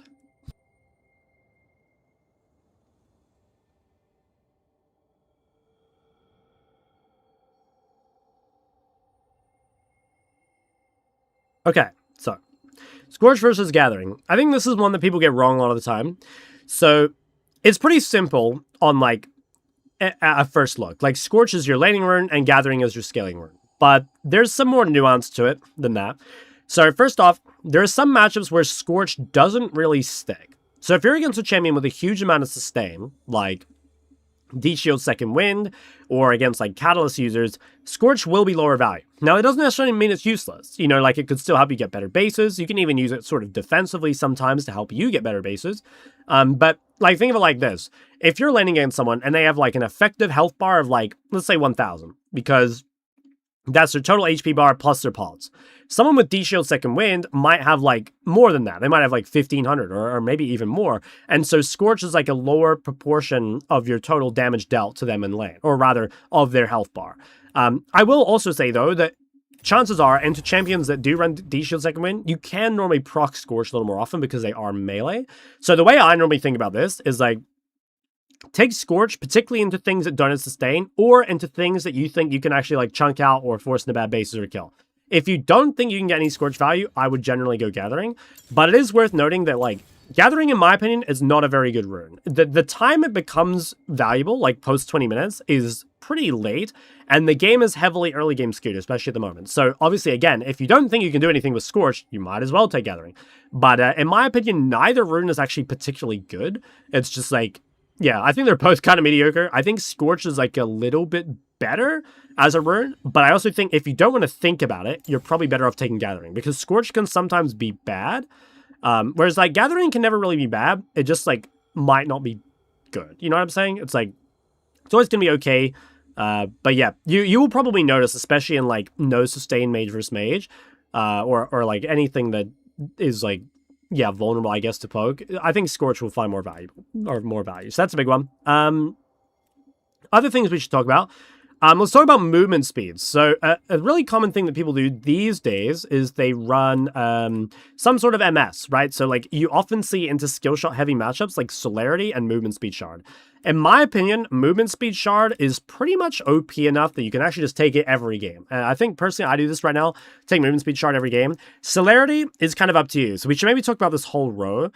You don't have to take Celerity all the time. It's just an option. It is quite good into skill shot heavy matchups. Again, like the more movement speed you have, the better. So if you're playing for something like Syndra, Celerity is very good. But there are other really good runes here too. So like Transcendence is super good. Like this gives you a lot of haste for a very low commitment. And I think Transcendence is overall the best rune in this row. Absolute Focus, in my opinion, is not very good. I think the number on it is just like overall pretty low. And also it's like conditional, right? So if you truly wanted to win lane as hard as possible, you could run Absolute Focus. But I believe Transcendence is a much better rune, and maybe you can go Celerity in some movement speed heavy matchups. And yeah, I really, really recommend MS Shard. I think it goes hard. Is Water Walking just never a consideration? I don't really think Water Walking is very good. I think it's like okay on stuff like Rise, but personally, I don't think it's that great. I don't know. But again, like honestly, all three of the runes are kind of mediocre. Like if you wanted to play Water Walking, I think it's fine. Is Transcendence better than Scorch if you run Sorcery secondary? I would say generally yes, but it depends a little bit what champ you're playing. Like, for example, let's say you're playing LeBlanc and you really need to win your lane. Like, I'd probably go Scorch over Transcendence. But again, like maybe if you can't win your lane because you get countered or they have too much sustain, maybe then you would drop the Scorch and go Transcendence, right? Like, you do have options. It just comes down to, well, is this going to stick or not? And for champs like LeBlanc, I think it normally does, but it depends on your matchup. Okay, what else did I want to talk about? Let's talk about First Strike, because I think people misunderstand First Strike a little bit. So here's the thing with First Strike. First Strike as a keystone is actually quite bad, in my opinion. But the nice thing about First Strike is it's got a really good tree. And that's like something that maybe we should expand on a little bit in a second, is there are lots of runes that are like more balanced around their trees rather than the keystone itself. So the thing with First Strike is, again, it's very, very bad in lane. Like, if you just look at the numbers, it'll have, like, really low damage dealt, really low gold for the laning phase. Now, it does scale really well, and again, the runes scale really well. You've got to be quite careful with this, though, in, again, like, contested matchups. So First Strike is quite good when you're against something with too much sustain. So, like, as we were saying before, if you're ever something with D-Shield second wind to where, like, your, I don't know, your Comet, your Scorch, your Cut Down, whatever, this wasn't sticking, let's say you're playing, like, Syndra versus Yone. And that sort of matchup, there's basically no point in running these sort of early game runes because you won't be able to chunk a Yone out. Not if they take like Fleet D Shield second wind. So in that case, you might run the First Strike scaling page and you go something like this. And this would just give you like a huge amount of scaling, go Mana Flow Transcendence or Gathering Transcendence.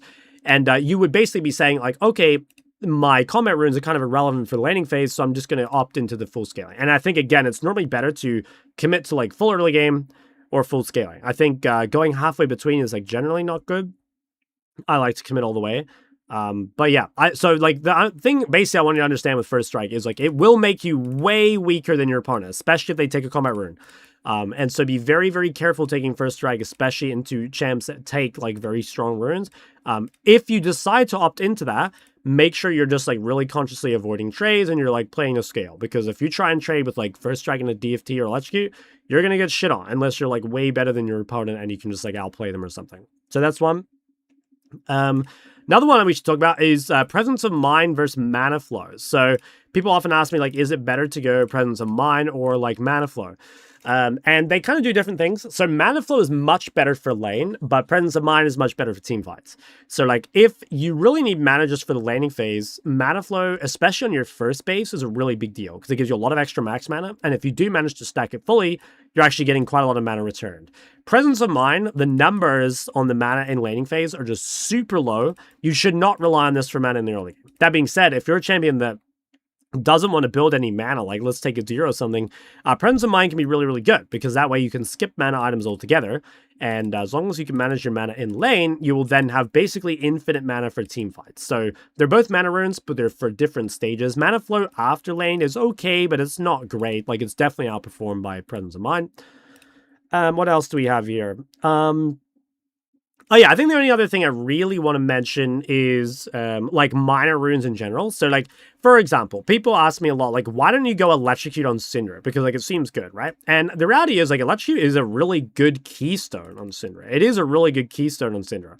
But the problem is that the minor runes are really bad for Syndra. So most champs, not all, but most champs that go the red tree need to make some use out of the minor runes. So like Sudden Impact, for example, really good for all the assassins. Ulti Hunter, good for champions like Ahri, right? There are, like Syndra, like what would you use here? It's like all these runes are kind of useless. And so even if Electrocute were a slightly better keystone than Comet, like would it be worth giving up all these runes for? Like absolutely not. So that's something you want to think about as well, is how well do you actually use those minor runes? And I think it's especially notable for the red tree, because like the Electrocute, or rather the Domination keystones are really good, but the runes suck. And other runes or other pages, like Resolve is actually kind of the opposite, although it depends what you play. I think like Resolve has some great secondaries, right? Especially for mid laners, but like the primaries are overall not very good. Obviously as a mage, you're not going to run any of these. As an assassin, you might run Grass, but it's unlikely.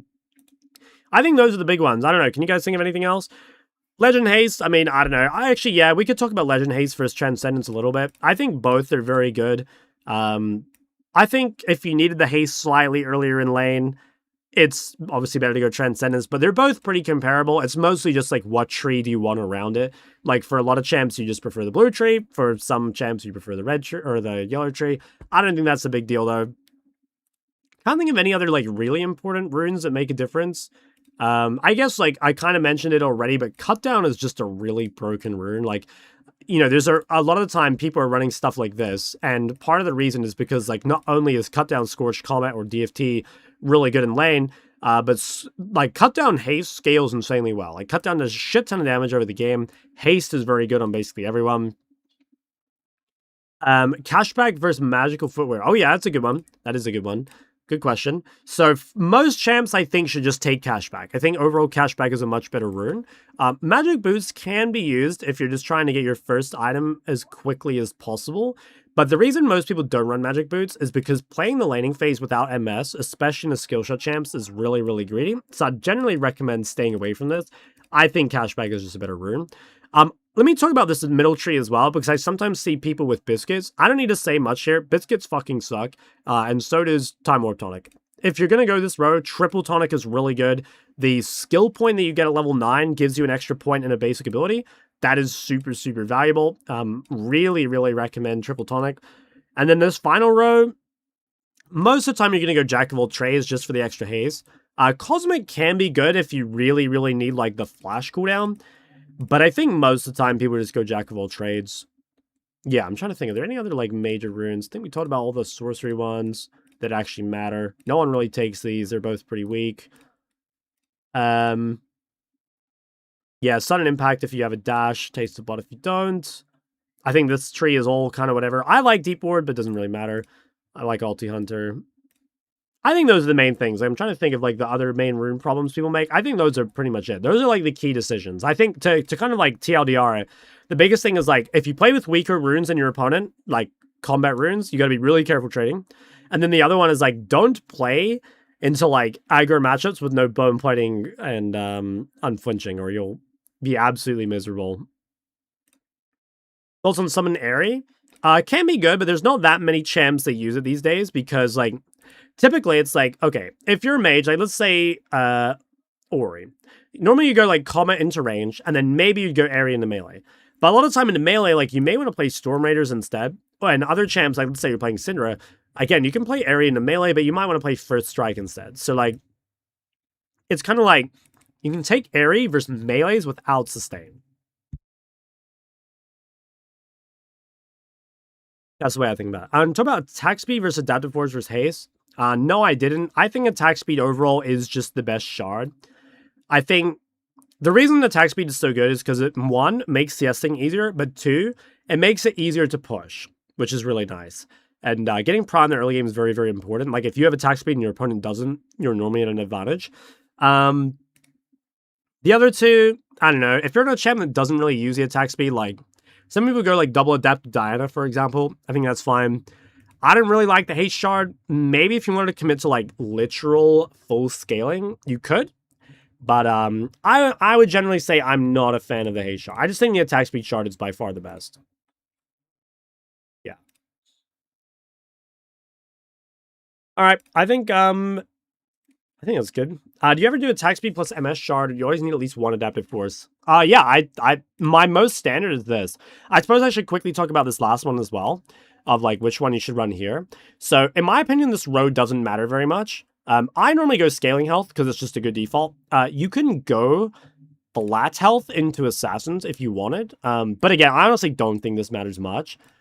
Finally, like this tenacity slow resist rune, I suspect this is like a little underrated. Personally, I don't run it, and I haven't really seen other people run it, but I think it's underrated. I guess like it could be good into stuff like lists, especially if you couldn't build mercs, or for whatever reason, like mercs were bad for the rest of the game, but they're like good against lists. You know, like that could be the angle. But personally, I don't think I've ever run this, and I think that is most likely a mistake. There probably are some angles for it, but yeah, that's probably how you should think about it. Does importance of runes scale with elo? Would you recommend bone putting unflinching even to a bronze player? I think I would. Like, I would mostly say that I generally believe you should just take the best thing for the matchup regardless of elo, right? But if I were going to say something about that, I would generally say that scaling runes or more forgiving runes tend to be stronger in lower ranks. For example, like a page like this, let's again just say this. If you run this sort of page, you don't scale that well. Your early game is going to be really strong, and so if you can take advantage of that and snowball the game, not necessarily end, but like snowball the game, that's going to be really powerful, right? But if you can't, you would probably notice the difference between playing that compared to, say, this. Like, this would make you scale a lot better, especially if you, like, took that as well. So if you're not sure, I think in lower ranks, you should probably favor scaling. But also, I don't know. I generally believe you should just play what is quote-unquote correct. I think that's, like, my overall take on that. Good question, though. I think that is important. I don't know. Can you guys think of anything else? How important is it to go AD versus Galio? Not that important. There's plenty of APs that are good versus Galio. I don't think it's that important. I probably won't queue again, by the way. I think my voice is just a bit too fucked. But hopefully it'll be good tomorrow. Sort of chat independent. Yeah, that's what I said at the start. Like, I overall still recommend you to look up, like, guides and stuff to check your champ, because it's not a one-size-fits-all. But those are the kind of, like, choices you're generally making.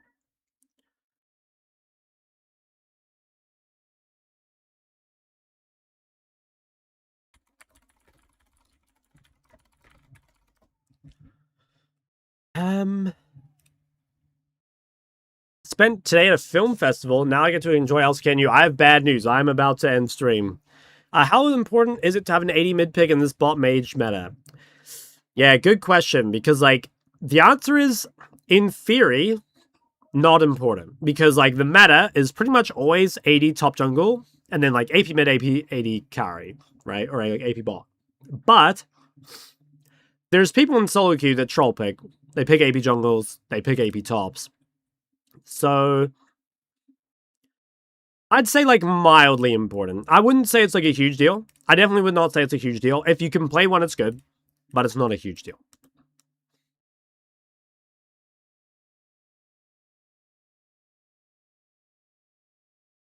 Didn't pick 80 bot. Trolls. Alright, I'm ending stream. I'll be on tomorrow, probably. And hopefully my voice will be fully healed. I'm still, like, a tiny bit sick. You guys can probably tell. But we're almost there. Alright, thank you guys. I'll probably upload the Rune video and the tier list video tomorrow on the second channel. So if you missed that, it'll be on there. But yeah, enjoy the rest of your night, fellas. Good stream. Peace out.